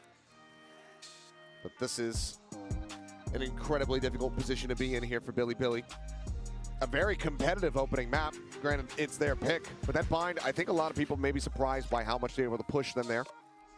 Themselves up to 9, but now this is a complete and utter change of results here. And you have to anticipate that this is something that's going to give teams a lot of problems at this tournament, is that no matter what, you're going to probably have to play Lotus or Haven against Fnatic, and they're really good on those maps. And so I thought coming into this, you know, Billy, their default ban has been Haven throughout stage 2, so maybe there's a world where they take the first map, and you're going to have to play Lotus most likely as that second map, but who knows? You can take it to map 3, try to get something done, but yeah, I mean, Fnatic just, even with a big drastic comp change on Bind, still good enough to take down Billy on their best map of Bind, and seemingly looking to close the door quickly and tightly on Billy. Oh my God. Well, seems like the call was trying to make a pacey hit, maybe bait some audio over towards C, but Dirk goes for the peek, and he nails the flick. YZ shut down. And K-Knight with a nice counter spray across will be able to pick off Chronicle. 4-4-4. In the end, a 1-for-1. But Alpier going to be unexpected in that position, still able to find one, flex and dig it down. Oh, it doesn't miss the second time either. Yosemite dead, and now Neff is all on his lonesome. Spike in hand, trying to push his way out of the connector. Boaster going to be spotted. Decides to back off, gives himself some space. Gives respect here over to Neff. He's got everything to do, riding up the rope. Not snappy enough there is Hero. He's already low on HP. Neff in with an opportunity, but needs to clutch it out. 1v2. Clutch or not. Get the Nightfall. One more kill, Durka. Oh. Scope in. Oh my God. It has it. A third for Durka. Now up to 12 kills here. We'll get the defuse, get towards that next showstopper, and get Fnatic now to 9. I mean, just a great opening shot from Durka. It's Billy packing towards the B site, where they're just waiting, using that fade util to sneak Alpha up underneath their noses. And there you go, right there, bang. And then they just strike together. I mean, again, the protocol's immaculate for Fnatic. Durka, great with the op. Kind of how I felt on that one, Boaster. I'm pretty sure it was in slow-mo, but yeah, still. If not quite the expression, but yeah, 12-3-2 here for Durka. Once again, PLG can try to contest over Rubble, and this time Fnatic, they give them some space. Just keep that Odin quiet. Ready to strike at any given moment. Zerka peeking out ahead of that trap wire. Actually does get him through B main. YZ, however, able to find one as Boaster's going to be taken down. Slide across and the headshot nails it. Breaks open this A site. Neon. YZ coming alive is something that BLG desperately need. That was a very good start to the round here. 5 members strong. Still that operator in hand here for Durka. Reveal out onto one. YZ does. Oh, he actually counter punches. Does manage to find Hero. Quick jiggle peek out. YZ technically on for an ace now as he drops down off the top of the rope. Go, go, go. Ooh. Beaks finds one, eats quite a bit of damage. Continues to push up. Spots him again. Finds a headshot. On the Durka swipe. Slides back through. Overdrive gonna be popped. You can tell how badly he wants it. And YZ has gotten it. Neon. Nice one, bro. An ace to get BLG their second round win. Stylish. But now we still go into the last round of the half. They will pick up this operator. But can they run this back even further? Because they are still down in the dumps. I mean, an incredible round here for YZ. My. That is a ridiculous drive-by on the Boaster. They're all ridiculous drive-bys. Did he get? This is the only kill he got while not sliding, basically. Yeah. Still, the concerning thing is you're gonna have to do that a lot more on this map. I mean, that's that puts him up to 7 kills. He had 2 before that round, and now he's top fragging for BLG. Last round in the half. Hey, great round. Now you've got an op. Maybe you can get this third. Maybe your defender side can look a lot cleaner, but I mean, Fnatic there just trying to sell a bit of a hidden position, trying to allow for some quick rotations, quick flanks, and BLG just gets so ahead of it because of YZ's insane play. I mean, tip of the cap, but now Fnatic back to kind of more of a default position here. Prowler to check close. Nothing noted at Mound. Still back box, something that could be a concern, but they have cleared it out. Once again, though, looking to push forward in towards Alfier and Chronicle. Been a pain point for them here time and time again. But this time, the spam able to find, I believe, just the alarm bot there. Both nanos still available, and he's able to bait them out. The movement there from YZ, just hearing the audio, it's enough for Alfier to go ahead and send the pops on those. Left. Yosemite swinging through, but immediately headshot taken down. The assault on the C site now coming through. Good awareness, though, from Alpha and Chronicle to back out, knowing that the ult was coming. Setting up for this retake. Melee bolt's going to be sent. They're trying to get their way out of the smokes here. Hero able to find one, but YZ and Neff getting one apiece. 3v3. 3v3. Boaster still making his way over towards the site. Has been able to dump the operator. Has a Vandal in hand. Making some noise here, just strafing forward. Paranoia still at the ready. Stealing sight. Sends it, clips onto at least one, I do believe. They get the haunt reveal as well as the decay across, and YZ's going to be taken down. Hero not going to be able to find the ace as Chronicle will collect the last 2 kills, but it's going to be Fnatic now up 10-2. BLG now need to do what DRX did to them last year at Champions if they want to win on this Lotus. A difficult task, to say the least.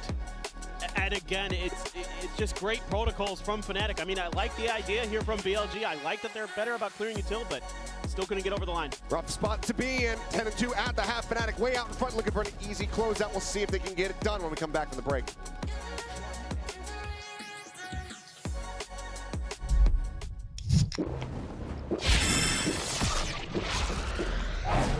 Red Bull gives you wings.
Alrighty, we're back and about to go into the second half here of the second map of the second series on the second day of Champs Seoul.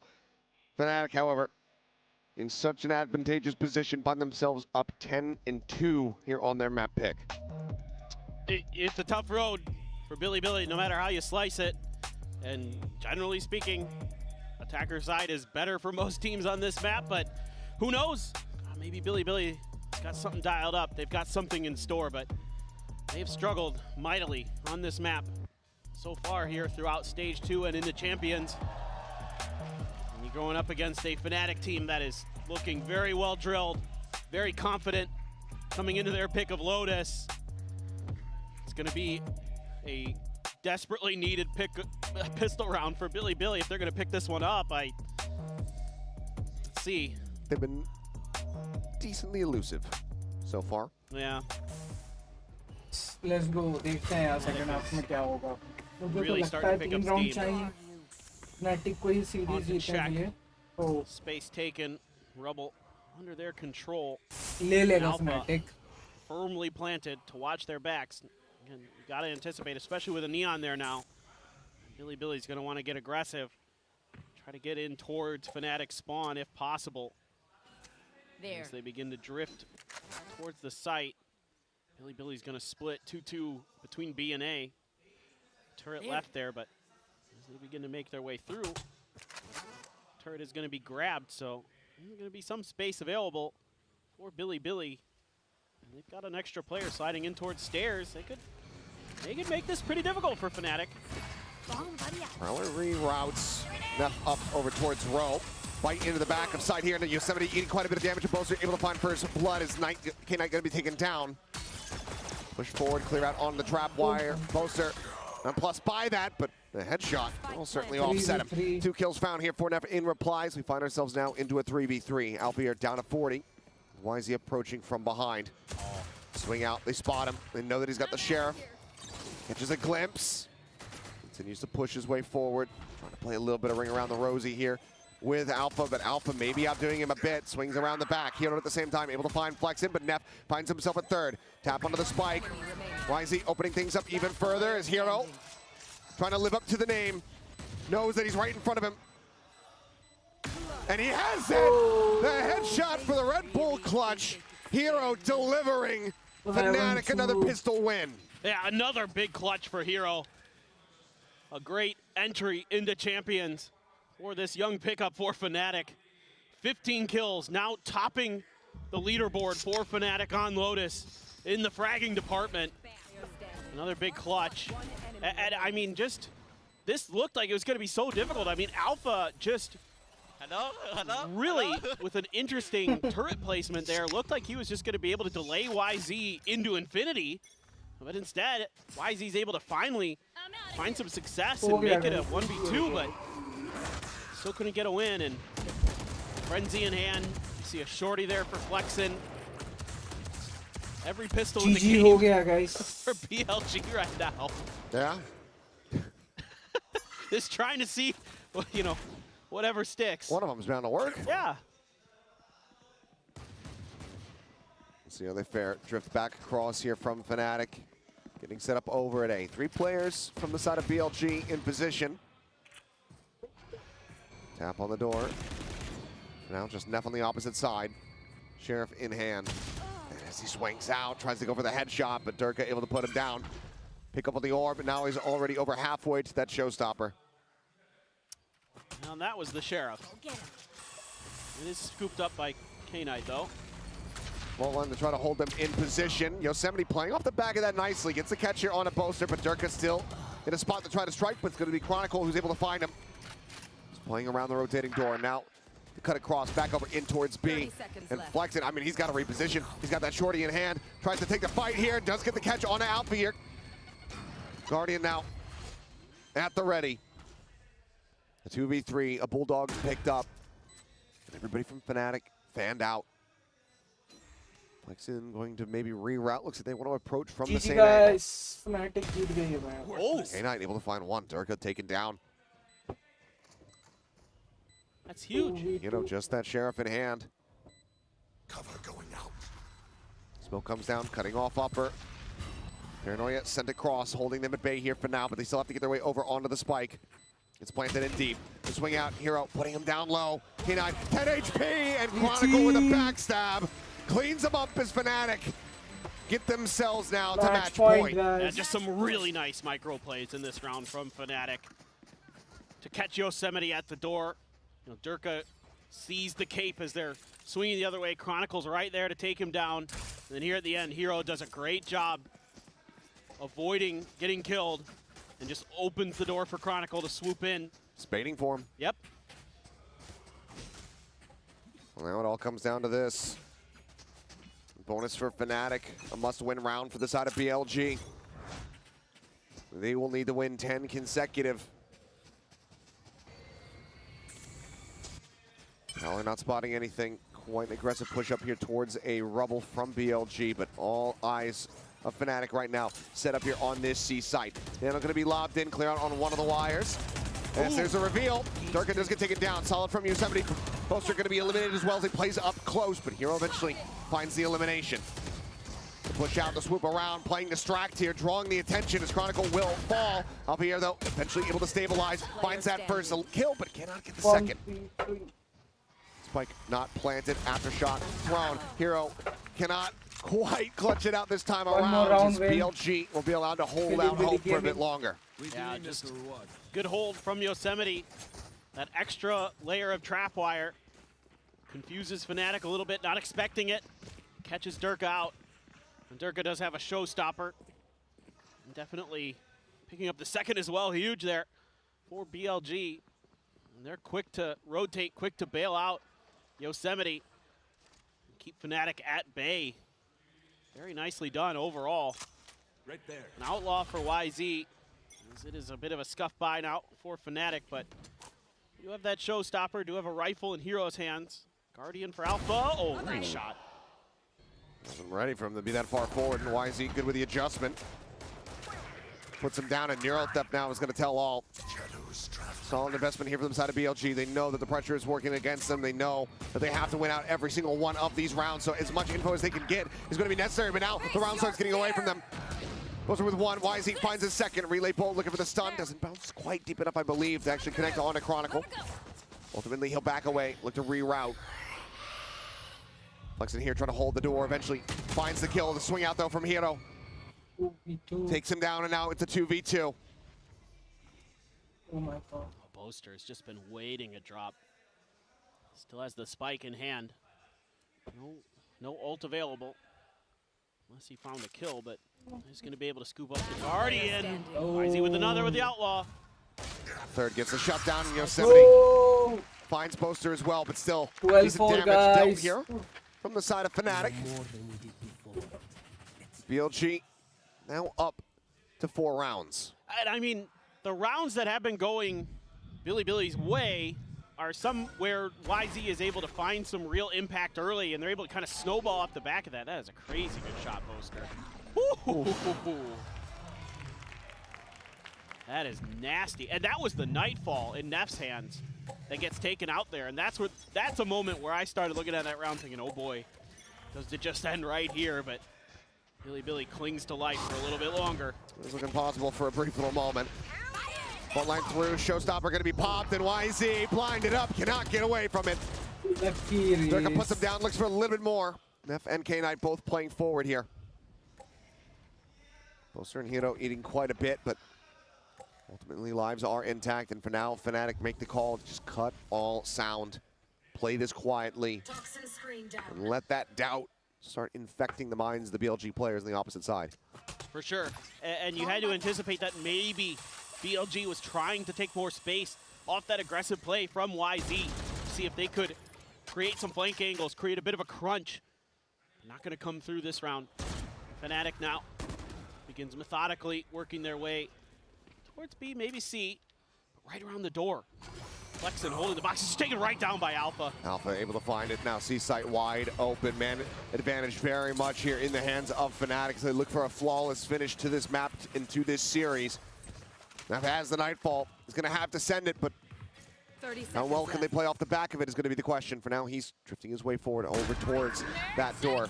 Nightfall sent. Gets the catch here on damn near everybody. Kills aren't found yet. Neff able to open up with one. Yosemite trying to get those pod shots through. The headshot's just not quite connecting. K9 pushing forward. Able to find Chronicle, finds Alfier. And now it is all down to Boaster. Last man standing. HP bars willed away at Neff, which is 10 HP, and Boaster drags it across for the Red Bull clutch and the finish. 13-4. Fnatic arrive here at Champions, and they find themselves at 2-0 to kick off their group stage. Nice little fake smoke there from Boaster. Here's them splashing in the water, and able to take him down. But overall, clean and efficient for the side of Fnatic. 19-7 for Hero on that map. Welcome to Champions, young man. What a performance for him. 303 on the ACS. An incredible performance, some great clutches from him. BLG, of course, can take that bow. The road does not end here, but this is, it probably was, the first and the hardest hurdle for them, but it doesn't get that much easier after this. No, it does not. No, it does not. Crew is, certainly came out swinging on Haven today, so they are to be feared, no doubt about it. But Fnatic in control. Maybe a few hiccups here and there on Vine with their new comp, but Lotus remains their territory, their stomping ground, and what is that? Well, they got Alfier into a Timbers. As of course, Boaster came prepared with some celebrations. And Alfier saying, well, he's the captain, I gotta go along with it. But smiles across the board here from Fnatic after a fantastic start. And I just, how much further can this team go? Right. What is that? What are the heights going to be here for this squad? Last year at Champs left people a bit wanting. The whole start of 2024 left people saying, where is this team? Why have they not been present? They and DRX now find themselves here at International. They are going to be clashing. It's going to be insane. Absolutely. I can't wait to see Fnatic throughout the rest of this event. They are starting to look so clean throughout this year. And it's so exciting to have these players back in form, competing for another title potentially, who knows?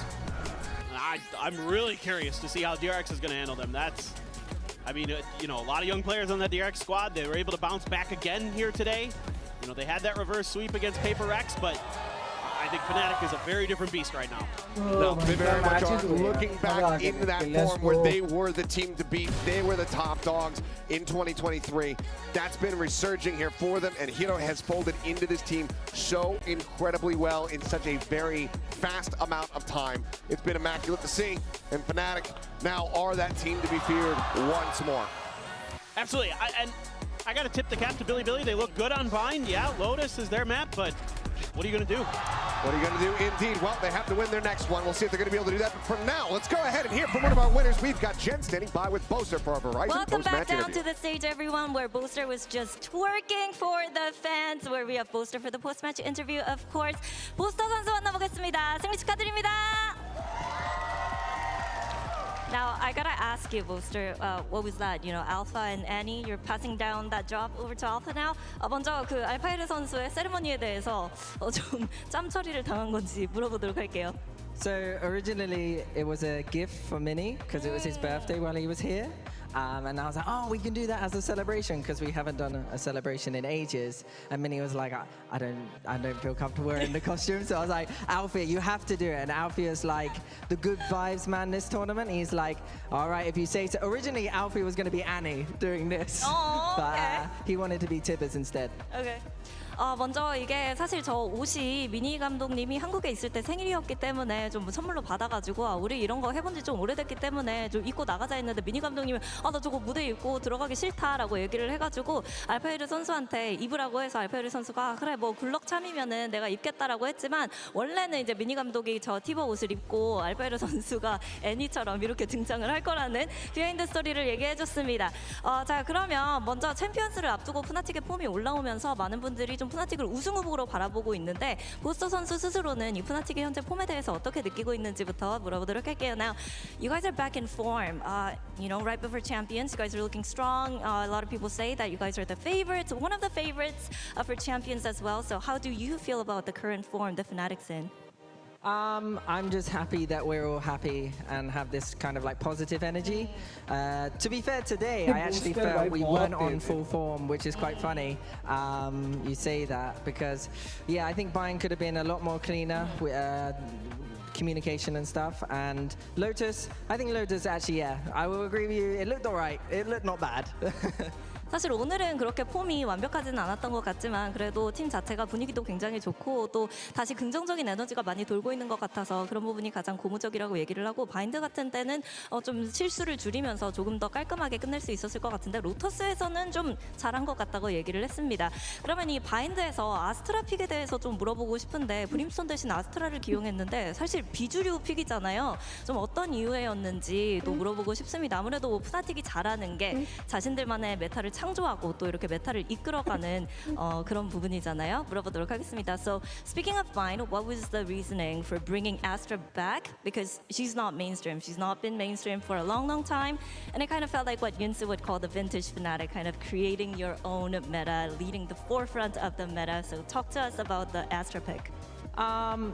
I think we played that one Clove game and it was just like, it seemed to work for that one game, but in scrims it was not working for us.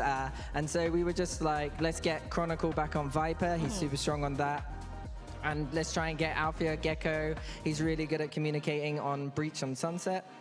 And so for me, it was like, I can either go Brim Daddy or I could go Astra. And I was like, everyone plays Brim, but I'm an Astra main at heart, and it's a lot more fun for me. So I kind of just went for that, and yeah, we just been trying to make it work. Yeah, we only did the swap recently for the Viper and Gecko like 2 days ago, so they didn't have a lot of time to learn. 원래 클로브를 기용했었는데 첫 경기 빼고는 모두 다 좀 스크림도 결과가 안 좋았기 때문에 많이 바꿨어야 했었고 또 크로니클 선수가 워낙 바이퍼를 잘하고 또 알파에르 선수도 개코를 선셋에서 굉장히 잘했기 때문에 이 커뮤니케이션도 잘 됐기 때문에 그런 변화를 한 2, 3일 정도 전에 좀 줬다고 얘기를 하면서 부스터 선수 같은 경우에는 다른 사람들이 브림스톤을 하지만 그래도 아스트라를 메인으로 하는 주픽이기 때문에 개인적으로 좀 그런 좀 편한 부분에 있어서 아스트라를 선택했다고 말을 하는데요. 그럼 마지막으로 다음 경기 DRX를 만나게 되는데 마코 선수가 IGL을 잡고 또 여기에 신인 3인방 선수까지 만나게 돼 있습니다. 현재 DRX에 대해서 어떻게 생각하고 또 어떤 경기 예상하는지도 물어보도록 할게요. Now, you guys are facing DRX next. Maku's IGLing this time. He said, you know, he's ready for the IGL face-off 100% by the way, but we have 3 new players that you haven't faced against just yet as well. So, you know, what do you think about the new Neo DRX and expectations for that match coming up? Yeah, I think when it came to APAC, they came second, so they did pretty well. And yeah, I'm looking forward to playing them. I know Bane wants to go karaoke with me. I've got a song ready for him, and let's hope I've got my headshots ready for them tomorrow, whenever we play it, like 2 days or whatever. Okay. 먼저 이렇게 좀 만나게 돼서 많이 기쁘고 그리고 충분히 잘할 수 있는 팀이기 때문에 좀 많이 재미있을 것 같다고 얘기를 하면서 또 베인 선수 같은 경우에도 좀 보스 선수랑 함께 노래방을 가기로 약속을 했기 때문에 그때 불러줄 노래도 준비돼 있고 그리고 DRX 입장에서는 좀 머리에 총 맞을 준비까지 단단히 해두는 게 좋을 것 같다고 얘기했습니다. 이렇게까지 보스터 선수가 나왔습니다. Thank you so much, Boaster, for the past match interview. Best of luck. And that's all we have for today. Let's call it a night, but make sure to come back for day 3 of Valorant Champions Seoul. Thank you so much, Jen, for that Verizon post-match interview. Now we're joined by Hero, the talk of the town. You came into this team. A lot of people weren't sure what to expect. You've been unbelievable. But first, I just got to ask, this experience, you're at your first global event, and it's Champions, man. How does it feel? It feels really good. Like, surreal? Unreal, okay? Yeah. Yeah? Just unreal, like. Did you see yourself here a year ago? Even 6 months ago. Even 6 months. June 10th, he played his last game for Supermassive in Tier 2. So it's not even 2 months, and you're already here at Champions. I don't know if there's any story like yours. I'm not sure. Truly isn't. We also have one of the clips, that bind game right at the end. Let's actually go ahead and run it real fast if y'all don't mind, where you pulled out that 1v3 clutch. This was your first game on the main stage. This is you doing your thing. I mean, this has to feel incredible, man, to not only be able to play with this Fnatic roster, but to be able to perform like that. How's it feel? I mean, in this clutch, I was like a little annoyed. Yeah. Like, I had to like wake up, I like get used to the stage a little bit. Yeah. But I'm glad that after that clutch it went really well. What have been some of the differences between playing in the EMEA, arena versus playing here at the Pacific / Champions Arena? I mean, I would say yeah. Yeah, there were big differences, or was it just you needing to get back into the flow? There are like quite a few differences, like from the stage. Like I could get into detail, but it'd be quite a few. Yeah. But I just need to get used to it. Yeah, right. Okay, it makes a lot of sense. So something I wanted to ask, I feel like coming into this game, people looked at your team and went, Thank you. आज की stream को हम यहीं पे खत्म करते हैं यार. ठीक है guys.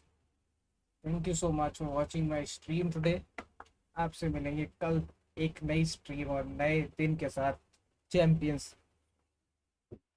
गेम. तो bye bye. See you soon.